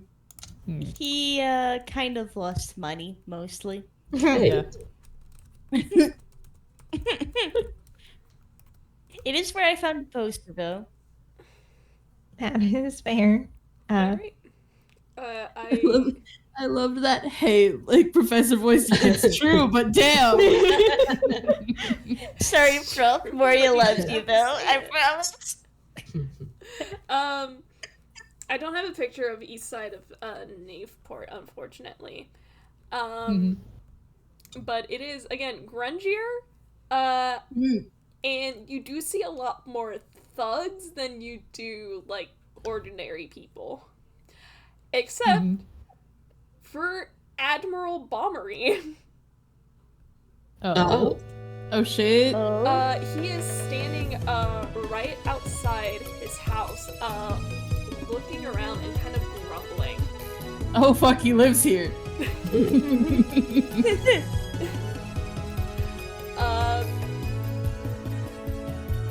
Well, it looks like he needs help. All right. Let's head over, shall we? yeah. Alright, you head over to Admiral Bombery. What do you say? Hi. I can't say what Juby handed me because it's rude. Hello, Admiral. You know, taking well to Knaveport, I hope. Yes, I think so. We've had some fun. You almost got bugged. Yeah, that counts as fun. With this group, yeah. Yeah. I mean, this group had the great time. Rip to the thief. You seemed a little troubled. Something the matter? Oh, unfortunately, I haven't been getting home in years, and I can't seem to remember where I placed my key. Oh, Well, I'm sure we can help with that. If you could, I would be most grateful. Oh, yeah, you want to get in first, or? Yeah. He looks at you and then realizes, oh, you mean like pick the lock? And he just goes, I would prefer if you didn't break my door, actually. I wouldn't Doesn't break it. the door. Yeah. This Leo and Juby grumbling. You don't break the door. Yeah. It Not if only you do breaks a if good you do it job. poorly. yeah, he doesn't. If you suck at picking locks, then you break the door. But if He you has could, then you no don't. idea how skilled you guys Mhm. are. Goodness. Yeah, this grumbling is out loud. Yeah, Leo too. Mhm. Well, also it's an old lock, so it might be a bit hard to do without damage. That's fair. I can fix that too. Can I Why don't you let all Professor roll me? look? I literally have time magic, Camille. Maybe don't yell that in the You middle of the idiot. street. He doesn't yell it. Why don't Whisper y'all... yell. Yeah, stage whisper. What are you saying, Avi? Why don't y'all roll either yeah. perception or investigation? Okay. Got it, Chief. Investigate, you say. It's gotta be Persepi. Persepi's higher. Oh, Leo. No, Leo. Mm. He's too busy grumbling about the Yeah. lockpicking. Oh, Mhm. fair.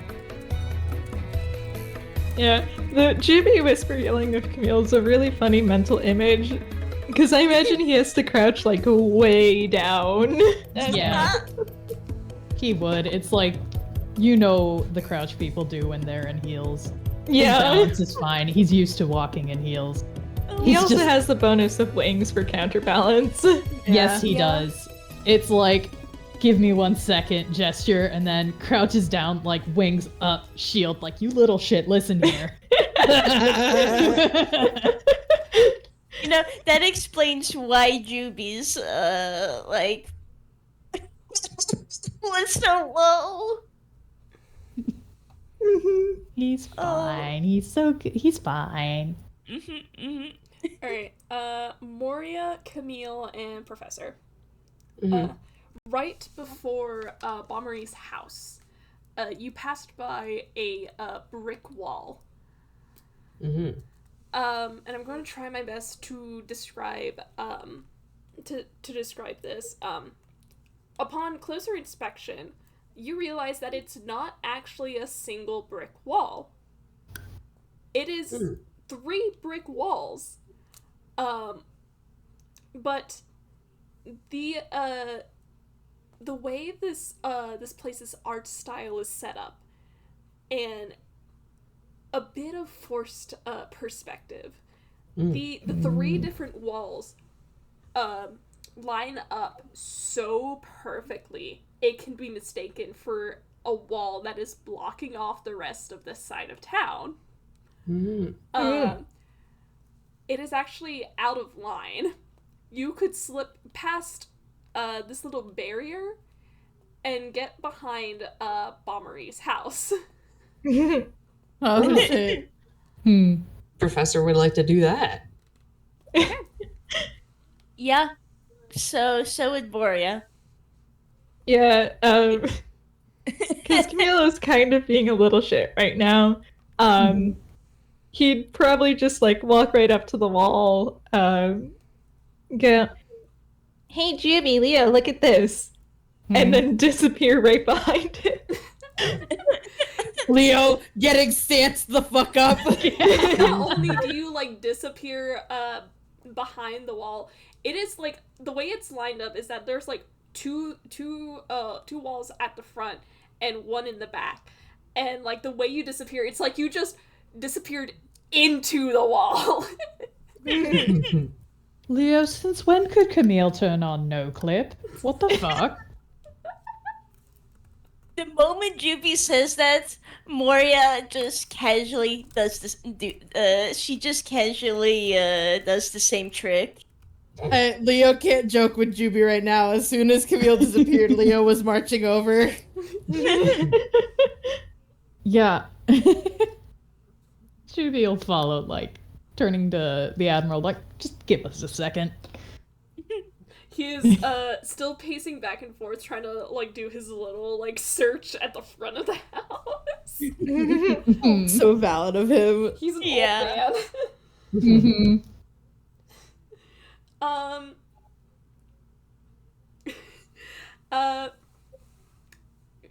Camille and Moria. Actually, before I do that, you guys come to the back side of the east side of town. It is it is. There are like one or two people here. One of which is another bandit Toon who's just kind of like chilling out here. The other is I'm trying to figure out the best way to describe him. He looks like he could be undead, but is very distinctly not, because Camille, you notice that the theme is still going. That's just his art style, my guy.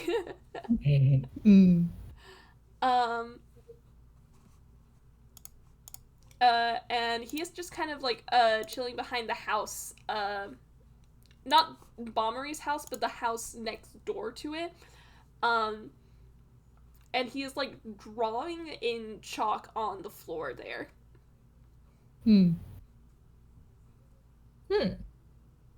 Huh.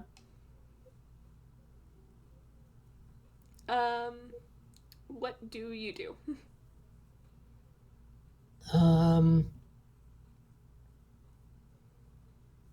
There's a bandit, somebody who looks like undead. Oh yes, there's also some boxes off to the side. They look like they've been untouched for some time. And a little river, a little stream, running down this way, and as far as you can tell, leads to where leads to basically emptying out by where the sea would be.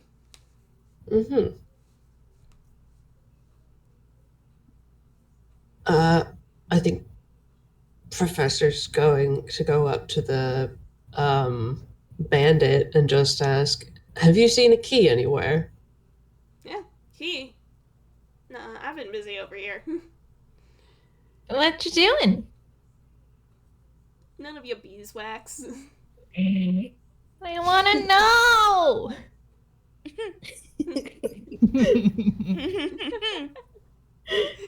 This guy. Are you really going to say no to his face? Yeah.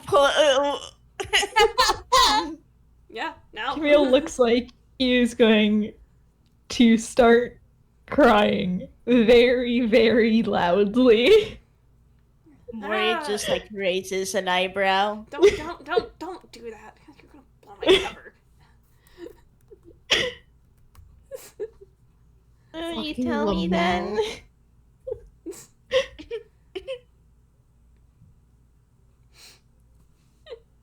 This guy just kind of huffs and says, I ain't seen your stupid key because I've been waiting on someone else. Gosh. Who you waiting for? None of your beeswax. Alright, should I How's roll that? performance or deception? Either one. Alright. Can I argue that Moria, like, helping Camille here counts as the help action? I mean, he's doing the baby act. I don't know if she can help with that. Yeah. True. There. He's It's probably okay. gonna be okay. Yeah, he's fine. Oh yeah. He's just here to help the adults ask the proper questions, because whenever they get none of your beeswax, he's just gonna start crying again. No. Gosh, fine. I'm waiting on a friend of mine. We're gonna see one of the shows together. What were they drawing? This isn't the tune that was drawing. The tune that was drawing is the one that looked like it was undead. Oh, okay. Oh, waiting for somebody. Okay. The professor is just going to completely disengage and go towards the other person.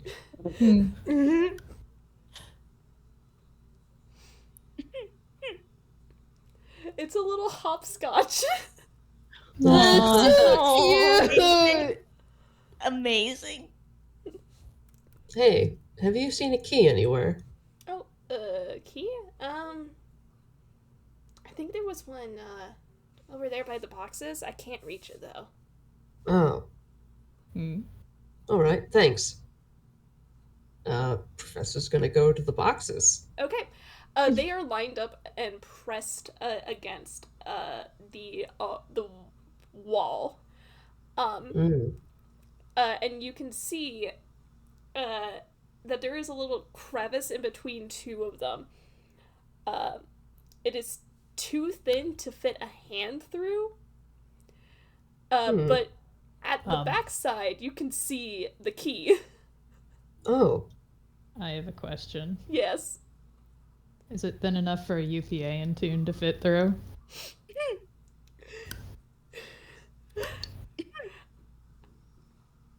Are you going to turn sideways? Yes, he will go 2D, fit through Oh if my it looks like he goodness. could. Wow.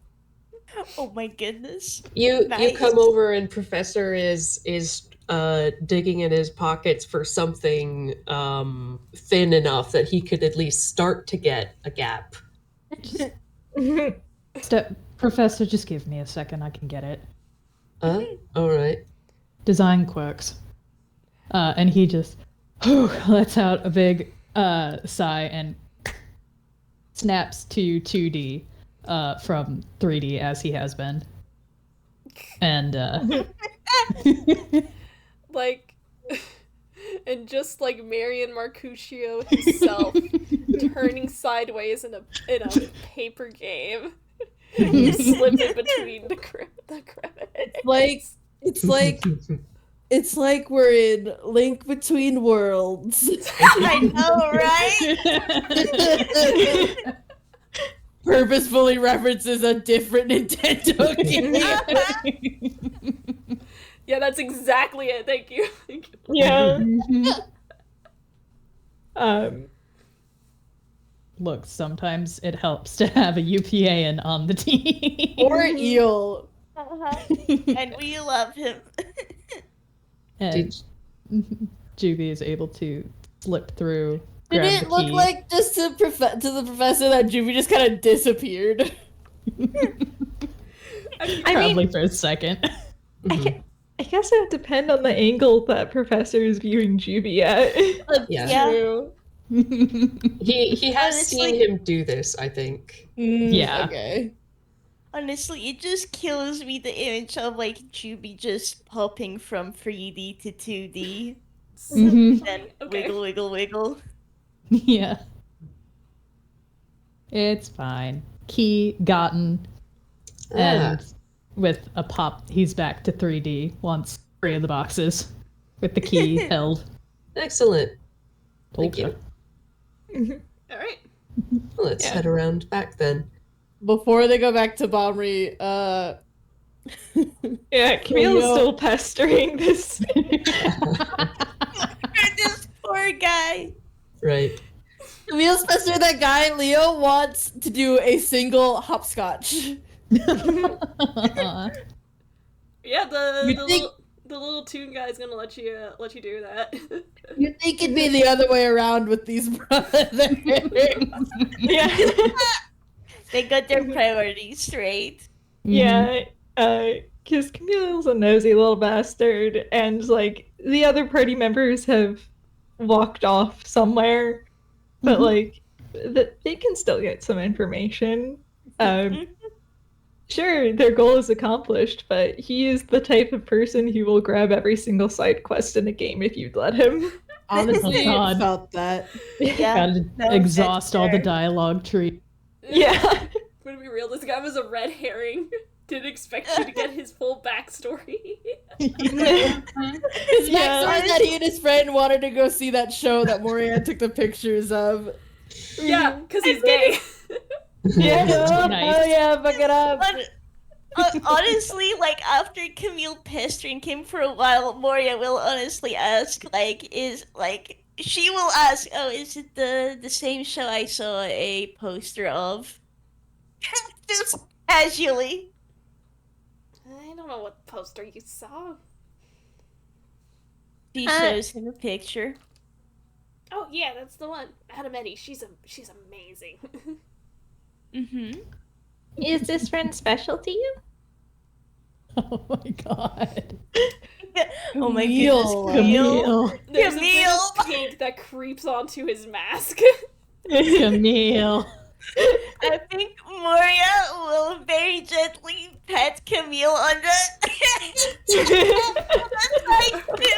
Okay, I Alright. think he's been tormented enough.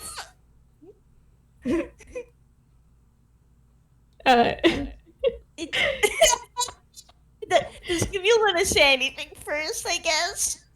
Yeah, I think with the confirmation, Camille is just. Oh, well, that's a great place to take a special friend, but just make sure that you're honest with them, or it might make a few misunderstandings in the future. He probably gets scruffed now that Leo has done his one hopscotch. Maybe get them some flowers as he's being carried off. Yeah. Camille. So much. Oh my goodness, same. Thank you for your time. Then sorry for the trouble. God. Turn around and join. Oh my goodness. Mm-hmm.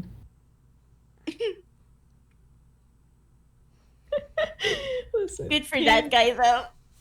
Yeah, listen, Camille is here for. He's on vacation, and if he wants to bully the gays into making proper moves, then so be it.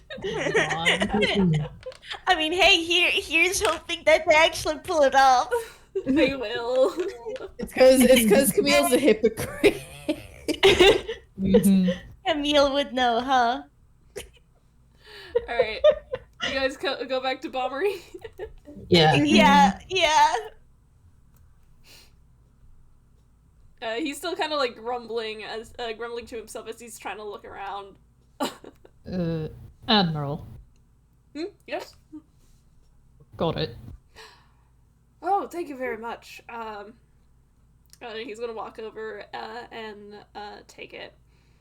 How'd you lose the key to your house so much that it ended up behind a pile of boxes? Yeah. Is that where that thing was? Oh, goodness. Yeah. It's so Yeah. beautiful.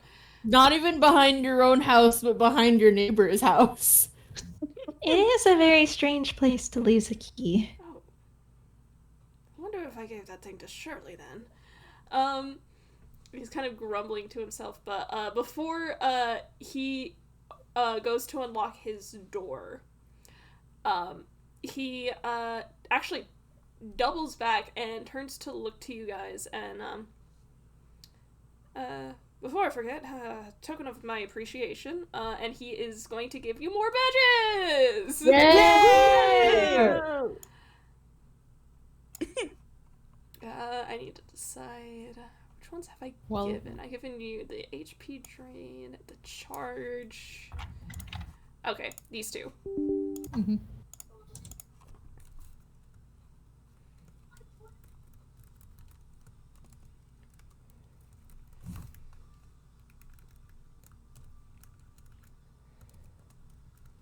So this is the first one. It is a small purple badge in the shape of a diamond, the front of which is raised slightly. Mm-hmm.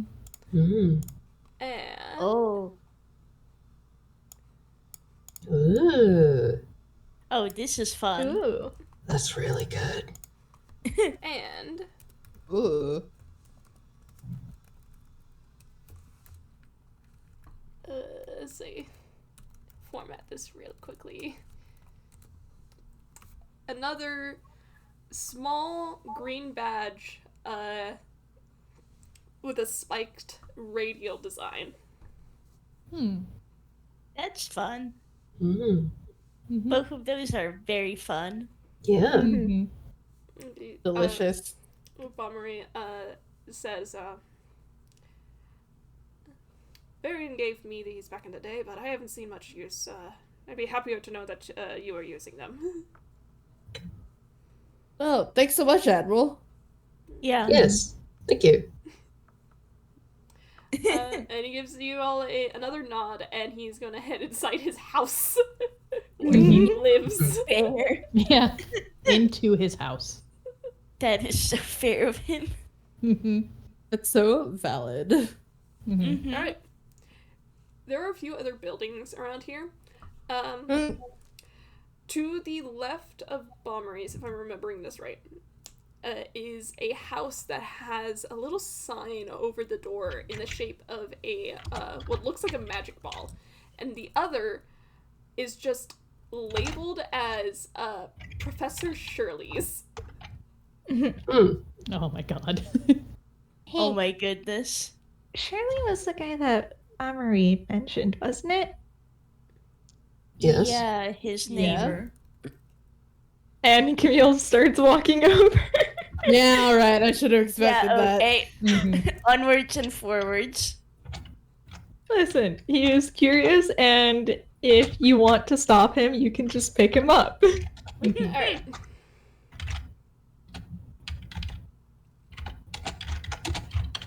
So you're just gonna head into.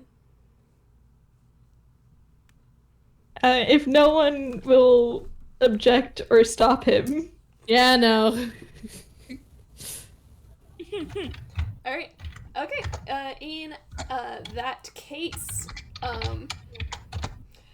y'all are just going in, or are you knocking? I assume we're knocking. Probably I knocking. Yeah. Yeah, if Camille isn't knocking, Moria is. All right. You knock on the door, and almost right away you hear a bit of rustling inside, and a voice saying, "Oh, Professor, I didn't think you were having guests today." And you hear another voice just go, "Speak of, I can't hear you. Guests. Just let them in." And opening the door to this little house is a kappa with a blue hoodie and a little bandage on his nose. Little guy. It's a guy. Hi. And he kind of looks between each of you, and he's just sorry, can I help you? Mostly we're curious. We're friends of Marian. Oh, you guys know Marian? Uh-huh. Oh, right, he did say, okay.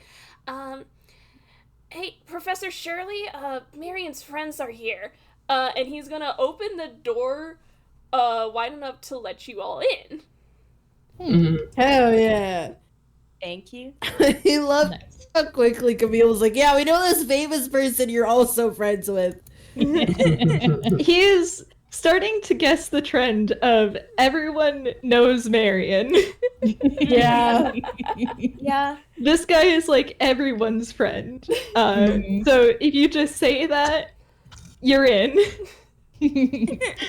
I just want to Nice say and accurate for the party as well. Yeah. I've been loving this this art. They're really nice and well rendered. Yeah. Ew. Oh yeah. You did Big a really agree. good job capturing the style. It took Oh it yeah. took me a second to even notice that these are yours. I thought these were official. Oh my god. Yeah. Oh yeah, they're super good. Like, I have no problem, like, drawing, like, official, like, Paper Mario characters because there's just so many references of them. It is translating other characters into the style that is hell for me. Fair. That's fair. Thank you. Yeah, Makes fair. sense. But this guy, opens the door for you all and lets you guys enter in. The inside of the house is a mess. In an organized mess sort of way. You see rows of bookshelves, and they're kind of like haphazardly set up, and there's some notes like peeking out from the books and whatnot, and there is a little table with a book pulled open, and sitting at the table is a old shroomba. Also, I'm just gonna spoil this just in case. With a pair of large circular glasses. It's the wrong reference. It's got impressive eyebrows though.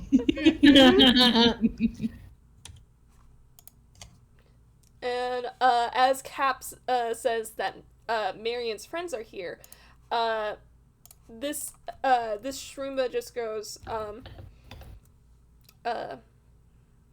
Marian's friends, the same one that wanted to see the door. That's us. Leo perking up. Yes. All right. Yeah. Yes. He did give us word. Shroombela's already down there. She hasn't come back up yet.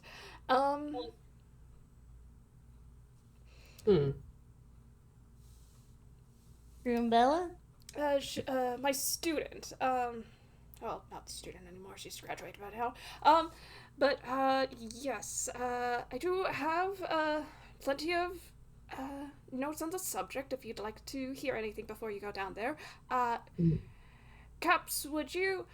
Oh, yeah, I'm heading down there anyway to take a shortcut back home. So if you guys need a short guide, I can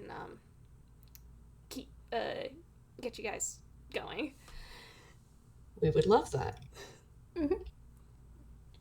Sounds great. Yes. Thank yes, you. Yes. Would you please show us your notes? Oh, absolutely. And he is going to. You're not sure how he does this. He doesn't have any hands. He is Tune logic. He is showing you a page from the book he has open. As I pull up my notes again. It is a recounting of the same little legend that Leo read from the plaque that's like out by the gallows, right? Legend tells of a great catastrophe that struck the land. Darkness filled the sky, and the earth roared and shook. The city that once stood where Knaveport currently is sank, and a new town was built on top of it. But rumors say that a legendary treasure lays hidden underground. What that treasure may be is left to theorizing. The door itself has been locked for 1,000 years. Like that. Like 1,000-year door. But of course, a bit of mishap happened quite some time ago. That's why Marian came through. You see, the door itself had been unlocked, and well, Oh. those notes are with my student. Unfortunately, she has the information you might be interested in. I do hope she's all right. And you see Caps kind of just shrug and says, I don't know, Shroombela's kind of pretty tough. She can handle herself. I'm sure she's all right. We can go. Oh, you go? We can check on her regardless. Yeah. I mean, if we're heading down there anyway. Yes. Yeah. Right. Yes. Oh god, my internet is dying. Oh no. No. Shirley kind of Oh, that was even a bit of delay. oh no. No. Oh no. Hello. Hello, Hello. Hi, Marzi. Hello. Marzi. Hi. Marzi? you with us, Marzi? Are we losing Marzi? I need you to respond as soon as you hear me. I hear you. Okay. Yes. We can hear you. We can hear you right now, even. Oh, that was a delay. Oh no.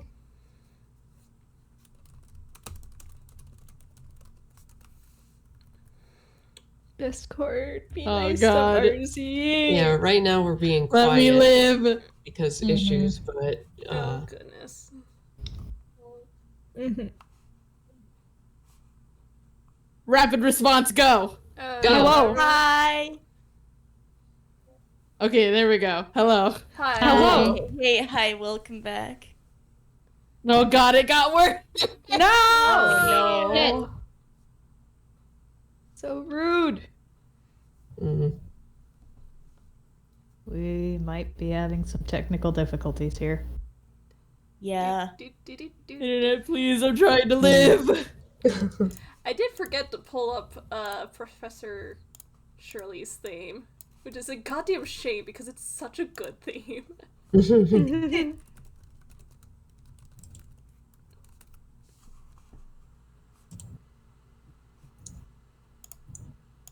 Okay, hello.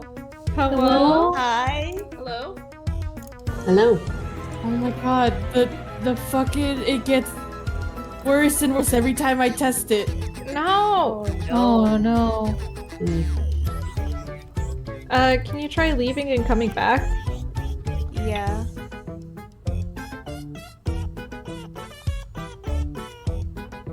Marzi?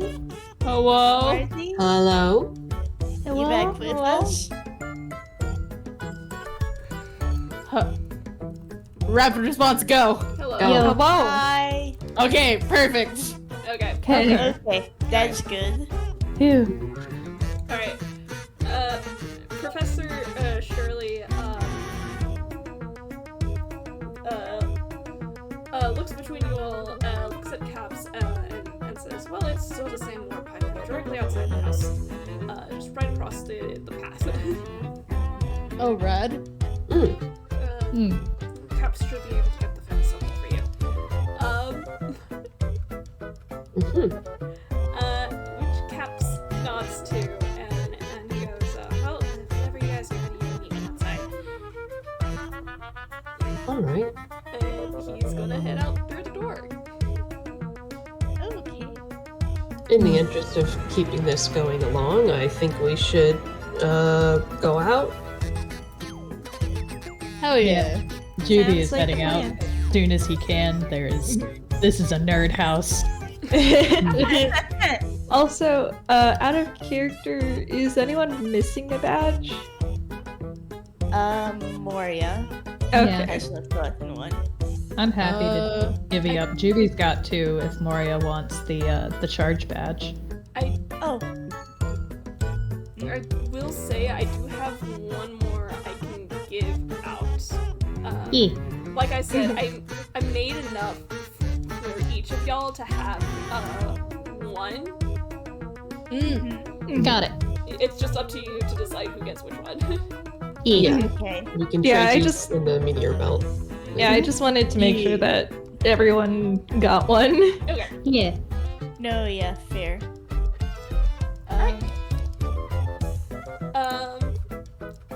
In that case, if you're following Caps, that's his name.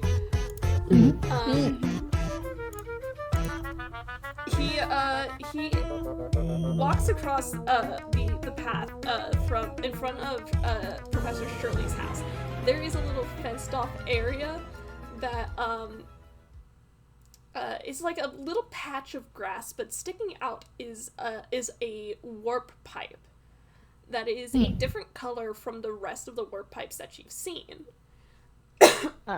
It is kind of a faded grayish green. but on its base is a little decal that looks I guess you could say, I'm trying to find the best descriptor. It looks old. And he says, I hope you don't mind going through the sewers.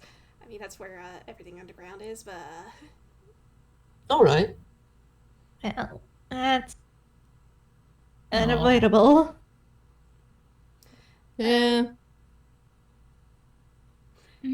and he is going to lead you all in. He's just gonna jump on top of the pipe and then jump on down. It is a very Warp pipe noises. Yep. Womp womp womp.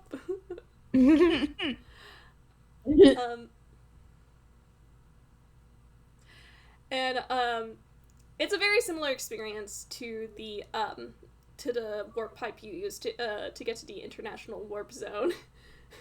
I love that. I love calling it that.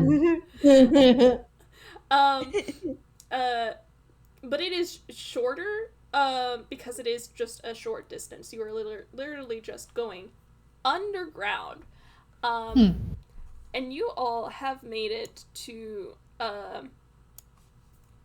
Knaveport's sewers.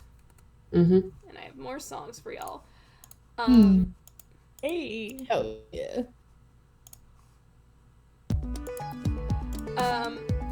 The warp pipe into it exits to the side, so instead of having to jump off of it, you have to step over the edge and into the room. And right off the bat, you all notice that the style of this place is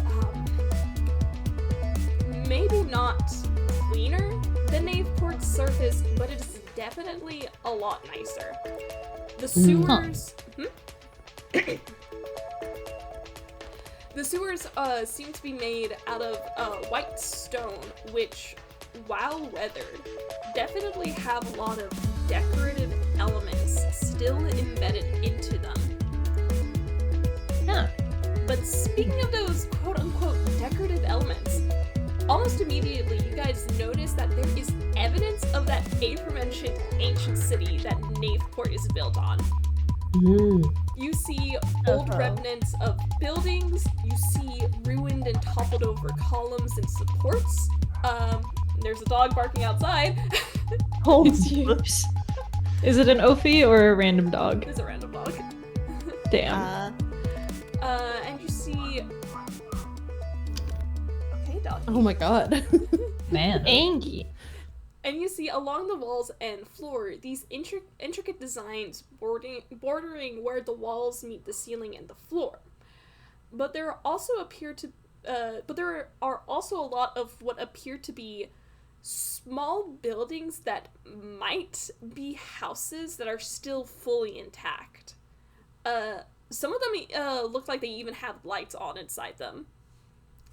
Huh. Your escort, Caps, who has been helping you as you get out of the warp pipe, turns back to face you all, and he says, "Okay, the underground here is pretty big. It's pretty easy to get lost around here. West of here is I guess you could say it's a town, but it's mostly just crooks and people who prefer to live down here instead of on the surface. They're mostly okay over there, but anywhere else, be careful since it can get pretty dangerous. Anyway, I should get going. I'd show you to the door myself, but I can my family's already pretty worried about me. But I can show you how to get further down.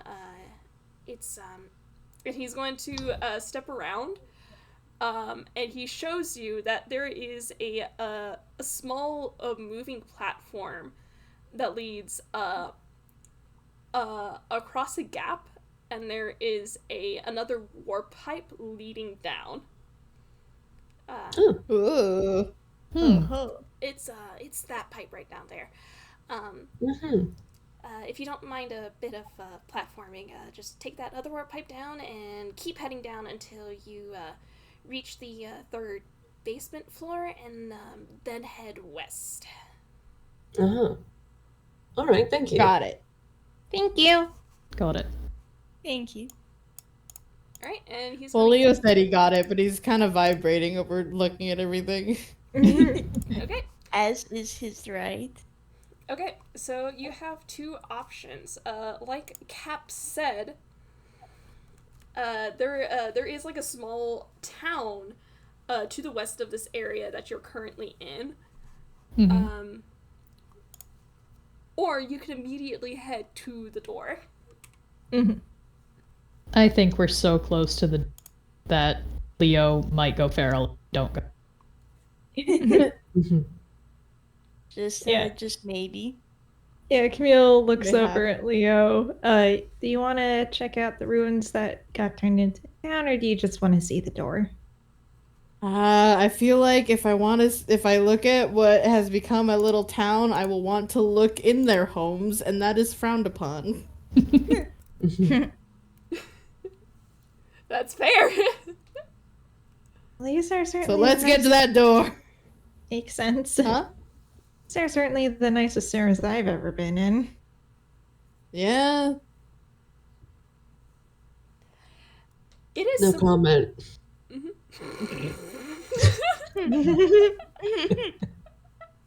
What did Professor say? No comment.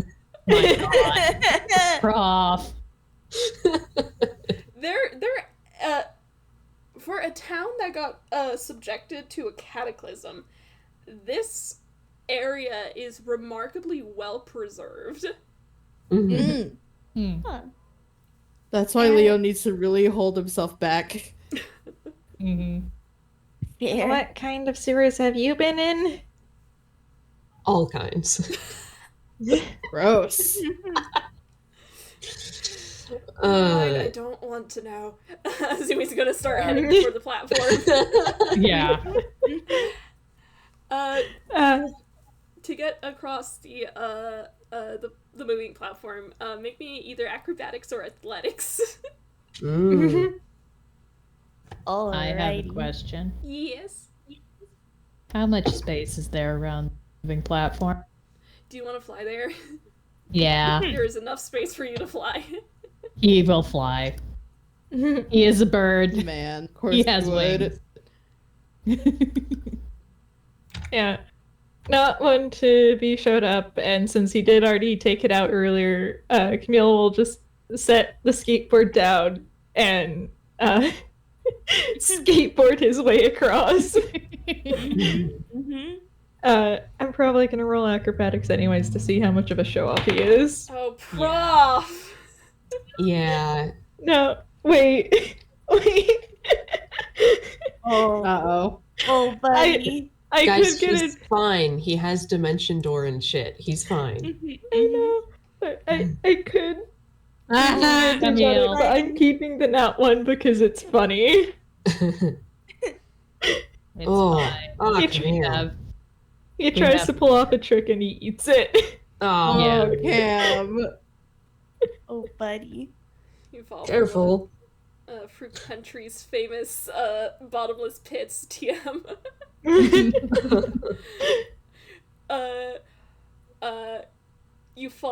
You spawn back in and fall like onto your chest like directly before the platform.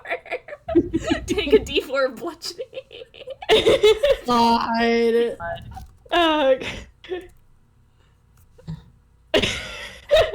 He's fine. Oof. Camille pushes himself up, blinks, goes over to the edge, and stares down the bottomless pit. Yeah, Leo kind of like also leans down. Is like, oh. I had to make a platforming joke. It's so good. Alright, It's very good. that was a Yeah. fumble, so what do you pull out? Okay. The crime. Hello, kitty. Do you want in the lap? Is that what you want? Lap time? No, I think she just wants pets. Fair. Aw. Camille pulls out a soccer ball,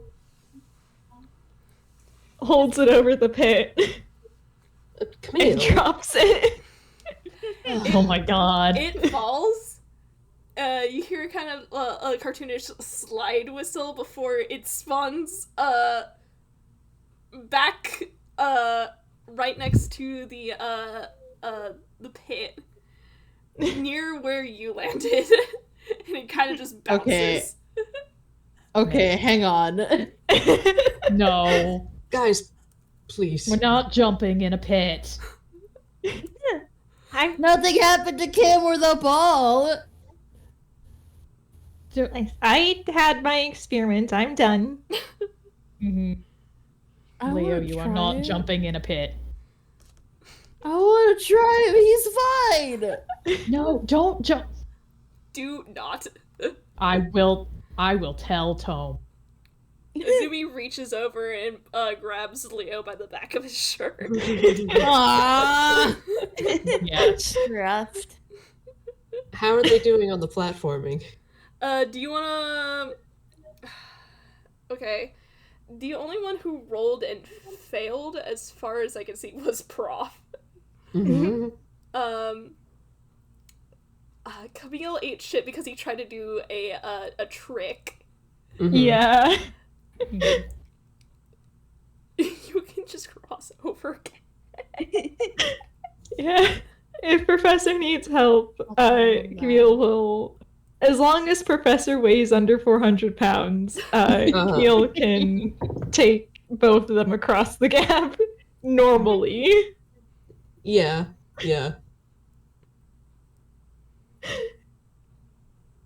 Yeah, he, I think he, like, mistimed something, and, like, Is this the right image? It is. he doesn't, like, fall, but, like, he can't get across. So,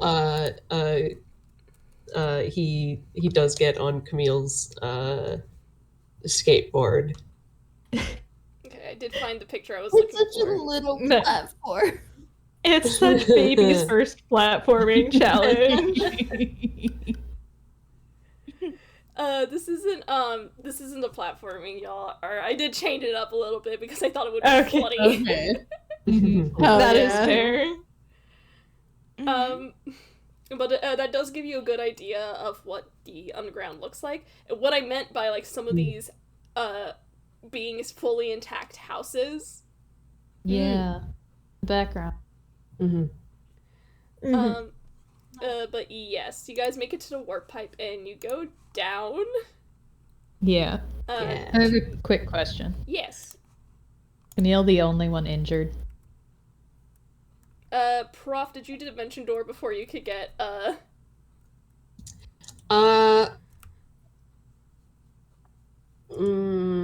If he just falls, I was just gonna let him fall because you already saw Camille do it. Okay.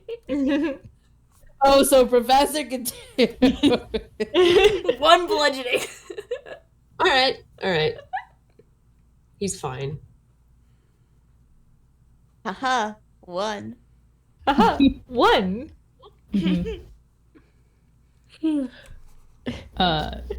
Camille is getting his hair ruffled by him big brother and cure wound cast on him, Aw.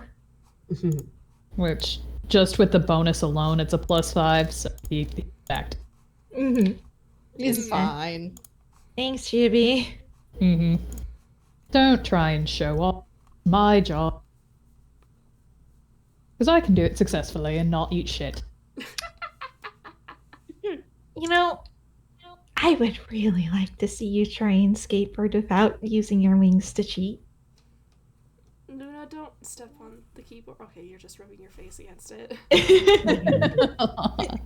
For a second, I thought you were saying something as Azumi because you kind of did that Yeah. tone in your voice. No, Luna's just being a kitty. No. Cat crimes. Alright, Cat crimes. so you guys make it to the second floor of the the second underground floor. There we go. Mhm. Oh my god, Luna, please Baby girl. go down. Always. Thank you.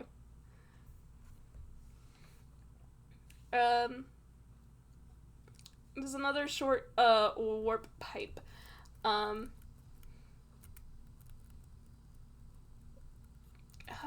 don't bite me.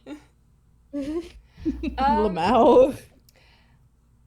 If you guys want to, actually, who has the highest passive? Not Juby. Camille's is 22.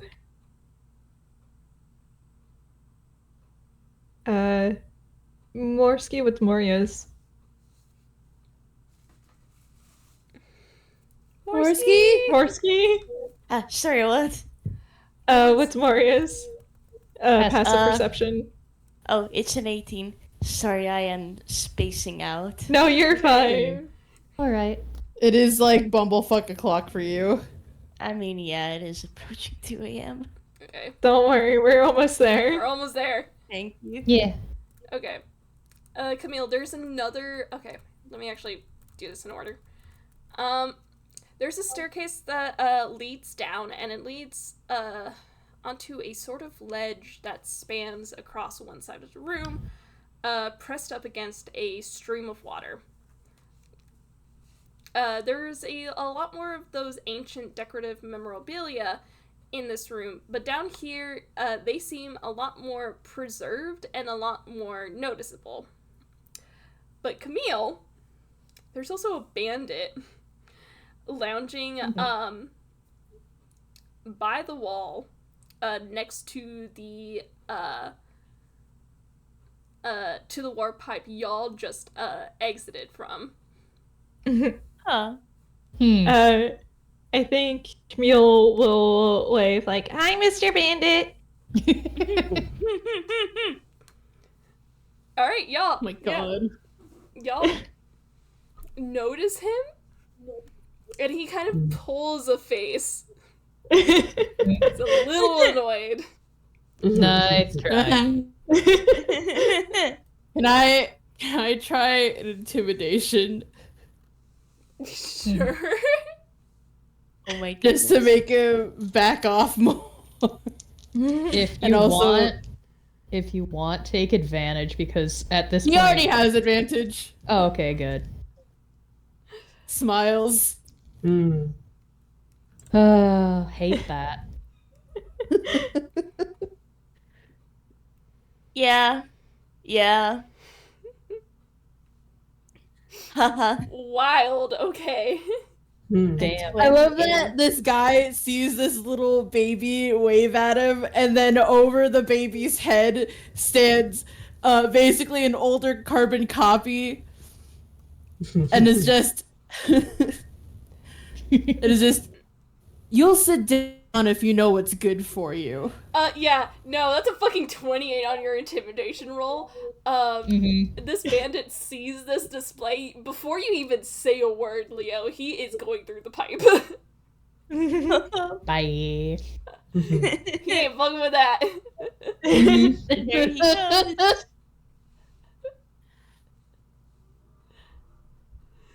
You just like, you'll sit down and you just hear boop, boop, boop.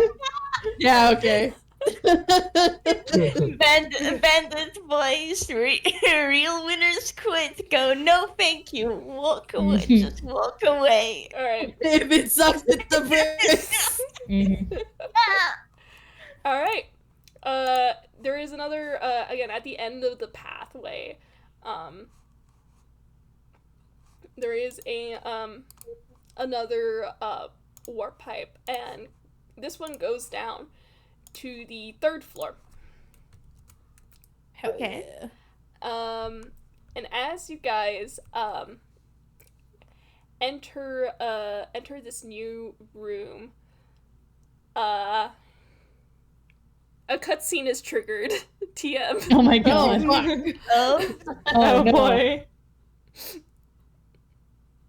Hang on.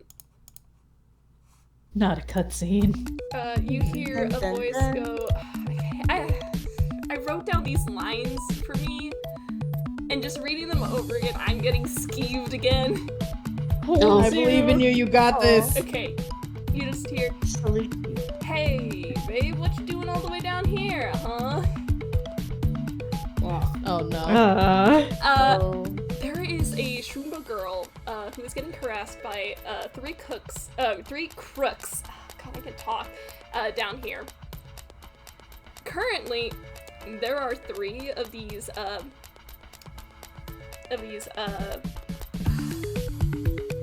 Shroombas, and the Shroomba girl kind of pulls a disgusted face, and she goes, "Oh, it's like real sweet that you guys think I'm cute. Honestly, I'm a little flattered, but yuck. You think that's gonna make me want to tag along with you guys? That kind of makes me want to yarf." Fucking Lamau. Good for her, actually. This is her. Nice. There she is. She's so cute. I keep fucking thinking this is official art that Same. No, yeah, same. She's very cute. Also, well, that said, speaking of respecting women, Yeah. I look over at Moria and her big fuck off lance. Yeah, she'll just casually walk on over like, "Hey, is there a problem?" The lance is out, by the way.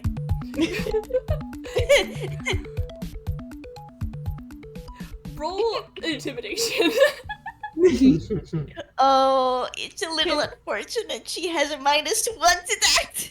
Oh well. We argue advantage. Yeah, take advantage. If nothing else, Jubilee has prestidigitation and would absolutely make menacing symbols appear all around Moria.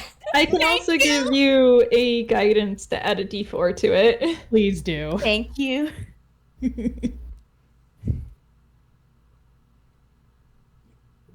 No. Wait, no, I can. Rude. Yeah. Roll again. That's advantage. Come on, Moria. You are so lucky. Oh my god. These guys Yeah. rolled a 10. Oh my god. Oh. Thank you, Abre, for being like equal in your bullying. Okay, so to clarify, there are three goons that are also Shroombas.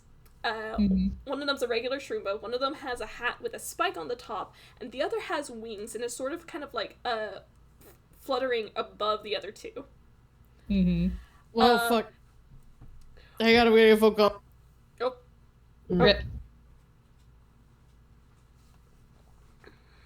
To be fair, depending on what they say, Moria might have like another line for them. We'll see what happens though.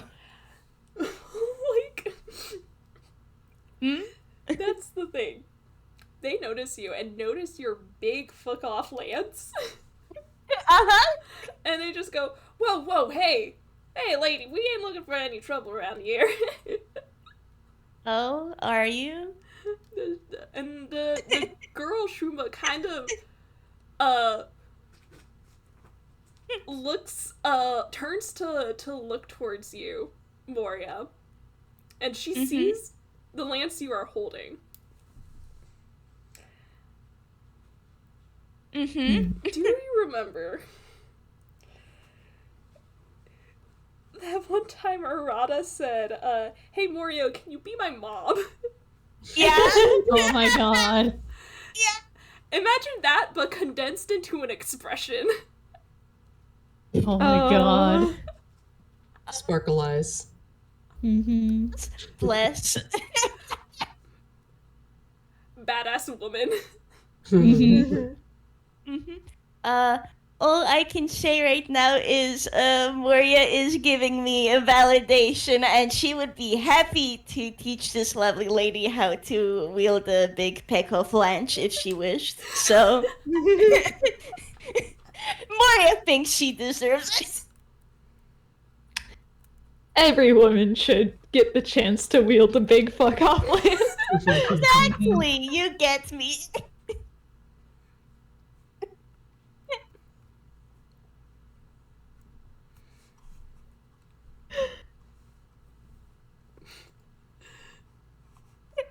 Man.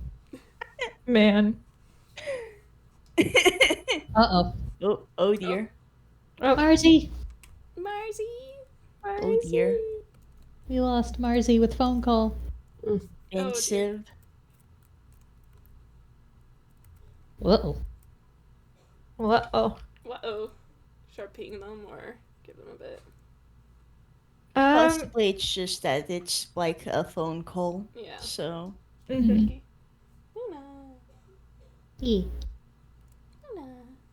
Luna? Luna. Luna? She started slow blinking at me. Aw. Adorable. Oh my goodness. I need to take a picture. I think y'all will appreciate this picture as well. Oh. So Wolfie is sleeping on my bed. Mm-hmm.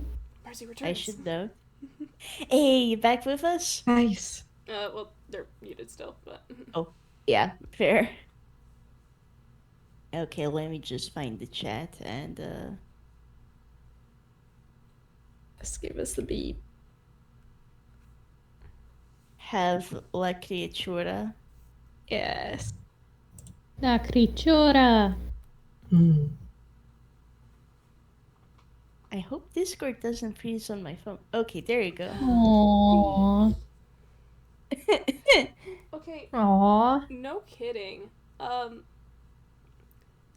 has almost a very similar, fur pattern. Her chest Hey. just isn't that light. Aww. Oh, bless.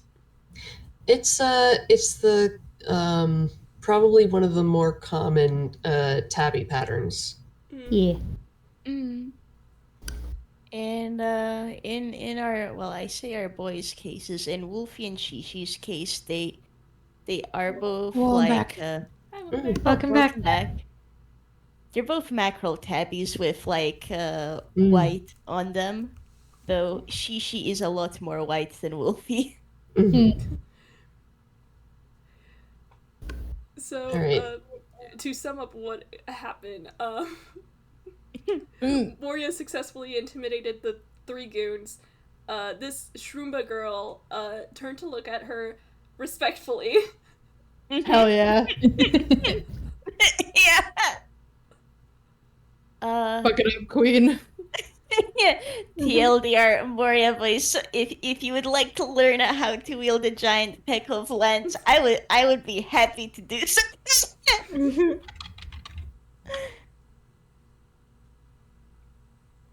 And the goons, in response to you, Moria's like, yeah, lady, we don't want any trouble.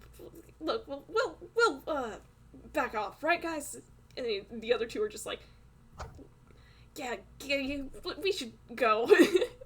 And at full speed, these three just Noom on out of there. Good. Dude, they're literally the scariest bitches in Knaveport. Yeah. Yeah, I appreciate that. Well, not only that, these are Shroombas. Yeah. They are like, I appreciate the music you put down. yeah, you guys successfully avoided a battle encounter. Nice.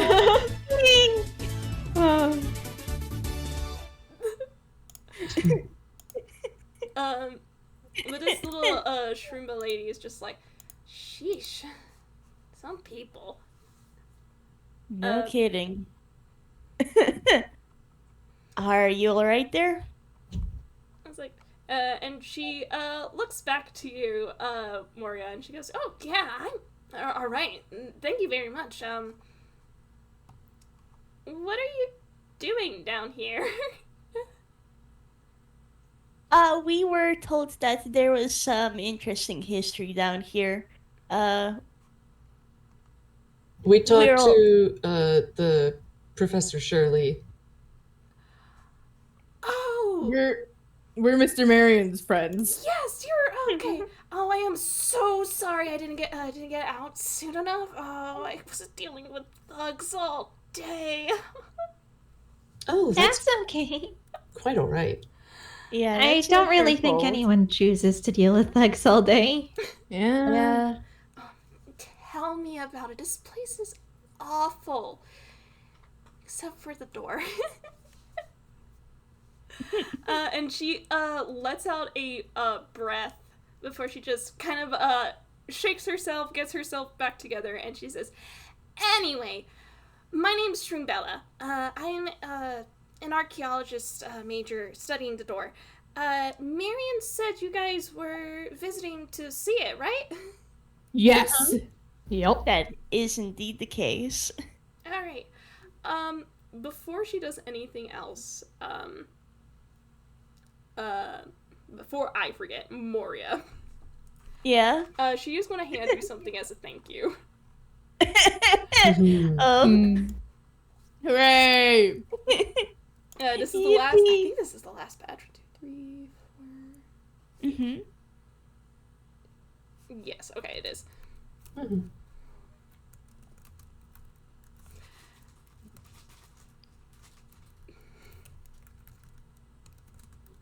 It is a small circular green badge with a pair of cycling arrows. Oh. Hmm. Oh. Well, Moria is going to have a lot of fun with this. I'm going to tell you right now. Oh my god, it gives you reckless. Yeah. Let's go. Yeah. Yeah. Trumbella is, of course, going to get a thank you from Moria, by the way. Yeah. And she's like, "Oh, don't thank me. This is a thank you for helping me out with those." Ugh. And she kind of shudders. Yeah, no. Moria gets it. Don't worry.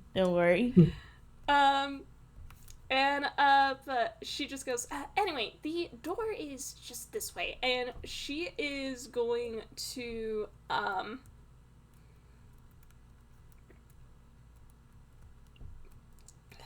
she is going to lead you to a little further into the room and off to the southwestern side.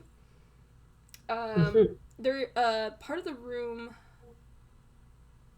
is raised, like elevated slightly, and there is a little springboard, the kind you would see in a platforming game,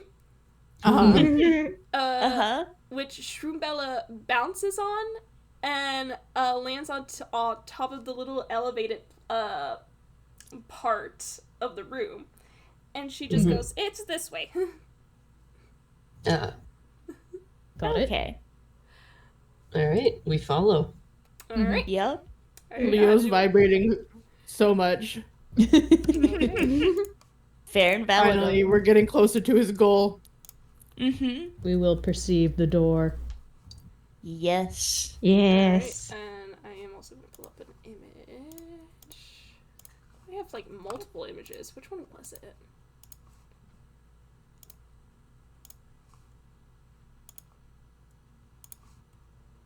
Okay, I'm just going to include all 3 of these then. Heck yeah.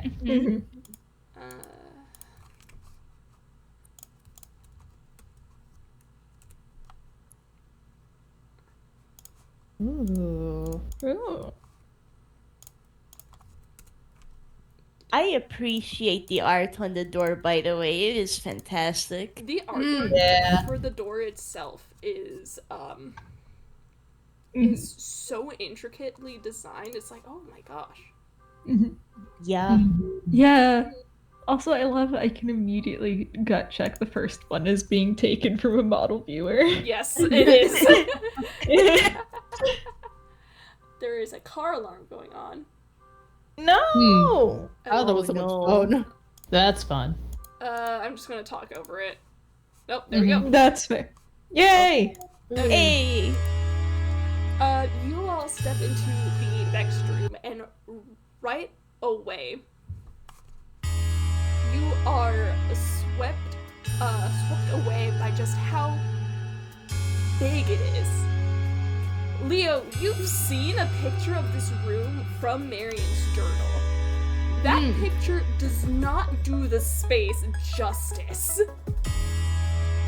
The room is still made out of that same white stone as the rest of the underground.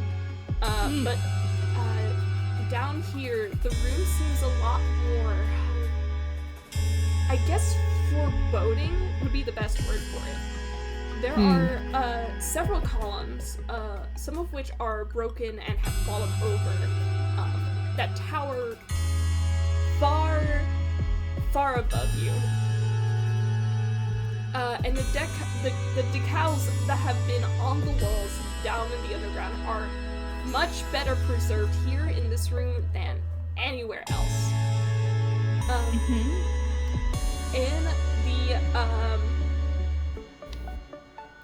In the center of the room is a sort of raised circular platform, upon which is a God, how do you pronounce it? A dais? Dais. Yeah. I got you. Made from dark gray stone that is a lot smaller than the rest of the platform, but still large enough for someone of medium size to stand on. And engraved onto this little dais is the emblem of a star.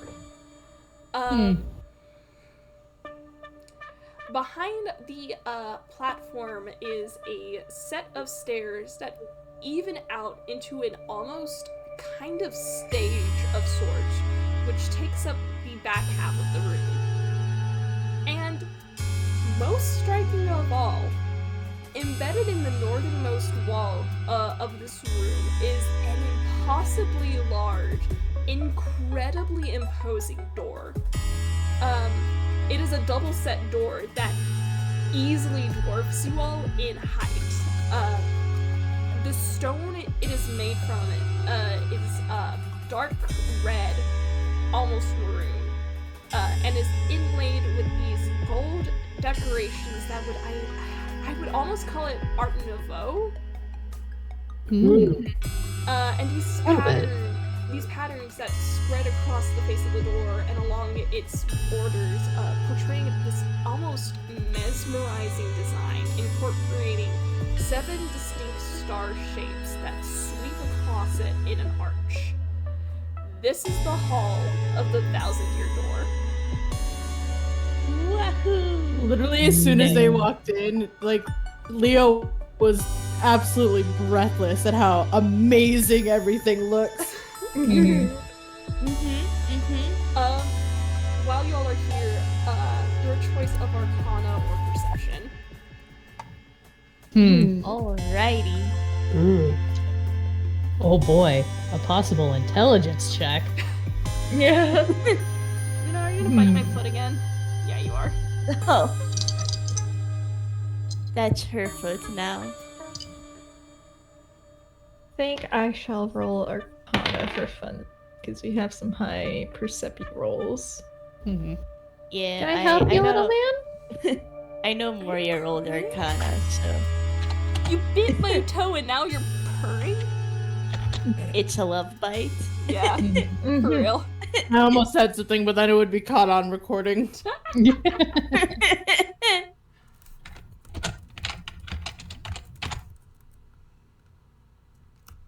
Ooh.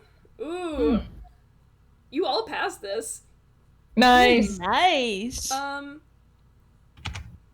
There is a thrumming sort of energy. Oh, one description I forgot about the door itself. The little bit of arcing in the doorway, not the door itself, is there are these large cracks running through it. They look a little bit more recent. That's the. Is that something that Leo would recognize from Marian's journal, or? Marian's picture was actually before these cracks set in.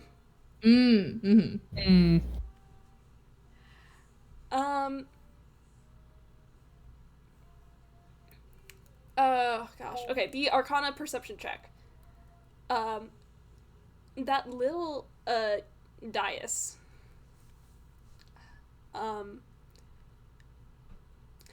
You guys feel a very, very faint pulse of magical energy, thrumming from this little, dais, and it kind of reverberates across the room. Ooh. Oh, festive. It is faint, and as far as you guys can tell, not anything currently dangerous. Okay. Oh, Luna. What do you guys do? Leo wants to get as close to the door as he can without touching it. Camille's probably following after Leo.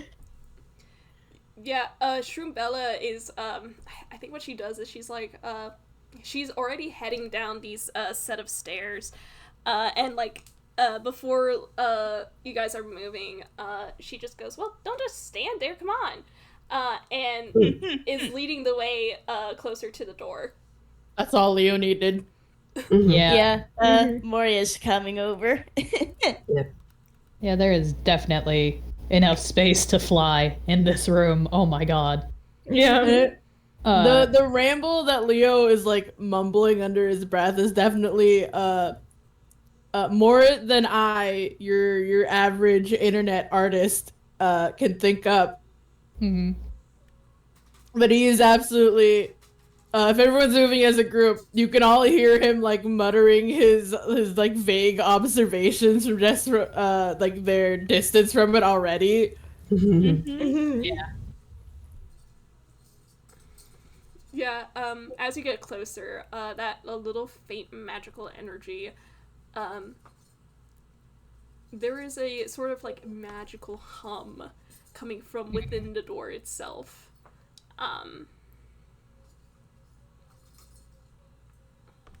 Shroombella is also here. She is willing to answer any questions you guys have. Again, Professor Shirley did say that she has notes that he didn't. If you want to ask about those. Leo definitely wants to ask her about those notes. Oh, right. So, you know the old legend, right? The, how the old town sank because of a great cataclysm. But, there are rumors going around that, there is a treasure, locked away behind the 1,000-year door, right? Okay. So, Professor Shirley and I had been researching the door for a little while before Marian showed up. And we found out that, well, the door is locked by these artifacts, these old crystal stars. And she actually, you don't know how she's doing this. She doesn't have hands. But she pulls out her old, journal. And she is going to take a couple of steps closer to the dais. God. And if you follow her, you can look over her shoulder and see lots and lots of notes and pictures. Leo's absolutely fascinated. There is a picture of a treasure map. That is very intricately detailed of Knaveport and surrounding areas. And painted onto certain areas are little star shapes. And Shrumbella, she goes on to explain that, yeah, there was a magical map, a magical treasure map that Princess Amanita somehow came into the possession of and sent over to Marian in order to convince him to go treasure hunting with her. By the time... Amanita knows Marian. Yeah. They're not married here, huh? No, not yet. Yet is the keyword. By that sentence alone, I'm pretty sure Prof can pick up on a lot.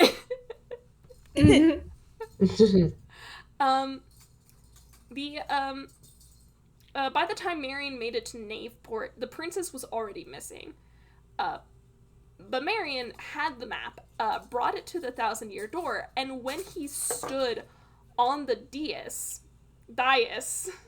God, You're doing great. Catch you. when he stood upon the dais, there was a sort of light show, and you can see a little snippet of it in that picture I sent, where the platform glowed, and on Marian's magical map, an indication of one of the crystal stars popped up. This was the treasure hunt for all 7 of the crystal stars in order to unlock the Thousand-Year Door.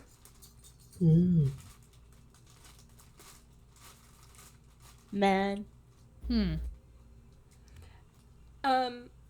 Shrubella's explaining this, and she goes on, well, you want to know the funny thing about this?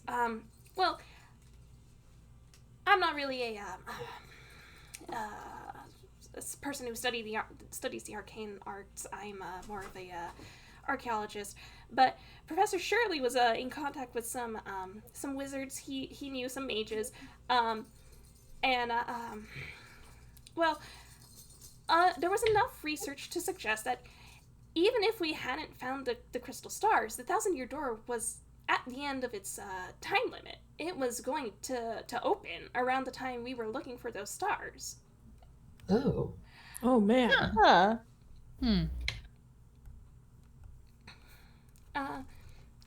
Gosh. My notes. But after everything that happened, we did end up sealing the Thousand-Year Door again. So, well, I'm sure you've noticed it by now, that sort of magic running through. That's because the new seal is so recent. It should keep it locked up for another 1,000 years. Okay. Wow. Did she ever explain what was Nope. behind? No, she did not. Camille raises his hand. Yes.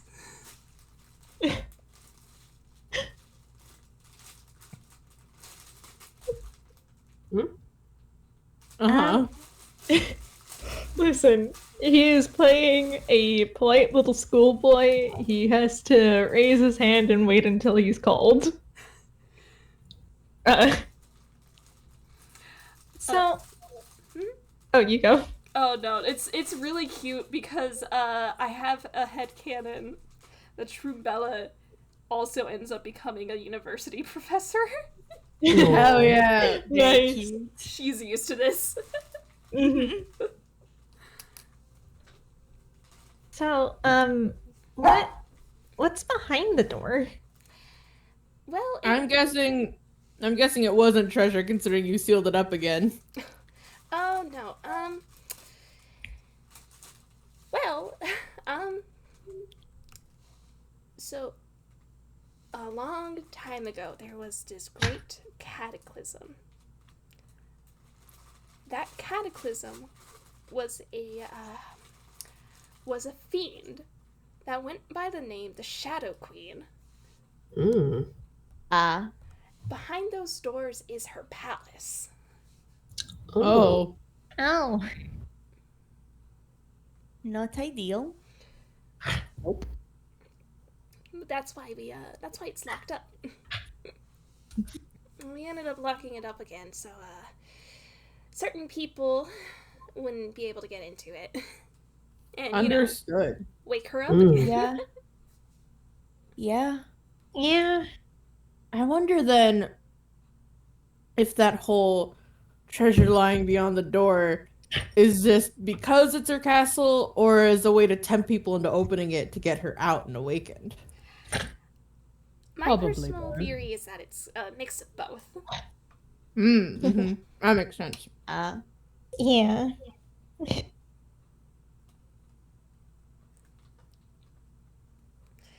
God, I wish I was smarter so I can do Leo's little rambles. Man. Hats you. Wait. Hang on.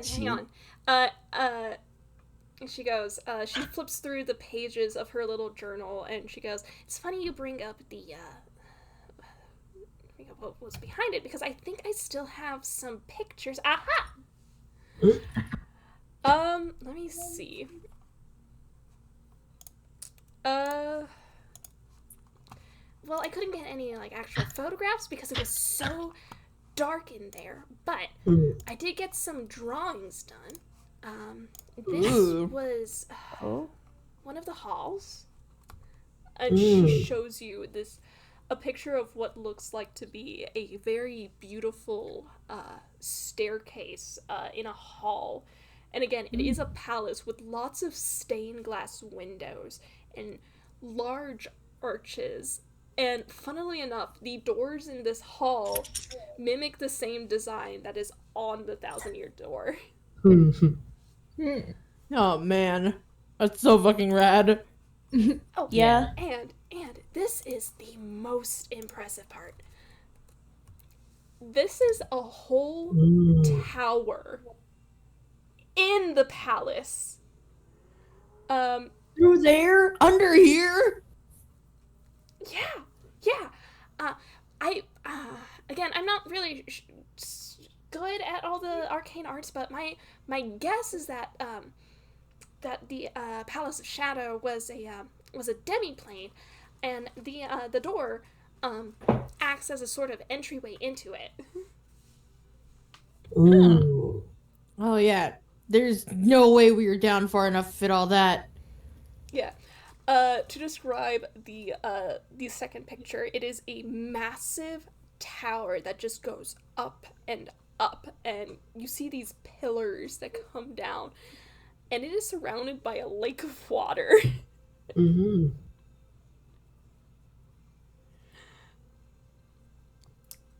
Yeah, and Leo, you've essentially met a kindred spirit.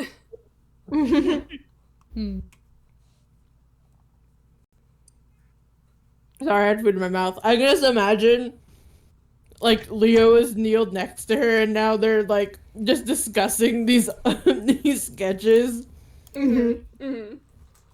Yeah. Camille's letting them go at it with a little smile on his face. Leo's gone. Yeah, but you hear a lot of her talking about this adventure with Marian. It was like, oh yeah, they went all over the place. Even went to Glamourville. Even went to Sheakley Heights.